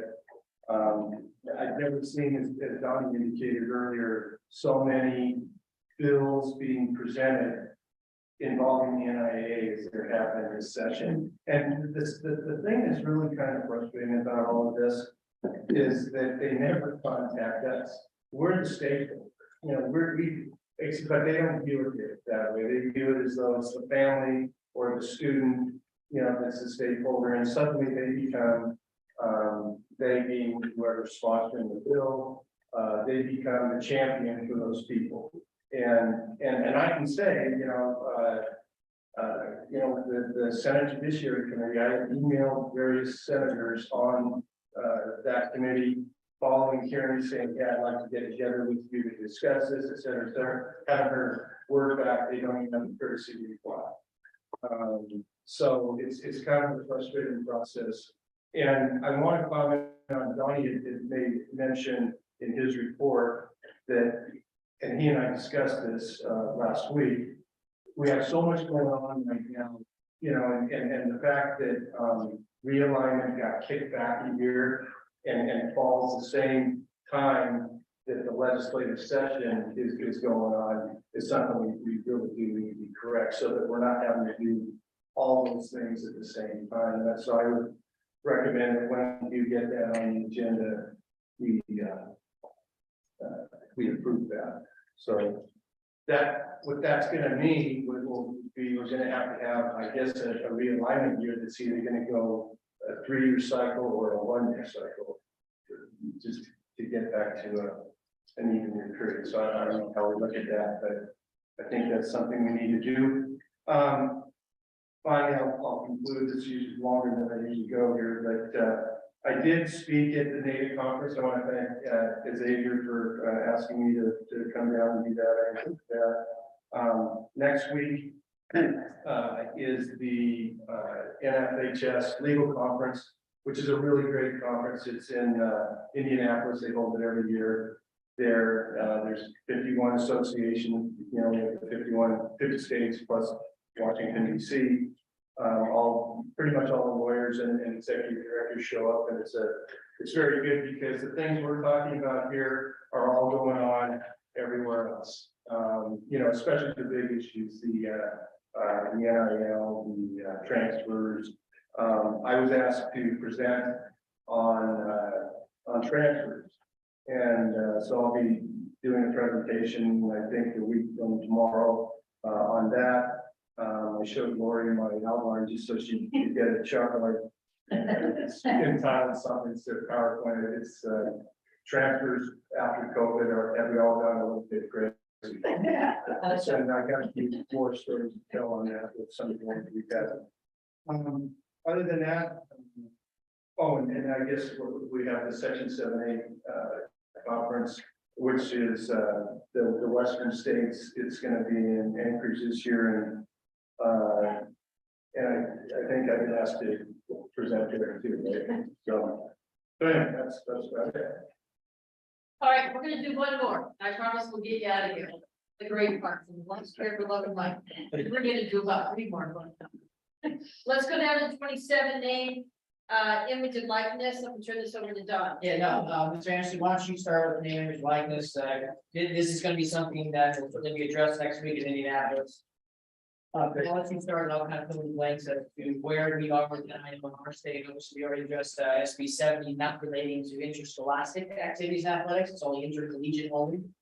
Paul, this was really just a comment on updates. And, we have a policy that's passed. Well, go ahead and I'll update it after you. So I'm just trying to. Yeah, it's just a cover page. It's all it is. It's a cover page. So.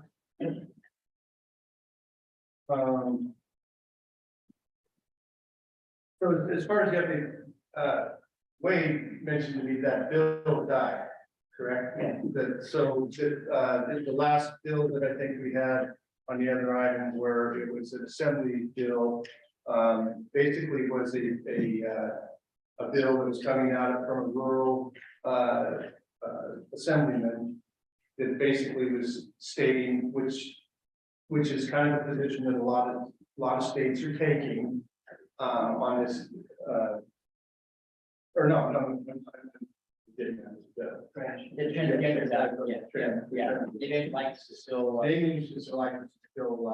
that. That's all going on at the college level, only here in Nevada. Basically what we did is we amended our amateur rule, and we had that finalized through the Legislative Council Bureau, such that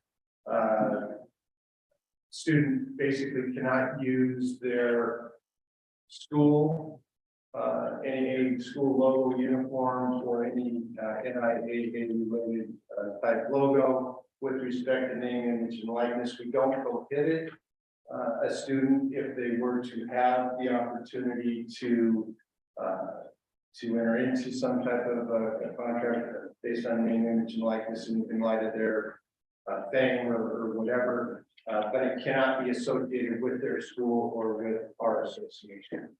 Is that? Yep. A fair way to state it? Yeah, that's it. In staff, I don't see any other recommendations coming from our association outwards, unless you all want to bring something different, but, I would leave that level where we are. Our original creation was modeled after New York. So when they started their policy, they have actors guilds and all that. And California's got a little bit different. They've gone more into actually allowing their student athletes to benefit. Even a little bit more in association with sports. I know I'll hear more about that next week, but Yeah. yeah. Actually, in California, LeBron James's son, I think it is Ronnie. And Ronnie's making about $4 or $5 million a year, right? Yeah, so pretty amazing. You know, whether you agree with it or not.